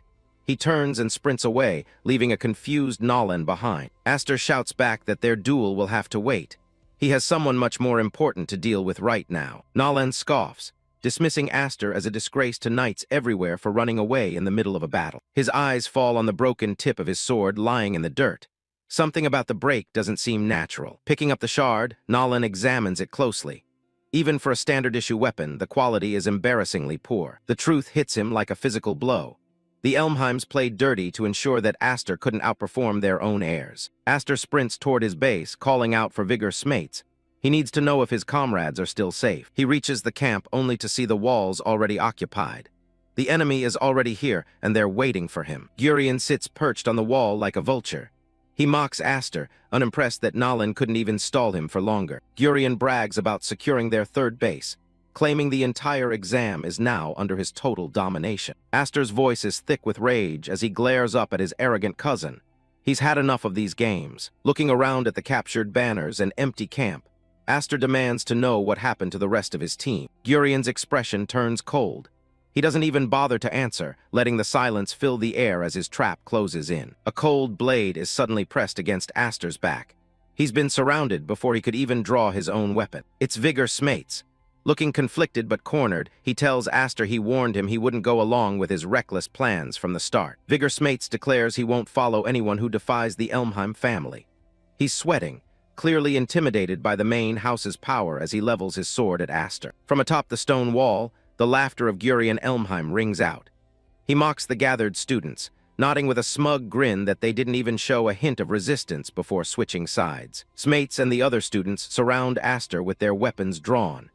Aster stands in the center of the circle, asking calmly if they really think they can win just by outnumbering him. Grian waves off Aster's confidence with a dismissive gesture. He tells his cousin that the fight is already over and the result has been set since the beginning. He points to the red flags already planted firmly along the battlements of the captured base. The conditions for victory in this battle have already been met by his alliance. Looking down from his high perch, Grian mocks Aster's late arrival. He tells him that even if he desperately runs around trying to plant flags now, it won't change the outcome. A blue flag lies shredded and discarded on the ground, a silent testament to the fallen defense. Grian points out that Aster simply doesn't have the manpower left to hold his ground. Grian explains his strategy with a simple diagram, looking down at his cousin's head. He only has to wait for Aster to head to another base, then his men will simply replace the flags behind him. Grian holds up 2 fingers, radiating arrogance as he explains that they only need to keep 2 bases to win. He feels completely in control of the exam's final moments. Aster crouches low, his eyes narrowing as he prepares to move. He tells them he'll simply make sure they aren't left standing to carry out their little plan. Aster's golden eyes flare with a dangerous light as he focuses his mana. He's finished talking and is ready to cut through anyone standing in his way. The students surrounding him can feel the sudden, heavy shift in the air. Smates and the others grit their teeth, their faces pale as they sense the danger radiating from Aster. Grian laughs off the threat from the wall, calling it a desperate bluff. He doesn't believe for a second that an unarmed student can follow through on such a boast. Leaning over the edge, Grian points out that Aster's sword was useless from the start. He mocks him, saying that without a weapon, a 7-winged genius is no better than being wingless. The circle of students closes in on Aster, blades leveled at his throat from all sides. Grian dares him to try and take on everyone gathered here by himself. Aster looks down at the broken hilt in his hand, a small, dark smile playing on his lips. He admits that Grian actually managed to impress him with how he set this up. He holds up the shattered remnant of his weapon, almost as if he's admiring Grian's handiwork. The irony of being called Wingless while holding a broken blade isn't lost on him. The students watch in confusion as Aster seems to accept his situation. Smates looks on from the side, his brow furrowed as he waits for Aster's next move. Aster acknowledges that Grian thought through this ambush much better than he had anticipated. He stands casually despite the circle of steel surrounding him. Grian's eyes glow with a malicious light as he watches from above. He's convinced he has already secured his total victory over his cousin. The broken hilt falls from Aster's hand, clattering against the dry earth and sending up a small cloud of dust. He's completely unarmed now, at least in the traditional sense. A close-up of Aster's glowing yellow eyes shows a predatory focus. He isn't worried about being weaponless. He's just gathering his internal energy. With his hands empty and open, Aster repeats how impressed he is by Grian's planning. His calm demeanor is starting to unnerve the surrounding attackers. Grian just smiles wider, his ego blinded by the apparent advantage he holds over his unarmed opponent. He's already celebrating his win in his mind. The discarded hilt bounces on the ground as the tension finally snaps. The air itself seems to vibrate with the pressure of Aster's building mana. Aster moves like a blur, ducking low under a sword swing from one of the students. His speed is far beyond what any of them were prepared for. A powerful kick connects, sending one of the attackers flying backward into the dust. Aster isn't holding back his physical strength as he breaks the encirclement. Aster weaves through the crowd of students, dodging strikes with minimal, precise movement. He's moving with a clarity that makes the group's numbers irrelevant. He snatches Vigor's sword as it falls. Every movement is calculated to dismantle the encirclement one person at a time. Blazing streaks of red mana erupt as Aster sweeps his blade. He tears through the group of nobles with such brutal and efficient force that they don't even see it coming. Grian looks down from the wall, his smug expression replaced by sheer confusion. He can't understand how one person is overwhelming 20 other trained candidates. Aster points his blade directly at Grian. The tide of the battle has completely shifted in his favor. With a cold and unwavering gaze, he tells Grian that his decision to overextend his forces was a fatal mistake. Grian finally realizes the monster he's actually dealing with, his face contorting in panic. He tries to bark orders, but his voice fails as Aster focuses on him. Red mana swirls around Aster's feet as he prepares for a massive leap toward the wall. The ground beneath him cracks from the sheer pressure of his takeoff. Aster launches himself into the air, soaring toward the top of the high stone battlements. He's closing the distance to Grian in a single, impossible bound. Grian stares in disbelief as Aster reaches the height of the wall. He can't comprehend someone being able to fly this far without the aid of a magic circle or wings. Midair, Aster's face is a mask of cold determination as he closes in. He tells Grian that he was simply too slow on the draw to protect himself. Aster reaches the wall and strikes, his movement so incredibly fast that the moment Grian draws his weapon, it is instantly shattered. The sound of the impact echoes throughout the entire base. For a brief moment, Aster's mind flashes back to his infancy, to the feeling of flying for the very first time as a baby. It's a memory of pure mana control. He reflects on how it felt to be truly wingless in his past life, and how that struggle shaped his current power. He feels a sense of omnipotence in this state. Aster grabs Grian and drags him off the wall, sending them both falling toward the ground below. He notes that the wall, which once seemed so high, is now trivial to him. Grian shouts for Aster to stop as he's pinned down. His face is pale, sweat beading on his forehead as he looks up from the dirt. Aster stands over the fallen noble, his boot firmly pinning Grian to the ground. Grian struggles uselessly against the overwhelming physical pressure of the stance. Looking down with glowing yellow eyes, Aster's expression is one of cold amusement. He remarks that the wall he once thought high now seems incredibly low. A massive plume of dust and mana-infused smoke erupts from the impact site. The force of the descent has left a literal crater in the earth. Thick clouds of debris billow outward, obscuring the battlefield. The sound of the crash still echoes through the captured base. Vigor Smates and the other defecting students stand frozen. They stare at the center of the impact, their bodies tense and faces pale. Smates' jaw drops as he stares at the settling dust. He's completely speechless, his eyes wide as he realizes the sheer gap in their abilities. As the air clears, the silhouette of Aster standing over the defeated Grian is revealed. He holds a stolen blade casually by his side. Aster turns his gaze toward the remaining group of students. His golden eyes pierce through the gloom, demanding their full attention. Below, he is grabbing Grian by the back of his collar. He hauls the noble across the ground like a discarded sack. With a careless shove, Aster tosses Grian onto the ground in front of the others. Grian groans in pain, unable to even lift his head from the dirt. He groans, his voice cracking as he orders the other students to stop waiting around and take Aster down. But that powerless voice, stripped of all authority, fails to move the frozen feet of the defecting students. Lying in the dirt, Grian gasps for air and tries to reclaim his position. He frantically orders the other students to hurry up and kill Aster. The students look on from the shadows of the gateway, torn between their instincts and their orders. Grian's voice cracks as he reminds them that this is an official order from House Elmheim. Smates looks around frantically, his hand gripping the hilt of his sword.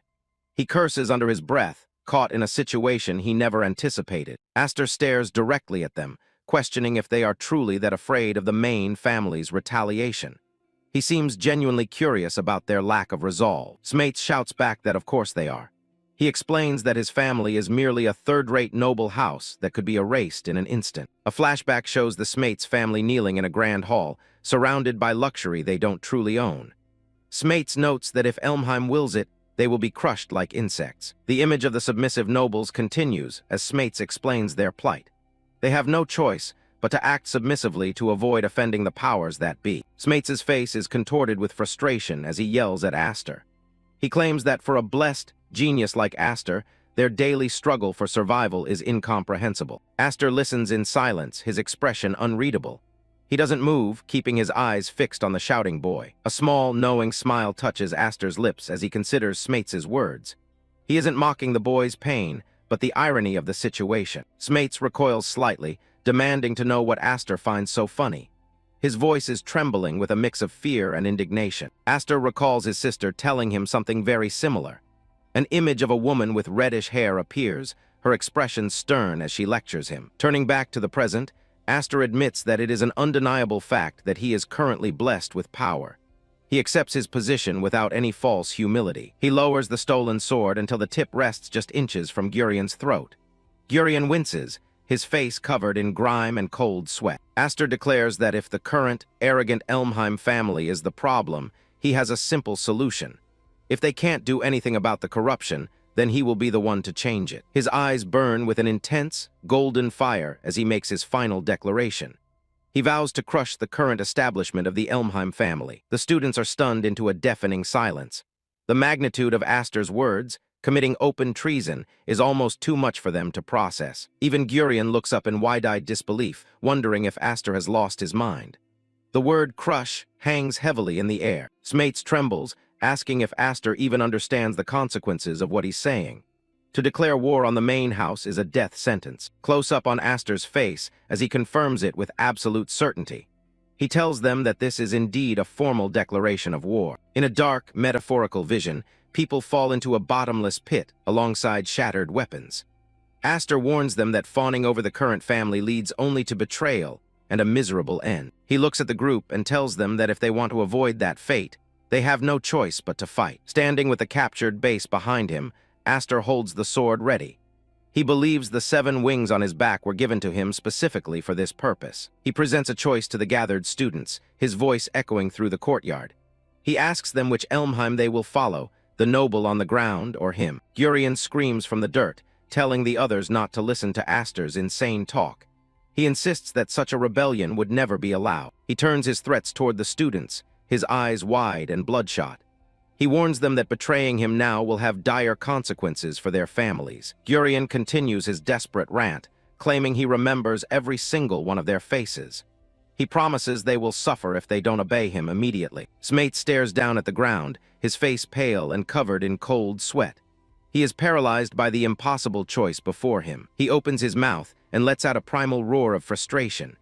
The sound is raw and filled with the pressure of a lifetime of submission. Smates stands alone in the middle of the field, his sword stabbed into the dirt before him.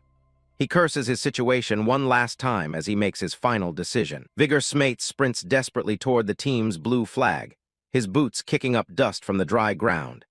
He screams out a question, desperate to know if Aster will truly follow through and take down Grian for the sake of the minor families. Looking over his shoulder at the other students, Smates' voice carries a heavy warning. He tells Aster that giving them false hope for change would be an unforgivable betrayal that he would truly resent. Aster's gaze remains fixed and steady, his golden eyes reflecting a cold resolve. He gives a simple, verbal vow to uphold his end of the bargain and fulfill his promise. Smates stands still for a moment, sweat slicking his brow as the weight of his decision sinks in. He looks like a man who has just stepped off a ledge, waiting for the impact of his choice. Smates thrusts his arm into the air, a blue cloth clutched tightly in his fist. He shouts his full name and lineage, making his stand official before the entire gathered group. The declaration echoes across the field as Smates publicly sides with Aster A. Elmheim.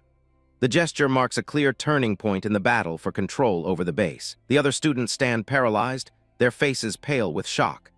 They murmur in low voices, acknowledging that Grian's authority and plan have completely disintegrated. Grian lies in the dirt, the tip of a sword hovering dangerously close to his temple. His eyes burn with a dark, reddish light as he seethes, spitting out a final insult at his captor. Aster stands at the center of the training grounds while Bigger Smates yells at the crowd. The other candidates are just standing around, stunned after the chaos. Bigger isn't about to waste this opportunity.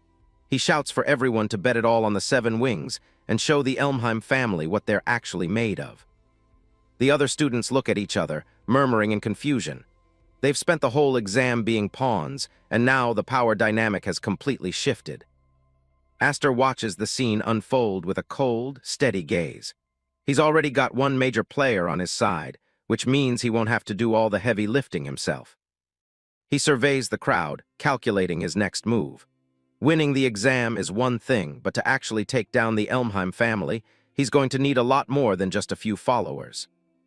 Nearby, Grian Elmheim is slumped on the ground, his pride in tatters. The guy is fuming, unable to process how everything went so wrong. One of the lackeys rushes over to check on him. He looks genuinely worried as he asks if the noble is all right. Grian doesn't want sympathy. He snaps at the guy and shoves him away, calling him useless trash as he struggles to get back up. The obsession with the main family is eating him alive. He knows if he doesn't stop Aster here, he'll never be able to show his face to the real Elmheims again. A dark memory of a bloody hand and a discarded blade flashes through his mind. He's terrified of failing like his brother did, knowing the main family won't show him any mercy. Grian clenches his wounded hand, his eyes wide with desperation. He's convinced himself that he can't let things end like this. A shadow falls over him as a pair of boots stops right in front of his face. Christopher Nalen looms over the fallen noble, his expression unreadable. Grian looks up, his face scratched and covered in dirt. He's pathetic and he knows it. Nalen stares down at him with pure disgust. The silence between them is heavy as the alliance they built on lies finally hits its breaking point. Grian immediately starts barking orders, pointing a finger at Aster. He demands to know what Nalen has been doing and tells him to finish the job he was supposed to do. He actually thinks he still has the upper hand. A twisted grin spreads across his face, believing Nalen is his last ticket to victory. Nalen doesn't even look at him. He admits that while Aster's rank might not be high, his skill with a sword is undeniably the best in the courtyard. Grian doesn't care about fair play. He screams at Nalen to hurry up and hack Aster to pieces, his voice cracking from the strain. Instead of drawing his sword, Nalen reaches for the Alliance badge on his arm. He rips it off with a sharp tug. He tosses the piece of fabric back at Grian. He didn't come over to help. He came to return the only thing tying him to this mess. Nalen's eyes go cold as he speaks his mind. He's realized that Grian's underhanded methods go against everything he stands for as a swordsman. He formally breaks the Alliance right then and there. Grian can only stare in shock as his last hope walks away from him. The realization hits the remaining students like a physical blow. Even the honorable Nalen family is jumping ship, leaving them with no clear path forward. Nalen isn't done yet, though. He turns his attention to Aster, knowing they still have to settle their own score to finish the exam. Aster waits for him, his expression completely blank. He isn't surprised by the betrayal, he was just waiting for the inevitable. Nalen grips his sword hilt, preparing to fight for real. He's going to use the proud swordsmanship of his family to test the 7 wings. He tells Aster he needs to see how his skills stack up against that legendary power. It's no longer about the Alliance, it's about his own pride as a knight. Nalen charges forward, his blade igniting with a golden mana. He puts everything into this single strike, aiming to end the duel in one go. He leaps into the air, bringing his glowing sword down with enough force to shatter the ground. Aster doesn't even flinch. He catches the blow with his own blade, a red aura flaring around him as he tells Nalen that their little duel is going to have to wait. The shock is written all over Nalen's face. The pressure coming off Aster is completely different from anything he's felt before. It's overwhelming. Aster and Hin Zoe vow emlet 1 EFTN. H letter 1 ECF, IR letter 1 EB1 and G, LI letter 1 EC7, UM letter 1 ECD, ING letter 1 B0, letter 1 EDD, I doc quern M letter 1 E5T, M letter 1 E5C, ditch TH letter 1 EF1C, S letter 1 EF1, Chi Co M letter 1 EB7T, letter 1 EDF, Day R letter 1 ED3, I Sao. Nolan backed away, pointing out the cold reality. According to the rules, only one team can pass this exam, which means we have to keep fighting until only one side is left standing. He insists they settle this now if they both want to become Kingdom Knights. For him, there's no other way forward. Aster just closes his eyes and sighs. That specific rule is exactly what's standing in his way. He looks at Nolan and says something completely unexpected. He wants the swordsman to become a Kingdom Knight, too. Nolan is floored. He doesn't understand why his rival would care about his future in the middle of a cutthroat exam. Aster gestures to the crowd, pointing out that everyone is already riled up about changing the system. He tells Nolan it wouldn't be right to ask everyone to give up on their dreams just because they're on different teams. A confident smirk plays on his lips. He reveals that he has a plan to make sure every single person currently standing in the courtyard passes the exam. The news sends a shockwave through the candidates. Nolan, Grian, and the commoners all stare at him like he's lost his mind. He admits he can't strictly guarantee it, but he's confident. The only catch is that he needs everyone's cooperation to pull off this impossible gamble. Aster starts walking toward the center of the camp. Grian watches him from the dirt, completely broken and unable to comprehend the scale of Aster's ambition. Grian is a complete mess, pinned to the ground and trembling. He looks like he's staring death in the face, completely broken by the pressure of his defeat.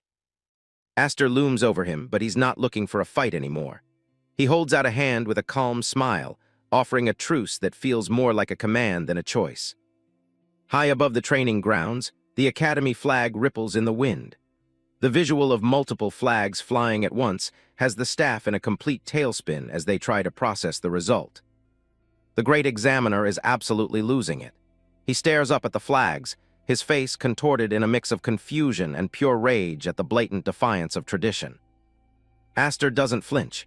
He calmly breaks down the rules, pointing out that the condition for victory was to occupy the camps, and nowhere did it say only one team could raise their flag. He explains his logic to the crowd. By forming an alliance between all three teams, they've technically met the requirements for victory without shedding any more blood. The great examiner gets right in Aster's face, shouting about how this is a mockery of everything the academy stands for. He can't wrap his head around someone actually trying to help everyone pass. The other candidates exchange nervous glances. They were finally starting to hope, but seeing the examiner's reaction makes them realize just how thin the ice they're standing on really is. The examiner tries to lecture them on the nature of war. He argues that a knight's job is to destroy the enemy territory, not to negotiate and shake hands in the middle of a mission. Aster's eyes sharpen as he fires back a counter-argument. He suggests that a smart knight knows when an enemy has more value alive than dead. The great examiner isn't listening. He doubles down on his sword of the state, Roderick, surrounded by the imagery of silent, obedient knights ready for battle. He screams that it's not a candidate's place to make those kinds of tactical judgments. For him, a soldier who thinks for themselves is nothing but a liability. Aster puts him on the spot, asking if he's actually going to disqualify them for following the rules to the letter. He suggests that doing so would be nothing more than the examiner's own ego overstepping his authority. The examiner freezes, the logic hitting him like a physical blow. He wants to argue, but he knows Aster has him backed into a corner legally. Aster leans in close, his voice dropping to a dangerous whisper. He's no longer just debating the rules, he's applying a very specific kind of political pressure. He points out the nightmare that would follow if the Academy failed every single candidate this year. The main noble families definitely wouldn't stay quiet about that kind of embarrassment. The examiner is left speechless, his face a mask of frustration. He realizes this situation is way above his pay grade and he needs a higher authority to intervene. He eventually gives up and goes to consult his superiors. The students are left in a tense silence, waiting an entire hour for a verdict that will decide their futures. The wait is absolute agony. One student can't stop his leg from shaking, the anxiety of the unknown slowly eating away at everyone's resolve. Aster, on the other hand, is perfectly relaxed. He leans back with his eyes closed, seemingly unbothered by the fact that he just gambled everyone's career on a technicality. He tells the others that regardless of the outcome, they've already won by forcing the Academy to actually debate their methods. Christopher Nolan sits with his arms crossed, his usual arrogant demeanor replaced by a look of deep contemplation. He's starting to realize that Aster is playing a completely different game than the rest of them. One of the commoner students leans in, curious about how Aster managed to get someone as stuck-up as Grian to agree to the plan. Aster just gives him a mysterious smirk. He's not about to reveal the dark threats and manipulation he used to keep the noble in line. Suddenly, the massive doors to the hall swing open with a bang. An official calls the room to attention, cutting through the murmurs instantly.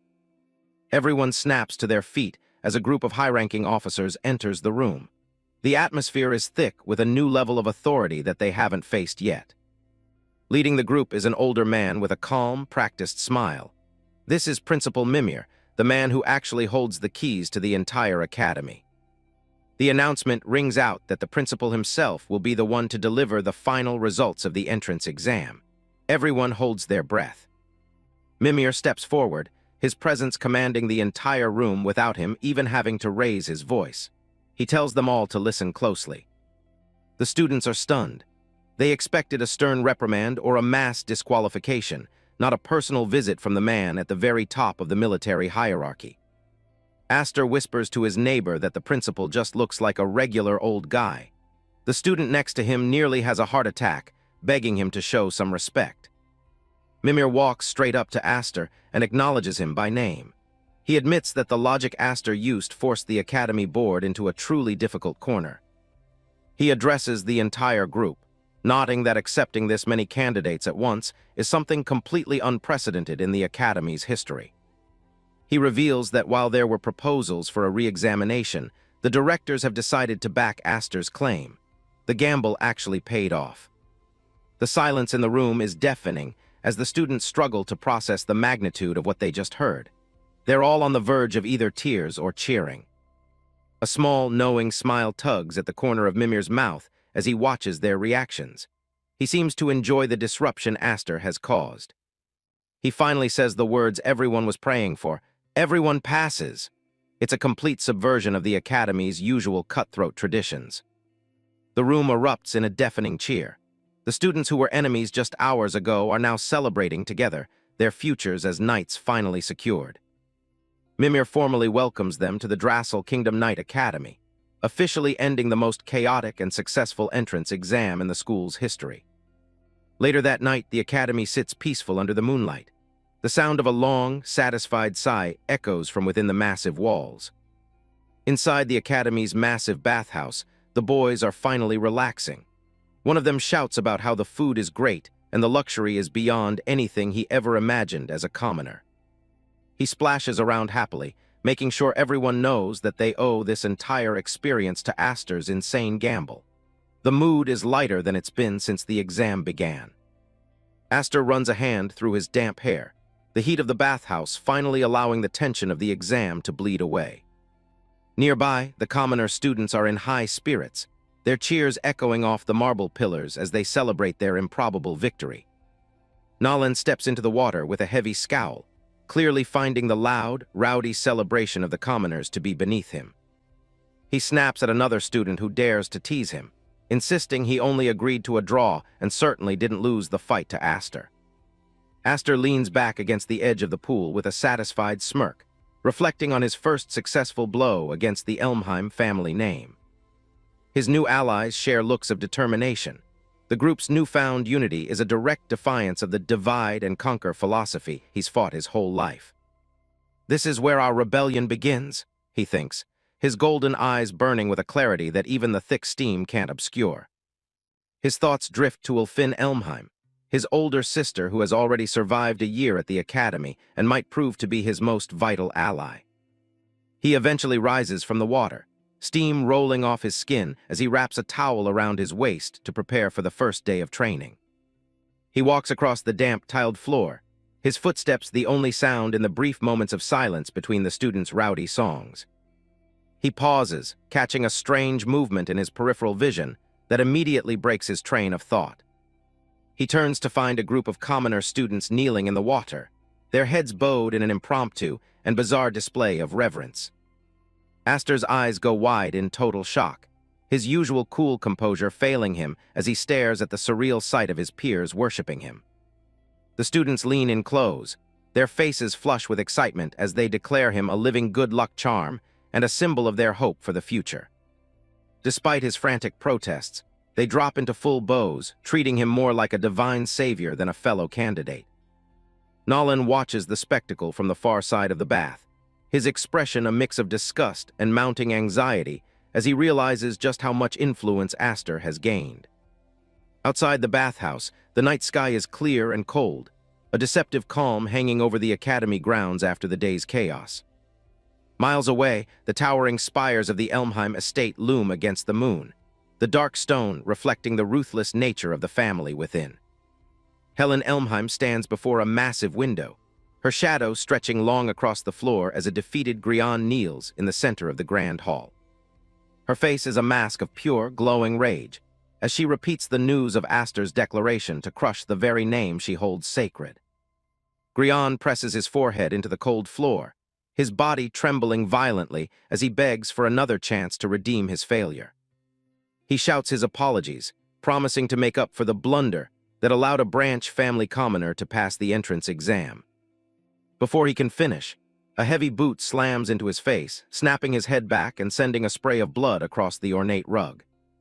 Lillian A. Elmheim stands over him, her lavender ponytail swaying as she snarls at the piece of trash bleeding on the floor. She towers over him with a sadistic grin, her eyes glowing with the same ruthless energy that defines the main Elmheim bloodline.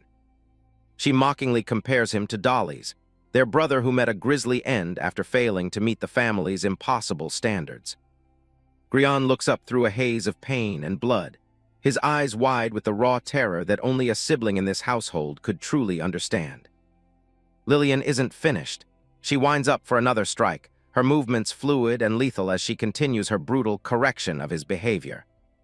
She stomps down on him repeatedly, each blow punctuated by Grian's frantic thoughts of the man who put him in this position, Aster.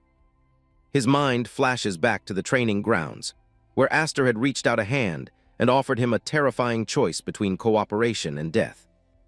He remembers the chilling calm in Aster's voice, as he explained exactly what the main family would do to him if word of his failure got out. Aster's eyes had been cold and predatory in that moment, a silent promise that the great lord would show absolutely no mercy to a loser. The memory of that gaze still haunts Grian, the sheer weight of Aster's presence feeling more dangerous than any kick from his sister. He vividly recalls the mental image of Dolly's final moments, a gruesome sight that served as Aster's final warning to him during their negotiation. During the exam, Aster had leaned in so close their shoulders touched, his whisper feeling like a death sentence wrapped in a survival deal. "All you have to do is stay quiet," Aster had said, his golden eye fixed on Grian like a hawk watching a cornered mouse. Under the combined weight of Aster's manipulation and his own fear, Grian had finally broken, choosing the path of survival Aster offered over certain execution. Back in the present, a strong hand catches Lillian's wrist mid-swing, stopping her assault with effortless, commanding strength. Grian collapses into a heap on the floor, tears of pain and sheer relief streaming down his face as he cowers in the shadow of his superiors.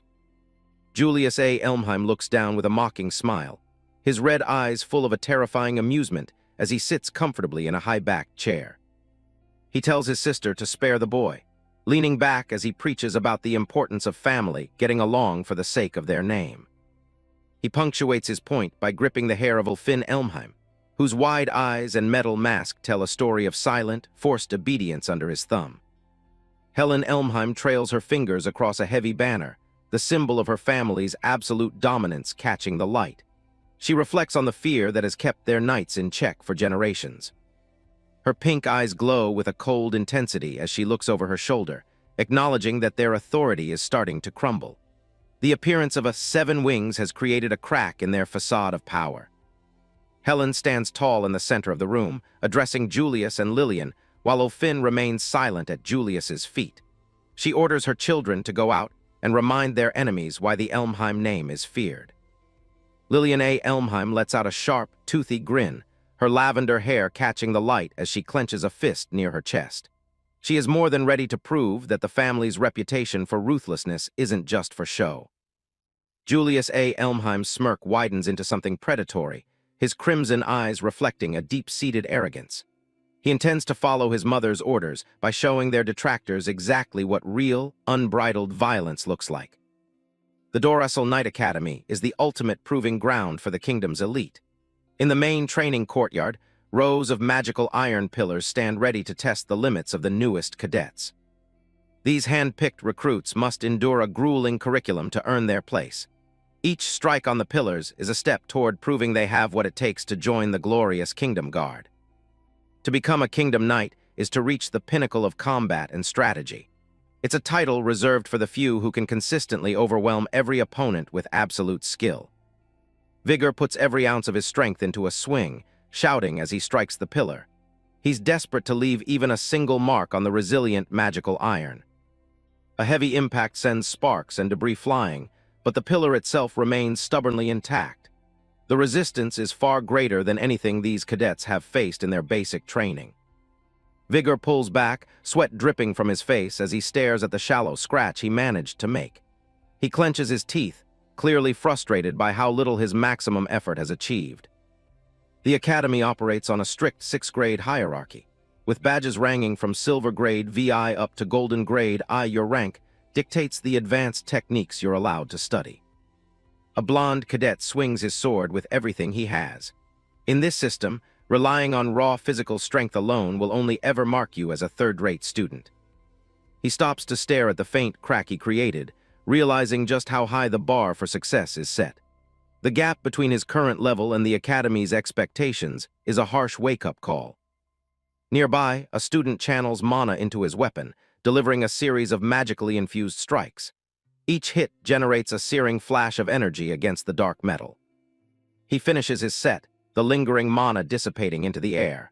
While he's more advanced than those using pure muscle, the instructors are still looking for true mastery.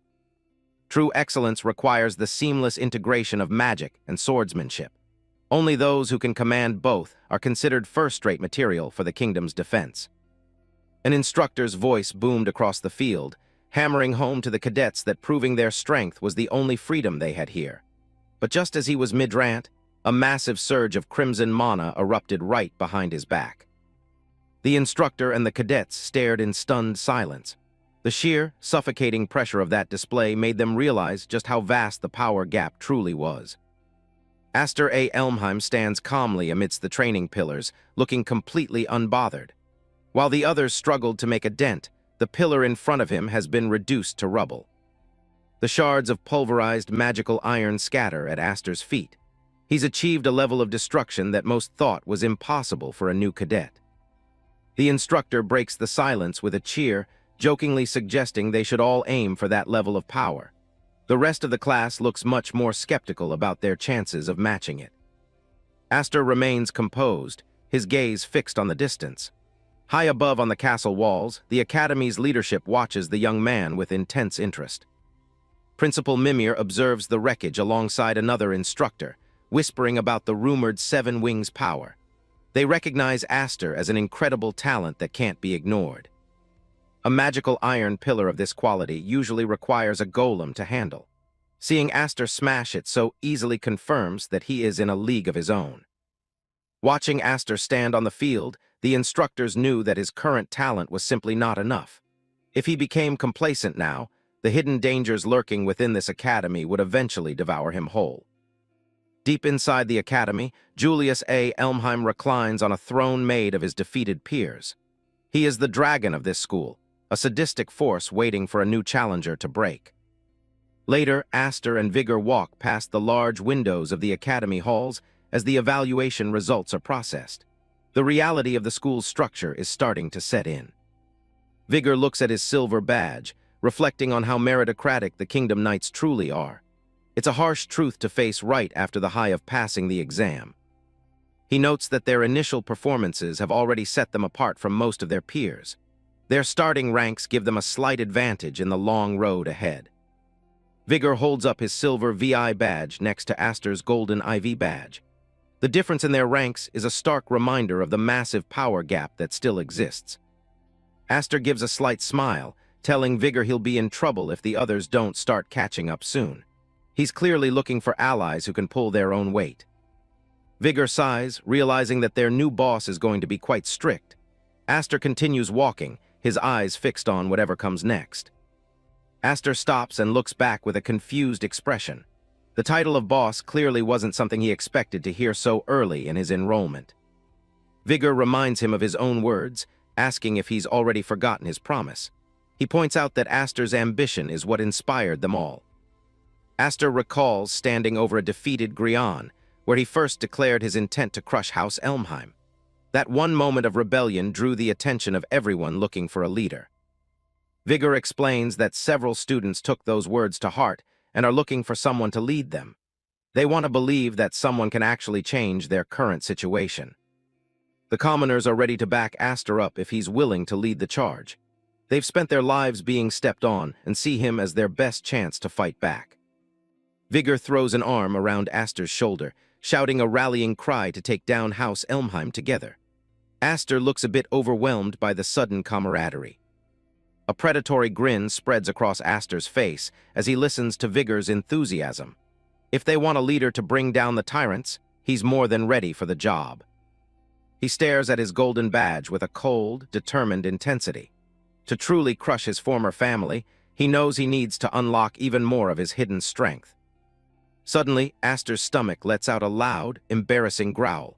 Even a legendary talent needs a meal after pulverizing magical iron training pillars.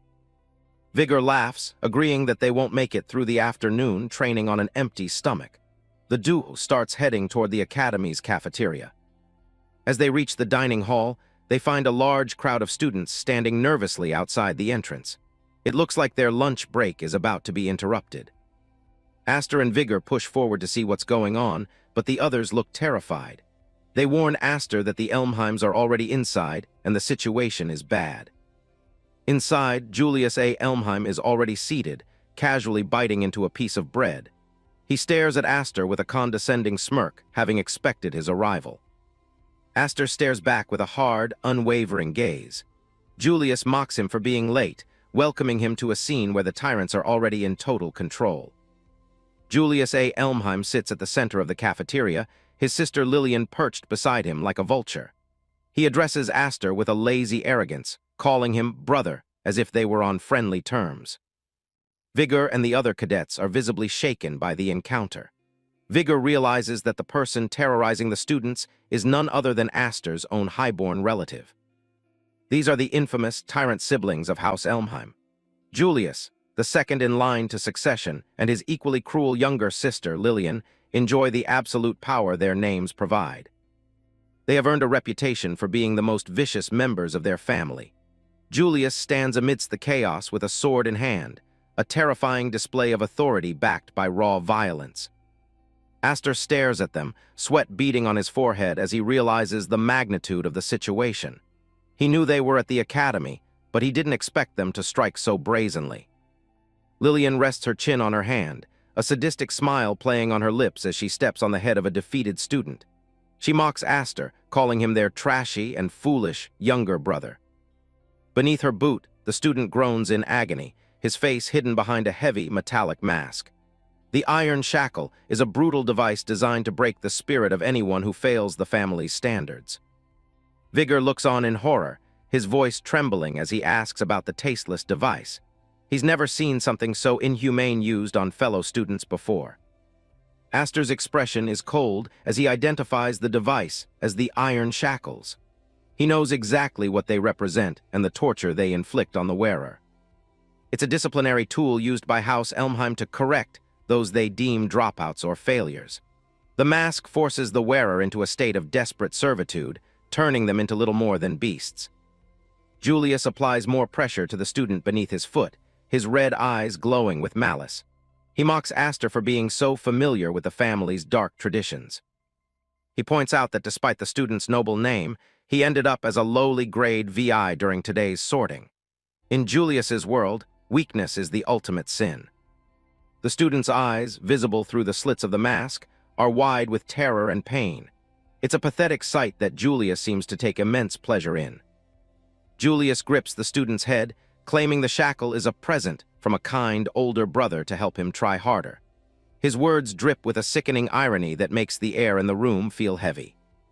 A line of shackled students stands in the shadows, their identities erased by the uniform metal masks.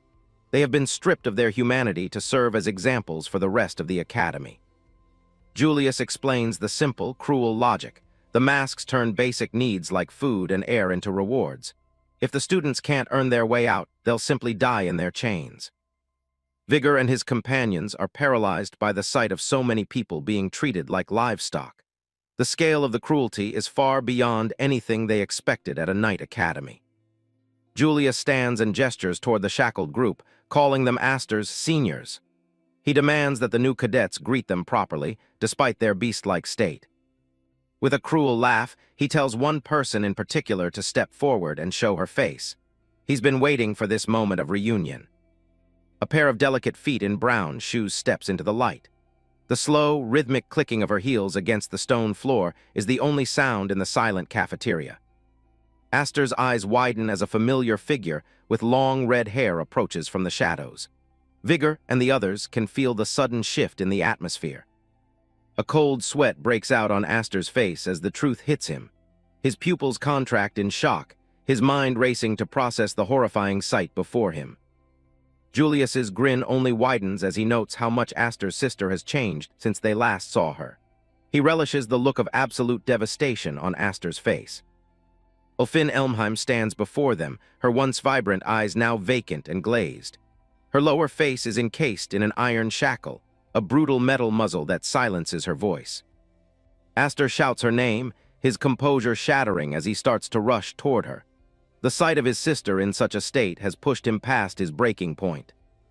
House doesn't even react to his voice, her gaze remaining fixed on nothing. The mask has done its job well, leaving her a hollow shell of her former self. Aster's teeth grind together so hard they might crack, his face contorted with a rage that threatens to boil over. The betrayal and cruelty of his own kin have reached a new low. His hand drops to the hilt of his sword, Graham, his knuckles turning white as he grips the weapon. The time for words has long since passed. Aster roars at Julius, demanding to know what he's done to his sister. His golden eyes glow with a terrifying intensity as he confronts the monster in front of him. A heavy silence falls as a shackle is tossed onto the ground, the metal clanging loudly against the floor. It's a clear threat and a sign of what's to come for anyone who resists. Julius remains seated, his expression calm and mocking as he tells Aster not to worry. He has a plan for everyone present, and it's far from merciful. Another shackle rests near the feet of a defeated student, a constant reminder of the fate that awaits the weak. The tyrant siblings are just getting started. Julius looks around the room, nodding that he's prepared enough of these gifts for everyone. Aster's followers are clearly his next targets. He spreads his arms wide and invites everyone to a fun welcome party. It's an invitation to a slaughter, and he's the one holding all the cards. On his command, the shackled seniors lunged forward, their movements jerky and aggressive like starving animals. They are the juniors of iron reed, broken tools of the Elmheim house. Julius laughs as the chaos begins, urging the attackers to put some spirit into their recruiting. He watches the scene with the detached amusement of someone watching a game.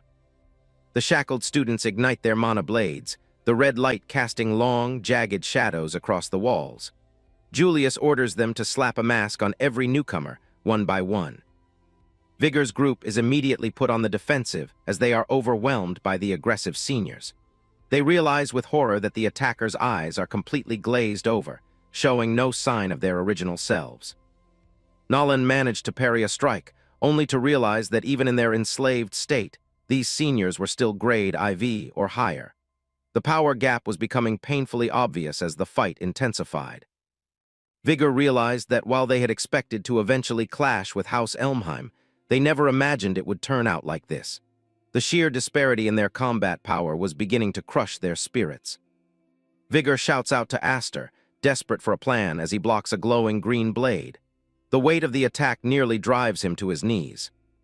Aster stands his ground, the hilt of his sword glowing with a fierce red energy as the shackled students close in. He knows that if they don't find a way to turn this around, they'll all end up behind a mask. Aster Elmheim stands over the fallen seniors, his expression grim.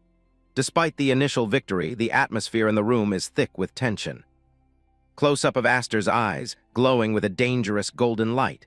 He is fully focused on the true threat sitting before him.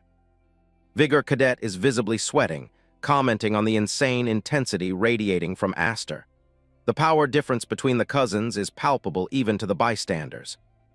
Aster addresses Julius directly, demanding to know what exactly he's trying to pull by terrorizing the academy. His voice is steady, but laced with a lethal edge. Julius Elmheim dismisses Aster's concern with a mockingly casual wave, telling him not to be so on edge. Behind him, Lillian watches with a predatory grin, enjoying the spectacle. Julius continues his insults, calling Aster's companions a bunch of skillless underlings who only passed the exam by picking up his scraps. He views the commoner cadets with nothing but pure contempt. Julius lets out a cold laugh, claiming that having such low-quality people at the bottom drags down those at the top like himself. He refuses to let such half-assed things slide.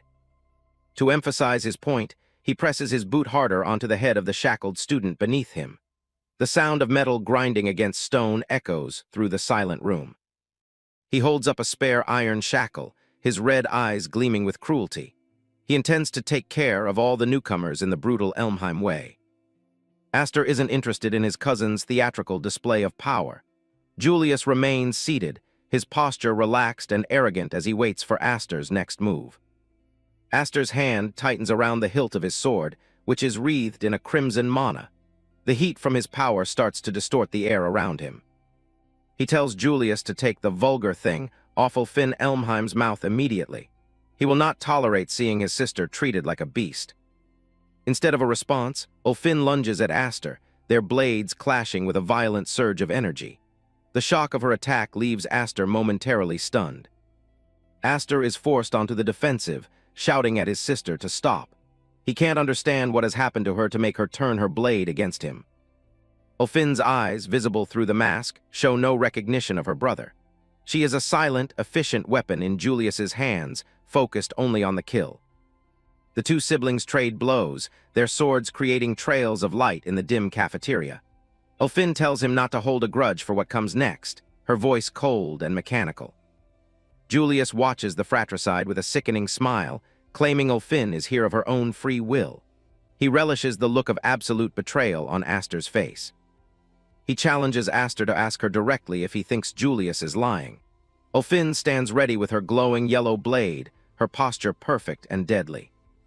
Lillian joins in the mockery, laughing at how mean Aster is being to his own family. She finds the entire situation hilarious. Aster grits his teeth, his mind flashing to his mother's worry.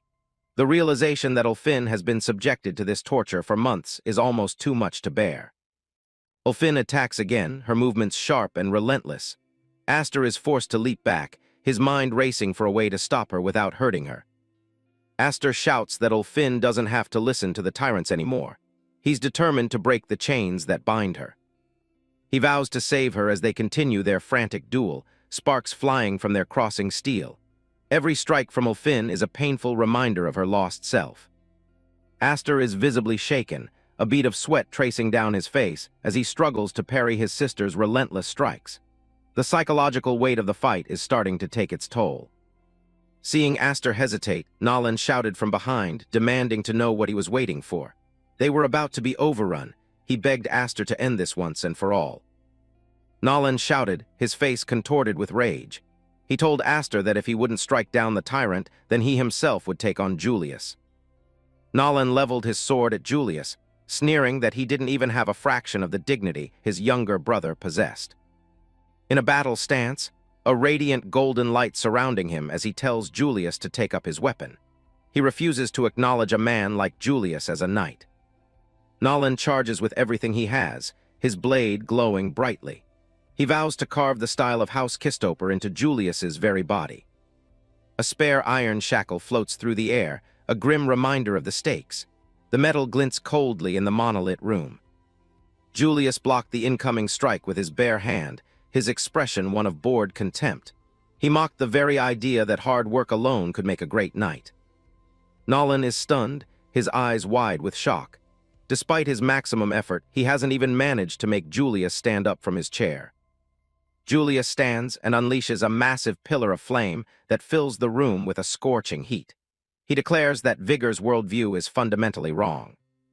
He focuses his immense magic power into his sword, the heat intensifying until the room feels like an oven. The sheer scale of his mana is terrifying. Nolan is forced back by the sheer intensity of the heat, his face contorted in pain and disbelief. He realizes he's completely outmatched by the noble's power. Julius laughs manically, declaring that the strongest guy is the greatest, and that being weak is the ultimate sin. His crimson eyes glow with a sadistic fire. With a sudden burst of power, Julius blasts Nolan backward. The impact is devastating, sending the commoner cadet tumbling through the air in a cloud of smoke. Another cadet rushes toward Nolan, shouting his name in panic. The cafeteria is now a battlefield filled with smoke and the scent of burnt mana. Nolan lies motionless on the ground, groaning in agony. His face and arm are covered in severe, blackened burns from Julius's magic. The cadet who reached him is paralyzed with horror at the extent of the injuries. "It's a terrible burn," he shouts, his voice trembling. Lillian stands over the fallen pair, a metal shackle in her hand and a sadistic glint in her eyes. She mocks Nolan for putting on noble airs. She laughs, stating that she loves trampling over the pride of people like him. She decides to make an exception and keep Nolaner as a pet.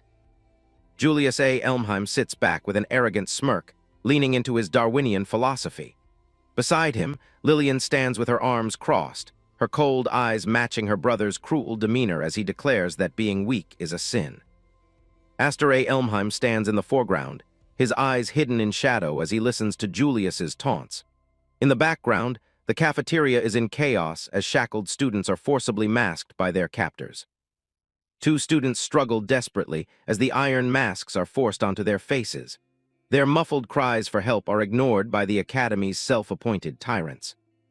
The scene is a blur of violence as another student is pinned down, the cold metal of the shackle pressing against their skin. Julius continues his lecture, stating that the weak are inevitably swallowed by the strong. Julius stands up, his entire body wreathed in a fierce, crackling fire. He spreads his arms wide, posing a mockingly philosophical question to Aster about the nature of his future. Close up on Aster's face, his golden eyes burning with a sudden, intense light. Lillian's voice rings out from the side, gleefully encouraging her brother to finish the job. With a roar of "Julius!" Aster lunges forward, his body enveloped in a crimson aura of mana. He moves with a speed and ferocity that catches the observers off guard. The impact creates a massive explosion of red and orange energy that illuminates the entire cafeteria. The sheer force of the collision sends shockwaves through the air. Julius maintains his arrogant grin, blocking Aster's desperate strike with a hand wreathed in flame. He seems completely unbothered by the intensity of the attack. Aster grunts in pain as the backlash of the magic hits him. He struggles to maintain his footing as Julius's superior magic power begins to overwhelm him. Aster looks up in shock as Julius's hand moves with blinding speed. The air around them vibrates with the hum of concentrated mana. Julius clamps his hand firmly around Aster's throat, lifting him into the air as flames lick around them. Aster gasps for breath, his eyes wide as he faces the raw power of the Elmheim main line. Vigor supported the injured Nolan from the sidelines, his face pale with horror. They shouted Aster's name, helpless to intervene in the high-level magical duel. Julius looks down at the struggling Aster with a bored, almost disappointed expression. He wonders aloud if this mediocre display is all the legendary 7 wings power is capable of. Wreathed in fire, Julius continues to mock his cousin, calling him a disappointment. He had expected a much greater challenge from the one who dared to defy the family order. Close up on the hilt of Aster's sword as he begins to channel a new, spiraling energy. Julius remains overconfident, dismissing Aster's previous successful parry as a mere fluke. Aster's eyes sharpen as he prepares his counter-technique. Despite the hand on his throat, he shows no sign of fear, only a cold, calculated focus. Aster initiates a powerful spinning maneuver, his body and blade becoming the center of a red energy vortex. The sudden change in the flow of mana creates a massive, swirling column of fire. Julius's eyes widen in genuine shock as he recognizes the technique. He realizes instantly that the flow of the battle has suddenly shifted. The red energy spirals outward, catching Julius's flames and pulling them into the vortex. The sheer complexity of the mana manipulation leaves Julius momentarily speechless. Julius looks stunned as the fire is reeled in. He realizes with horror that Aster isn't just blocking his magic, he is absorbing and redirecting it. The panel is dominated by a massive explosion of spiraling red energy as Aster's rotation technique reaches its peak. Julius is caught in the center of the storm, his previous arrogance replaced by the struggle to stay upright. Aster drops into a low stance, his focus already shifting back to the fight. He casually admits he wasn't really paying attention to any of the trash talk from before. He stands over the wreckage, looking down at the smoking remains of his cousin's pride. All that blabbering didn't mean a thing once the magic started flying. Julius lies sprawled among the broken tables, completely humiliated by his own power. Aster walks over and coldly dares him to repeat those insults one more time. Julius can only stare up in stunned silence, his face a mask of shock. Aster shuts him down for good, reminding the small fry exactly who's in charge now. Aster's golden eyes glow with a terrifying intensity as he looms over his cousin. He touches his neck, looking down with a gaze that promises things are only going to get worse. Vigor Smate stands frozen, carrying the wounded Christopher Nolan while he stares in disbelief. He couldn't believe Aster had actually triumphed in a head-on confrontation. Julius is sprawled on the ground, his arrogance taking a heavy blow along with his body. Lillian watches from above, her expression unreadable as the dining hall falls silent. Aster doesn't look satisfied, though. His golden eyes are cold, fixed on the enemy with the intensity that says this is far from over. Julius grunts as he pushes himself up, steam still rising from the impact crater. He admits the hit was flashy, but his voice is still dripping with venom. He bursts into a mocking laugh, pointing to the glowing red wing emblem on his chest. He asks Aster what he'll do if that precious mark even gets a scratch. Smates's face pales as he realizes Julius is still full of energy. The counterattack is coming, and it feels like the air itself is starting to boil. Lillian can't help but giggle at the sight of her brother on the defensive. She finds the whole situation hilarious. She calls him lame, mocking him for provoking someone only to get beaten back like a commoner. Julius tells her to shut it, but his focus is entirely on the boy in front of him. His grip tightens on his dagger, the metal creaking under the pressure of his mana. He claims even his feelings get hurt when a small fry talks down to him. Suddenly, Julius erupts in a pillar of fire, his eyes glowing with murderous intent. He screams Aster's name, ready to burn everything in sight. Aster doesn't flinch as the flames swirl around him. He just stands there, watching his cousin throw a tantrum with a mountain of fire. Julius lunges forward, his weapon leaving a trail of scorched air behind it. He tells Aster to prepare to die for his insolence. Aster draws his sword, red mana sparking off the blade. He tells Julius to stop beating around the bush and just bring it. The two mana signatures clash in the center of the hall, creating a vortex of heat and pressure that threatens to tear the room apart. Julius swings with everything he has, a massive arc of fire cutting through the space between them. Aster ducks low, his blade glowing as he prepares to redirect the force of the explosion. It's about to get ugly. But before they can connect, a single hand reaches out and catches both their weapons midair, snuffing out the mana like a candle. Count Maze stands between them, a casual smile on his face despite holding two lethal weapons with his bare hands. He asks them what they think the dining hall is for. The other cadets can only watch in shock as the academy director intervenes. He tells them that running wild like this isn't part of the curriculum. Julius isn't happy about the interruption. He glares at Maze and tells him to back off, calling him nothing more than a lackey for the main house. Maze just laughs it off, staying perfectly relaxed. He tells the young master not to be so harsh. He points out that it doesn't look good for a top-grade cadet to use his full power against an inferior opponent in front of everyone. Maze firmly suggests they sheathe their swords for now. Aster pulls back, sensing the overwhelming gap in power between them and the Count. Julius's blade is still vibrating in Maze's grip, the fire slowly dying down as the Count exerts his will. He finally relents, huffing in annoyance. He complains that Maze just killed the mood. Julius puts his sword away, claiming he has no choice but to be persuaded this time. The fire mana finally dissipates from the room. He calls for his group to withdraw, declaring the welcome party over. He starts walking away without a second look. Aster tries to go after him, shouting that they aren't done talking yet. He's not about to let his sister just walk away. Maze catches him by the shoulder, his grip like iron. He tells Aster that he needs to save his face here. He tells the boy to calm down, smiling as if they were old friends. But Aster's attention is already elsewhere. His eyes widen as he sees the group of masked cadets following Julius. One of them has long, familiar hair. He shouts for his sister. Ulfin stops in her tracks, her body going stiff at the sound of his voice. She turns her head slightly, her face completely hidden behind the cold metal of the iron shackle. There's no recognition in her posture. She gives him one last look before turning back around. The despair in her eyes is visible even through the slit in the mask. She walks away with the rest of Julius's pets, leaving behind nothing but the sound of clicking shackles. A discarded mask lies on the floor. Aster stands alone in the silent dining hall, staring at the spot where his sister just stood. The name Ulfin is the only thing on his mind. Later, the scene shifts to a much quieter room. Maze is sitting behind his desk, watching Aster with interest. Christopher Nolan is shown in the infirmary, his body covered in bandages after taking Julius's attack to protect Aster. He's completely unconscious. Aster remembers Lillian's cruel laughter as several other cadets were taken away, forced into the same masks as his sister. Smates asks Aster what their next move is. He looks worried, but he's waiting for his boss to make a call. Aster is already holding one of the masks.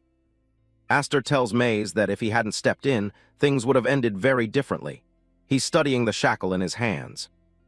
An assistant yells at him for his lack of respect, but Maze just waves her off. He's more interested in what Aster plans to do with that prototype. Count Maze looks Aster dead in the eye, his smile never quite reaching his gaze. He's laying out the reality of how things work between them. Aster stares back, his expression unreadable. He's taking in every word, but his focus remains on the bigger picture. He recalls being summoned to the main house 4 years ago. Amidst the sea of hostile knight nobility, Maze was the only one who seemed to take his side. Even so, Aster admits he still can't read the man. He was saved back then, but he has no idea if the Count is truly a friend or just another foe in disguise. Vigor Smates, standing behind Aster, finally breaks his silence. He demands to know if a director should really be letting this kind of noble tyranny slide. Smates looks agitated, his voice rising as he questions why an executive like Maze isn't doing more to stop Julius. Maze just lets out a hearty laugh. He reminds them that he's an Elmheim executive too, and he doesn't make a habit of complaining about the head of the house. Aster's eyes narrow as he holds up the metal mask. He asks if turning people into puppets for control isn't a serious problem in his book. Maze leans back, explaining that the academy is built on merit. As long as a method produces results, he sees no reason to oppose it. He gestures to the visual proof. The cadets under Julius are rising in grade at an unprecedented rate. Even the principal has given this system the green light. Aster looks away, the realization sinking in. They're on their own. There's no authority in this school they can actually rely on. Maze warns him against doing anything reckless, like trying to take his friends back by force.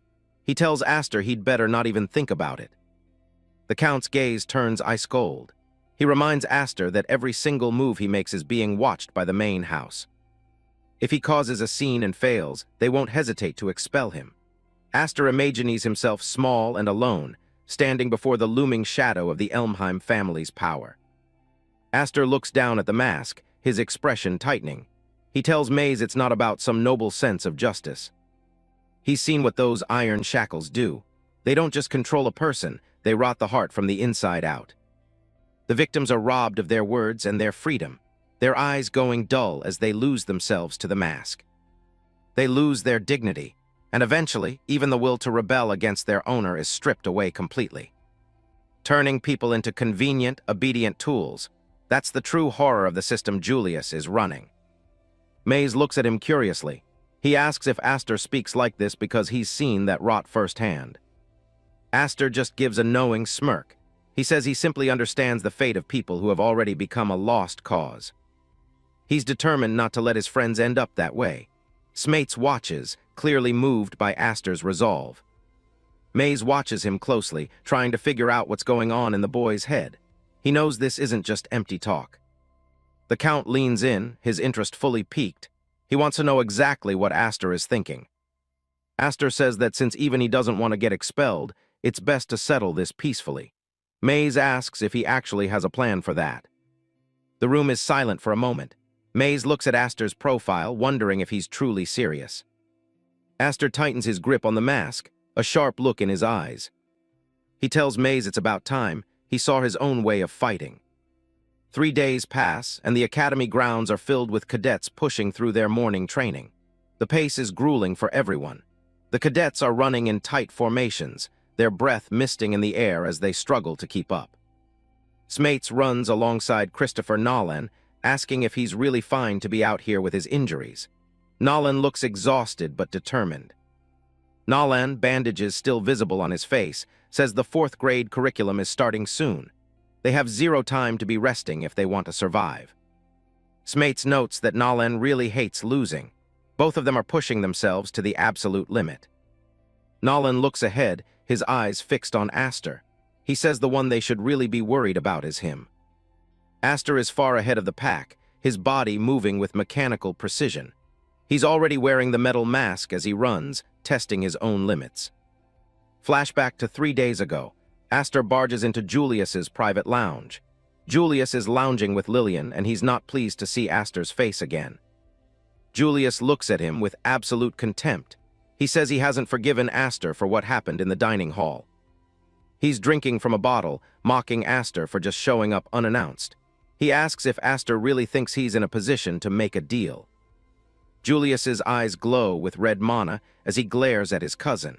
He demands to know who the hell Aster thinks he is to bargain with him. Aster doesn't back down. He states clearly that he came to get his sister and his peers back from Julius's control. He gestures to the iron shackle in his hand, his resolve unwavering despite the blades at his back. Aster offers his only condition. In exchange for the freedom of the other cadets, Julius can put the iron shackles on him instead. Ulfin, watching from the corner, is visibly horrified. She can't believe her brother would volunteer for such a nightmare just to save her. Aster stares at Julius, pointing out that his reputation as a rebel has clearly reached his cousin's ears. Julius remains reclined, seemingly unimpressed. Lillian laughs mockingly, leaning forward as she asks Aster if he's some kind of masochist for wanting to be kept as a pet. Julius takes a long drink from his bottle, noting that to the Elmheim family, Aster is nothing but a thorn in their side. Turning a rebel into a loyal hound would be a win for everyone. Leaning closer, Julius's eyes glow with a menacing red light. He knows Aster isn't the type to just obey, and he suspects a hidden scheme. Aster doesn't flinch, even with the threat of blades held at his throat. He calmly insists he has no ulterior motives. Julius watches him with narrow, suspicious eyes, trying to find a crack in his cousin's resolve. Aster points to the metal mask, reminding Julius that it's magically locked and can only be removed by his captors. His life would be entirely in their hands. He taunts Julius with a smirk, questioning if he simply lacks the confidence to tame someone like him. The provocation works, and a surge of fiery mana erupts around Julius. He decides to accept the challenge. Julius agrees to the deal, but decides the stakes need to be much higher for a rebel like Aster. He slams his bottle down, declaring that a simple trade is too easy. He raises the duration of the trial from 7 days to 10. The terms are set, 10 days wearing the iron shackle without a single drop of water or a crumb of food. If Aster survives, the others go free. Julius laughs as he makes the declaration, reaching out as if to grasp the victory he's already certain of. Ulfin, watching through her own mask, is struck with terror. She tries to scream a warning, knowing this trial is a death sentence. She imagines her brother succumbing to the mask's torture, blood spilling from behind the metal grill as his life fades away. Aster remains stoic as he officially accepts the terms. He knows the cruel reality of the Elmheim family all too well. He understands that in their family, everyone is merely a tool to be used and discarded. He reflects on this as he looks at his sister. Ulfin stands trembling, the once strong girl now reduced to a silent, masked prisoner. Aster remembers their childhood, when Ulfin would always pat his head and act like the brave protector despite her own fears.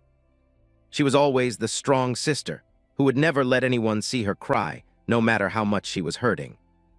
But now she's helpless, forced to look at him through a cage of iron. It's a sight Aster cannot bear. As Lillian mockingly drapes herself over him, Aster makes a silent vow to Ulfin. He will break these chains, no matter the cost. The scene shifts back to the present training grounds. The great examiner barks orders at a student who has collapsed on the track. The masked cadet gasps for air in the dirt, the physical strain of the exercises becoming too much to handle. Watching from the sidelines, Bigger Smates notes that the instructor shows absolutely no mercy, even to those suffering under the shackles. Grian, hidden behind a mask, clenches his jaw as he tries to endure the grueling pace. Smates watches with a mix of pity and grim realization. Christopher Nolan stood nearby, his gaze fixed on the field. He remarked that for some of these cadets, this suffering was simply their karmic retribution. Smates is stunned by Aster's endurance. Several days have passed, and yet Aster is still out there running, seemingly unfazed by the lack of sustenance. Aster continues his solitary run across the desolate track, his movements steady and rhythmic despite the metal mask. Nolan points out the medical impossibility of it all. A normal person can only survive a few days without water, yet Aster is pushing himself even further. He explains that most people would have to remain perfectly still to last this long, yet Aster is doing the exact opposite. In addition to running, Aster is seen sparring intensely, his wooden sword clashing against his opponents with violent force. The training moves to the water, where Aster leads the group in carrying heavy logs through the chest-deep currents. Nolan and Smates watch from the bank. Nolan wonders if Aster surpassed his human limits long ago. He turns to Smates and asks if he's heard the rumor about the boy with 7 wings. Smates listens as Nolan recounts a story from before Aster was adopted into the Viscount's house. It's a tale of impossible survival.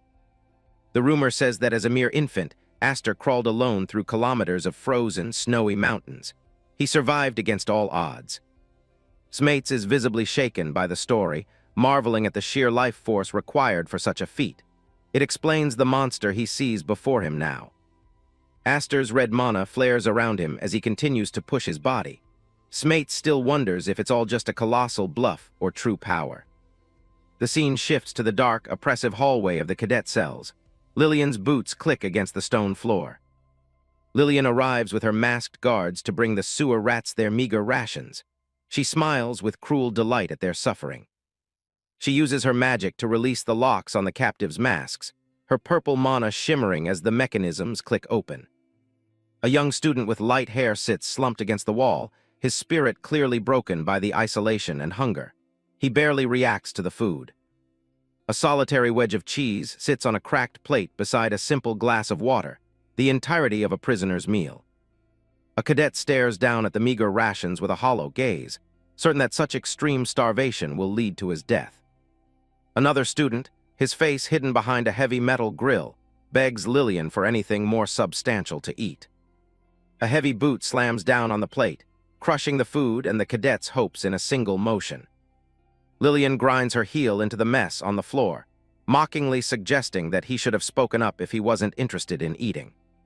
She wags a finger at the captives, lecturing them on being wasteful while claiming other children are suffering far more.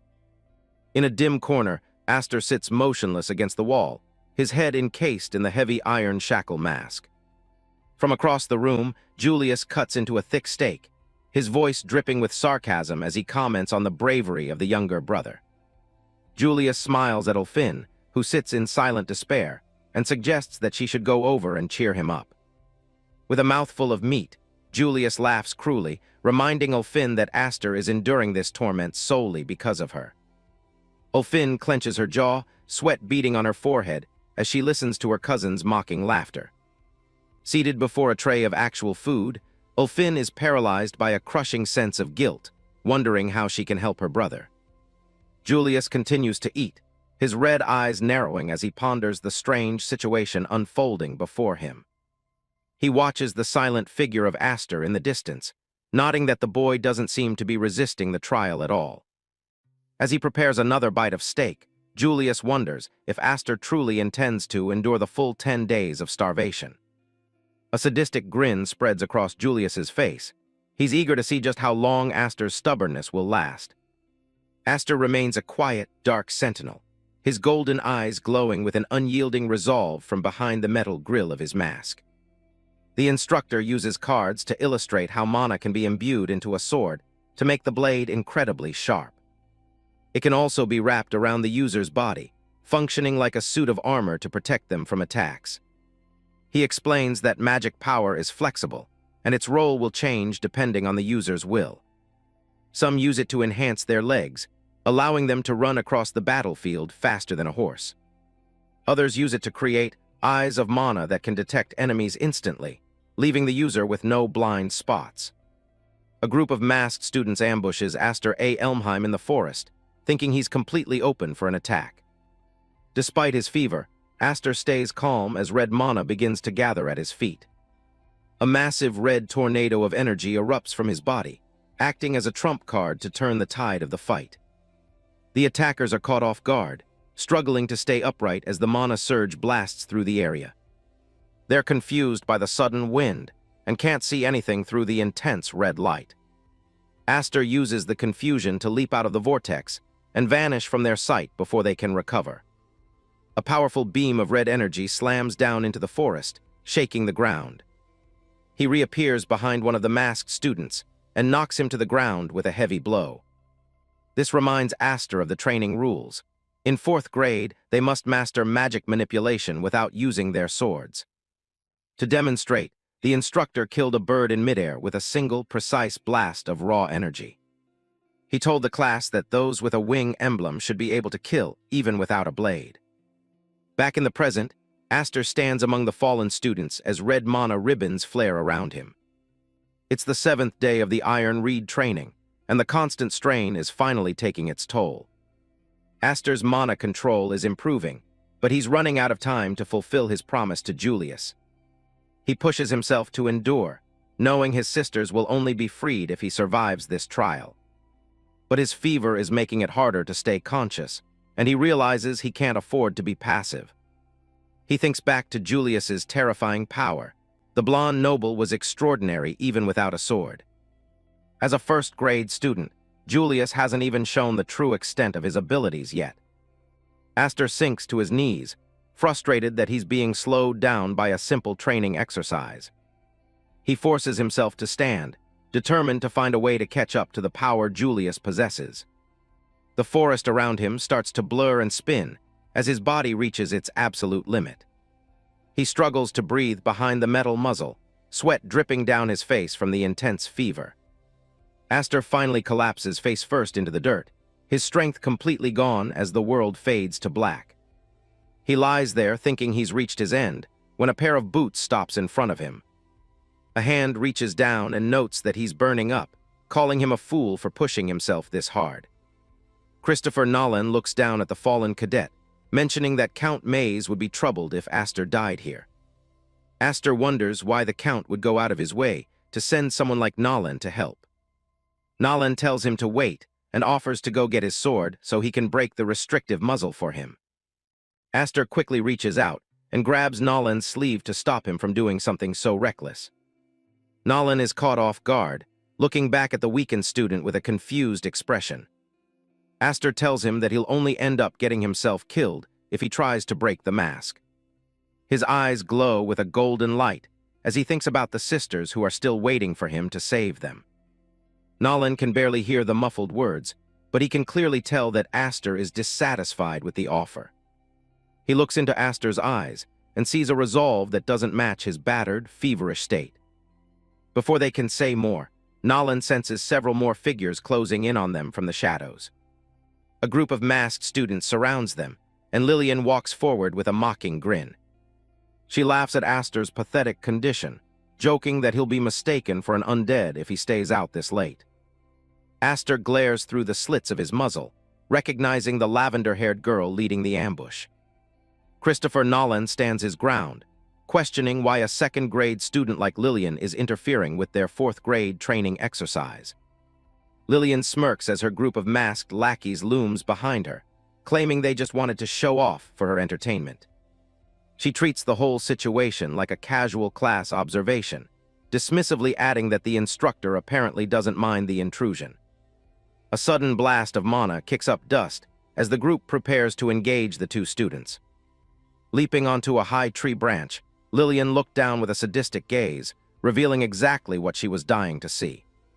She claps her hands together in mock prayer, admitting she's dying to hear the tyrant's son beg for mercy. She drops down from her perch, telling the boys not to mind her as she lets her pets loose. The masked lackeys close in from all sides, and Lillian encourages them to be as lethal as they like. Aster realizes the plan is to break him before his 10-day trial is even finished. He expected interference, but the sheer openness of this attack is staggering. He starts fighting back, though he's frustrated that he's accidentally dragged Nolan into his personal mess. Nolan doesn't seem to mind, venting his own frustration about the no swords rule as he unleashes a blast of yellow mana. The odds are heavily stacked against them, and Aster knows that a prolonged slugfest will only end with them being exhausted. He needs a low-cost trump card to turn the tide, gambling everything on his ability to manifest a new technique right now. Without their blades, the knights are forced into a messy brawl, trading blows in the dirt of the forest floor. Lillian watches from the shadows, mocking Aster for being so stubborn even while he's clearly struggling to keep up. She wears a smug grin, convinced that everything happening to him right now is entirely his own fault. Aster is panting heavily, his fever and the constant beating making every breath a struggle. Nolan spots an opening and shouts a warning for Aster to dodge an incoming strike. A massive, glowing lackey lunges forward, and Aster is too slow to move out of the way. He takes a heavy blow, his vision blurring as the world starts to spin. The impact sends him crashing into the ground with a sickening thud. Blood splatters against the inside of his muzzle as he lets out a choked cry of pain. The lackeys continue their assault, driving Aster further into the dirt. Nolan looks on in horror, genuinely worried that the blow might have been fatal. Lillian intervenes from above, reminding her group that they can't actually kill him yet. One of the students grabs Aster by the hair, lifting his head to check if he's still conscious. But as the lackey prepares to continue the beating, dark red mana begins to pulse around Aster's hand on the ground. Aster's eyes glow with a fierce golden light through the mask. He's finally managed to trigger the attribute shift. Thin ribbons of dark red mana surge outward from his body like living blades. Lillian's smug expression falters for the first time as she realizes something has changed. The air hums with the intensity of the severing attribute manifesting around the fallen student. Aster glares up, his gaze sharpened by the sudden rush of power. A lackey reaching for him suddenly recoils as a mana ribbon slices through his arm. The masked student stumbles back in shock, unable to believe he was actually cut by someone in Aster's condition. Aster stands up slowly, the red mana ribbons swirling around him like a protective cocoon. Lillian tries to analyze the technique, realizing it's far more complex and dangerous than a simple mana barrier. Despite the display of power, the lackeys decide to lunge again, hopping to crush him through sheer force. Aster reaches out his hand, his movements calm and deliberate. A single red ribbon lashes out, effortlessly piercing through a lackey's mana-reinforced defense. He strikes with surgical precision, aiming directly for the object controlling the student. The metal mask shatters under the pressure of the severing mana, and the attacker collapses instantly. Lillian watches in disbelief, her confidence wavering as she realizes Aster Elmheim has successfully manifested an attribute shift. Her group of masked fourth graders is sent flying backwards by a sudden, violent surge of mana. Aster Elmheim stands firm, his gaze focused. He recognizes that this technique is far superior to simple physical enhancement. A massive, circular wake of red mana erupts around him, shredding everything in its path with terrifying precision. He considers the nature of his power, comparing it to the fire attribute mana used by his brother. While his brother's flames are meant to incinerate, Aster Elmheim's new ability serves a different purpose.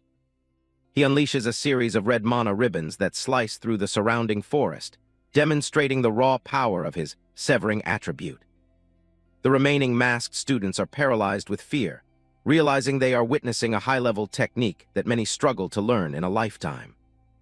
Aster Elmheim moves with blinding speed, his mana ribbons cutting through his attackers with surgical accuracy. There is no longer any doubt that the young noble has achieved a level of mastery far beyond his grade. He has become a lethal force, capable of dispatching opponents using nothing but his raw, unbridled mana. Watching from the sidelines, Christopher Nolan ponders if Aster Elmheim is still several steps ahead of him in terms of growth and potential. Lillian descends from her perch with a mocking laugh, forced to admit that the boy's display was actually quite impressive. She lands roughly, stepping on the back of one of her fallen subordinates while dismissing Aster Elmheim's softness as a fatal flaw. Standing over the incapacitated student, she taunts Aster Elmheim for his refusal to actually take a life during the struggle.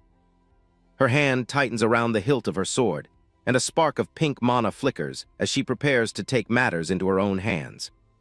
She unleashes a wave of power to force her worthless pieces of trash back onto their feet.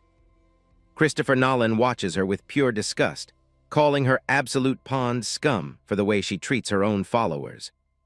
A sharp metallic click echoes through the forest as the muzzles of the students are suddenly severed. One by one, the heavy metal masks fall to the ground, freed by Aster Elmheim's precise use of his severing mana. Lillian freezes in place, her eyes widening in genuine confusion at Aster Elmheim's unexpected move. One of the students stares at his open palms, trembling as he realizes the suffocating mask is finally gone. He gasps for air, a look of pure relief washing over his face as he enjoys his first full breath in ages. Christopher Nolan glances over at Aster Elmheim, who remains stoic behind his own muzzle and hurls a playful insult at his friend's reckless heroics. He is stunned that Aster Elmheim managed to pull off such a delicate maneuver right in the heat of a chaotic battle. Lillian quickly recovers her composure, sneering that her pets are far too broken to ever truly be free of her. Lillian watched the freed cadets, convinced that they were nothing more than dogs temporarily off the leash, ready to crawl back into servitude the moment they were fed.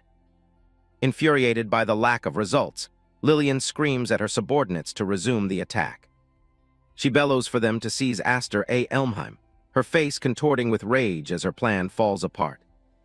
Cold sweat beads on her forehead as she realizes the situation is slipping entirely out of her control. She looks on with horror as the students she once controlled now appear completely unresponsive to her commands.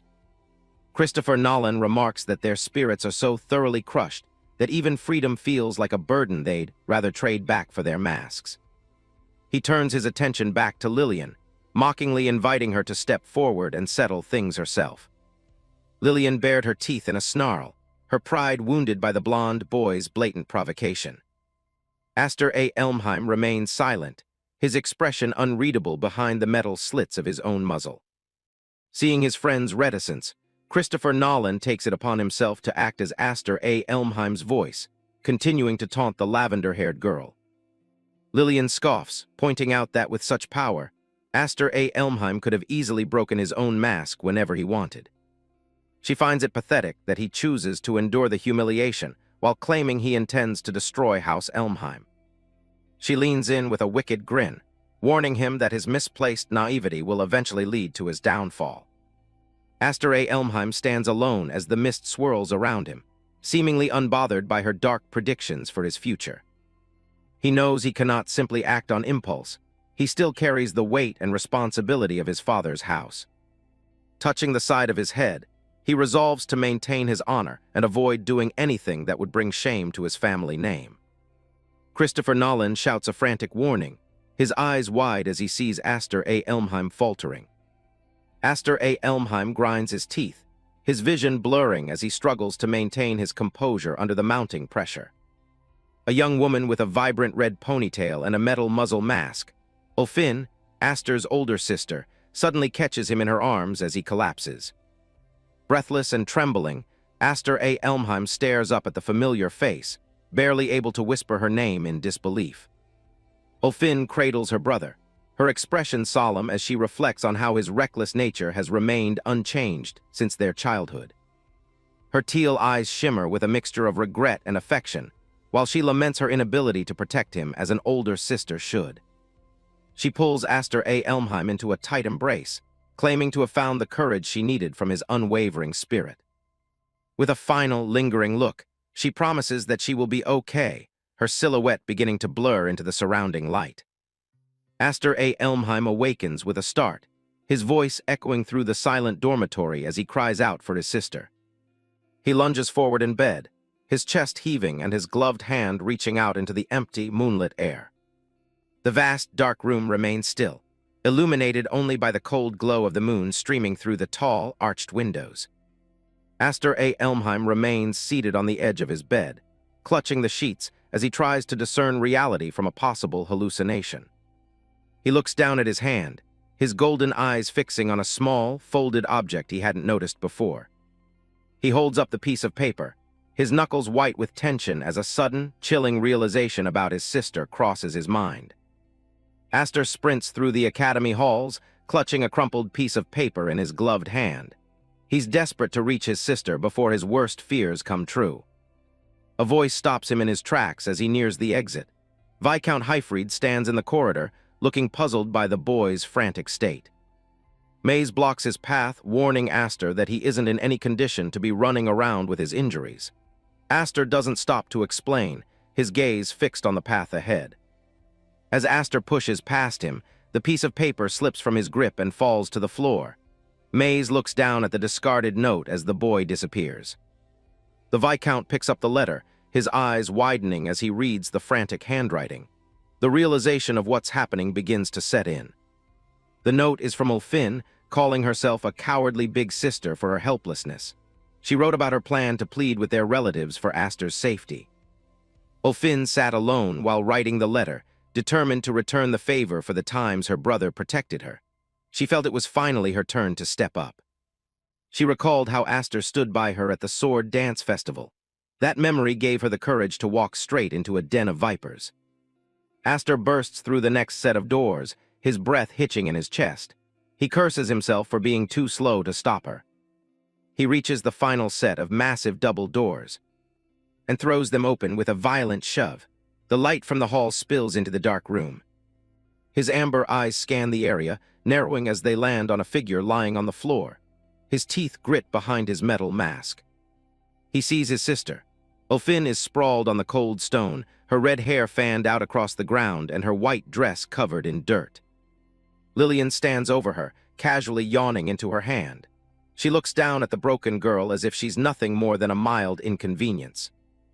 Aster ignores the crowd of relatives as he rushes to his sister's side. Lillian mocks them both, asking if neither of the siblings has any manners. He drops to his knees and pulls Ulfin into his arms, checking for a pulse. Her face is pale and bruised, her eyes tightly shut. Lillian laughs, explaining that Ulfin came there to beg for Aster's life. She mimics her voice with a cruel, high-pitched whine. The purple-haired girl recounts how Ulfin had suddenly become bold after years of being terrified of them. She sits on a table, swinging her legs while she describes the scene. She leans in close with a sadistic grin, admitting that Ulfin's plea just pissed her off. She casually mentions that she decided to bully the girl a little as punishment. Aster's eyes start to glow with a dangerous golden light. He stares at the girl, his presence becoming heavy and suffocating. Lillian stretches and sighs, claiming she feels much better after letting out her frustration.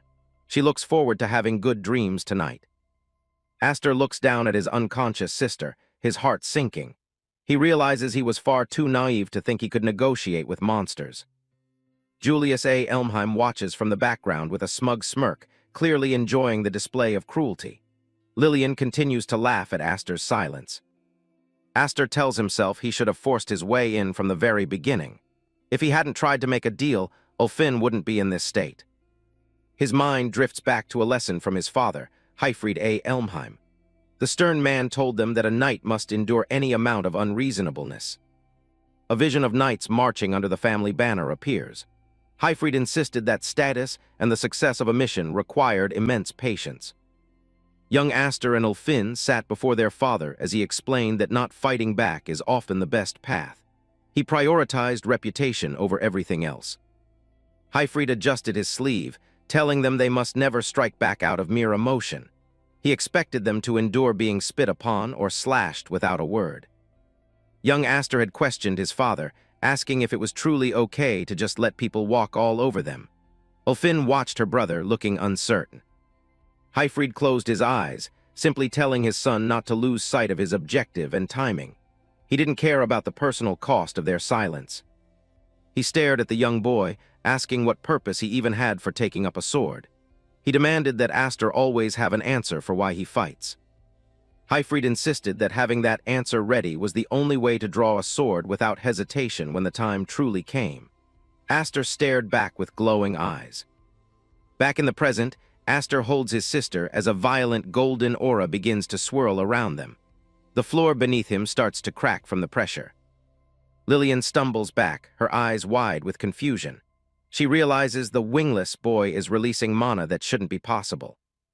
A sword on the ground is caught in the whirlwind, spinning into the air. Aster reaches out, moving with blinding speed. His gloved hand snaps shut around the hilt of the flying blade. The metal groans under his grip as he prepares to unleash his fury.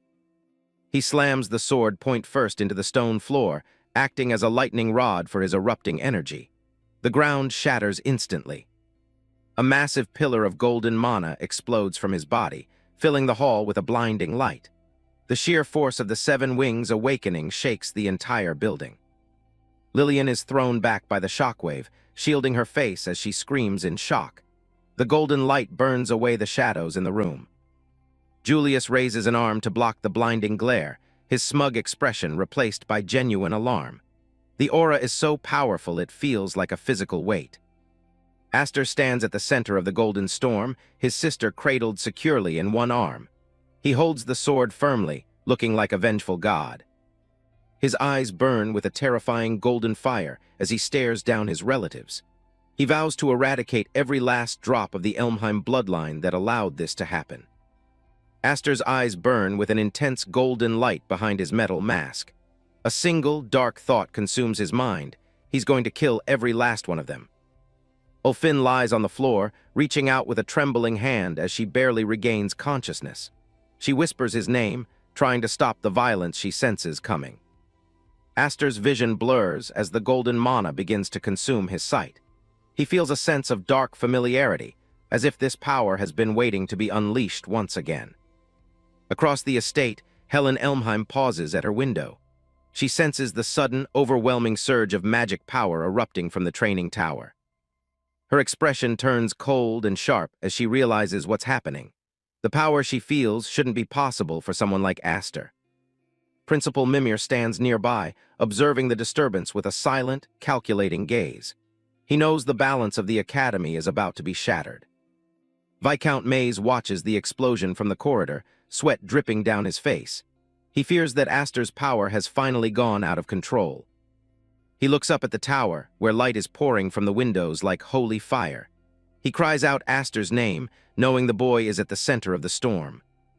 Inside the room, Aster stands tall, his sword planted firmly in the floor next to his unconscious sister. The golden aura swirls around him like a protective barrier. With a sudden burst of speed, Aster lunges at Julius Elmheim, his movements leaving a trail of golden light behind. Lillian cowers as the shockwave of his movement passes her. She looks on in terror, unable to reconcile this monster with the boy she used to bully. Aster's eye glows with a piercing light, tracking his target with lethal precision. He has become a predator, and his relatives are the prey. He swings his blade with everything he has, but Julius Elmheim manages to intercept the strike. The impact causes sparks of orange and gold to spray into the air.